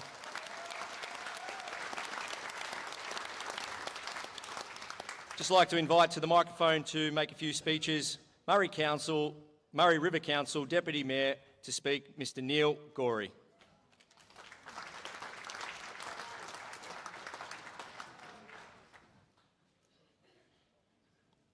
Look, thank you very much. It's a real honour to speak today. To see our local community, a community of 2,000 people now on the world stage, is just brilliant. And also to thank all these bowlers who come from overseas to come to our smaller community, to benefit our community, and to put on such an epic display of bowls. It's just brilliant. I'd also like to go back probably 12 months ago, talking to Christy, the tourism officer from Murray River Council. The work actually started probably 12 months ago. And then Christy said basically what happened, they got the project up, then the work started. And it's been a lot of work involved. And also look around the room, a lot of volunteers as well. The community has really got behind the World Series Bowl. So no, thank you very much to everyone. I'll finish with that. The only other thing to say is Christy's telling me there's two South African bowlers here who would like to see a kangaroo. So the challenge will be to the locals, could you please get a mob of kangaroos going down Murray Street tonight for their benefit? Thank you.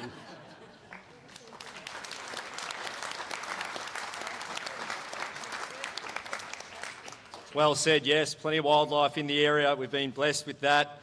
Great place, great wildlife. I'd like to also invite up cluBarham Chair of the Board, Steve Fullerton, to speak and make a few announcements.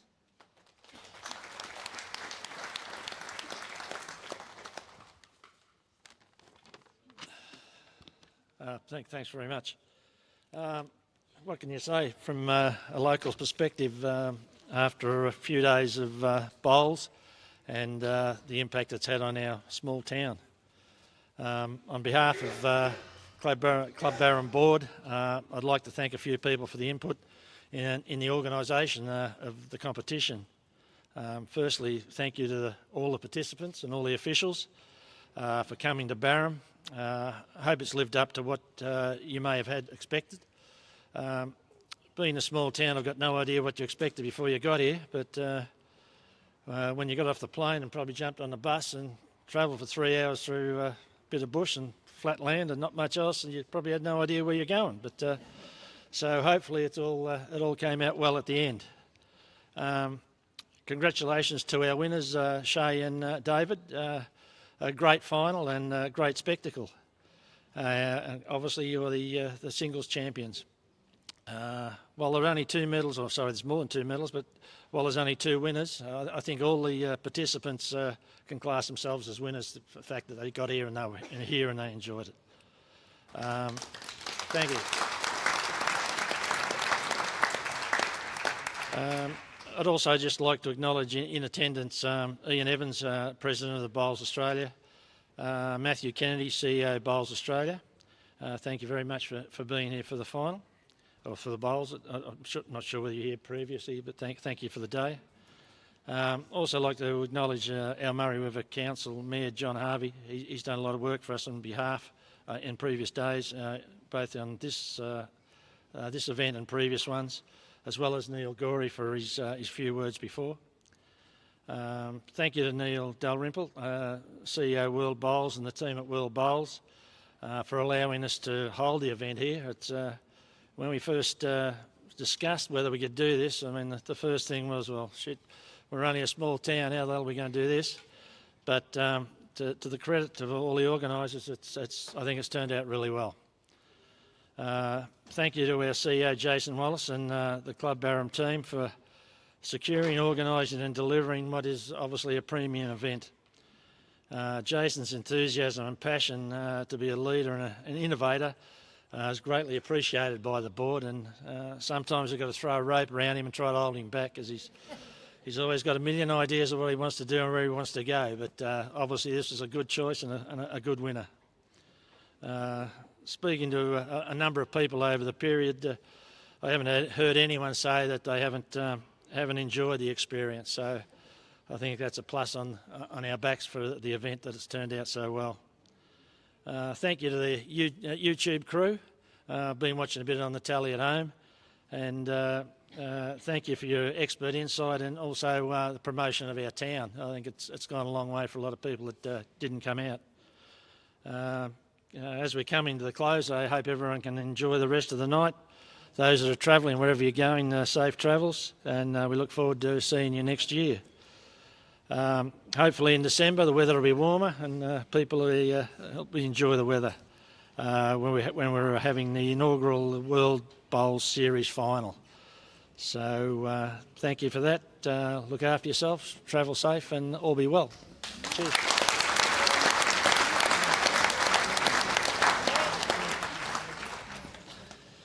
Thanks very much, Steve.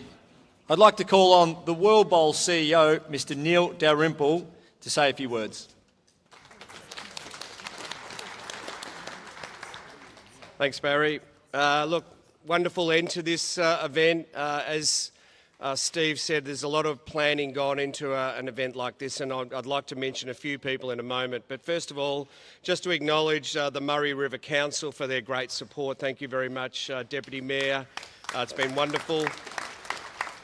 cluBarham, of course, we know this is a wonderful club that we have here, cluBarham.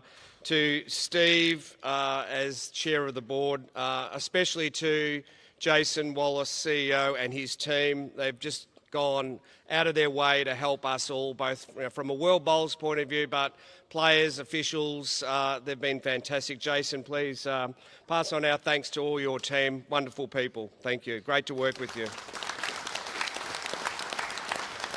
It was great to have our host nation CEO and President Matthew Kennedy and Ian Evans here today. Thank you for coming and joining us. It's important to have the host nation on board and supportive of this event. To our World Bowl sponsors, of two of them are here at this event. Peter Wu, the owner of Henselite, one of the major sponsors of the event. Peter, thank you for attending, and the support of bowls around the world. To Kevin Booker from Niagara. Kevin, thank you for being part of the week as well. To our, as we call them, the YouTube team, but the broadcast team, which is our friends from Bowls New Zealand, have been here this week. Thank you, guys, for providing a great coverage. And also to our local broadcast team, Matt and Kendall, for also providing that extra coverage. Has been fantastic as well. So we've had 2 rinks streamed right throughout the week, so the coverage has been immense, and we've had great following both on the YouTube but also across on our social media platforms as well. To some of the key event organisers, we couldn't run this event well without Mark Cowan, our tournament director. Mark, thank you very much for what you've done.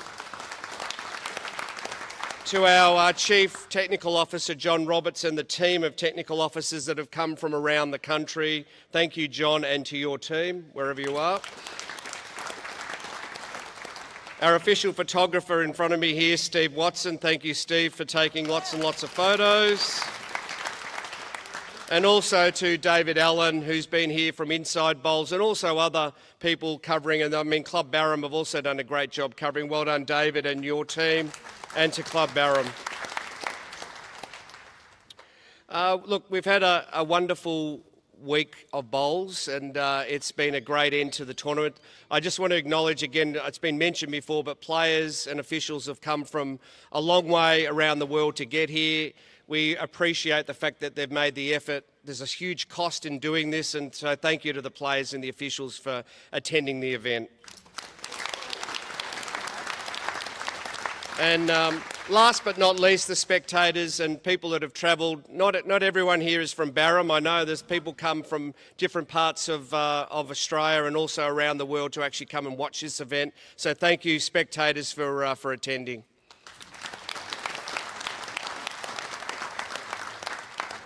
And finally, just on behalf of World Bowls, I would like to call on Steve Fullerton just to come forward and accept a plaque and an expression of our gratitude for the great work that cluBarham have done and hosting this event. And we look forward to coming back next year, the 6th to the 10th of October. We can't wait. And also the World Bowl Series finals, as we've mentioned before, in December, the 9th to the 12th. So please come and watch some great international bowls back here at cluBarham into the future. So thank you, everyone.